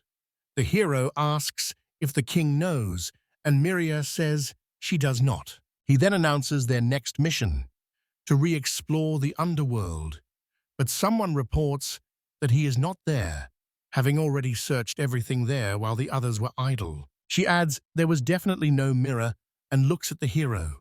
He grows angry, and Furia reminds him that much of the story is only their guess. Suddenly a thought occurs to him. He believes that if the treasure remains underground, the thought of it will surface. The hero wonders who might know about this, and immediately answers himself, believing the survivors there would know. Sakai first thinks of Princess Tagakawa and decides it is time to gather information, and then his expression grows confident, and he offers to take on the task.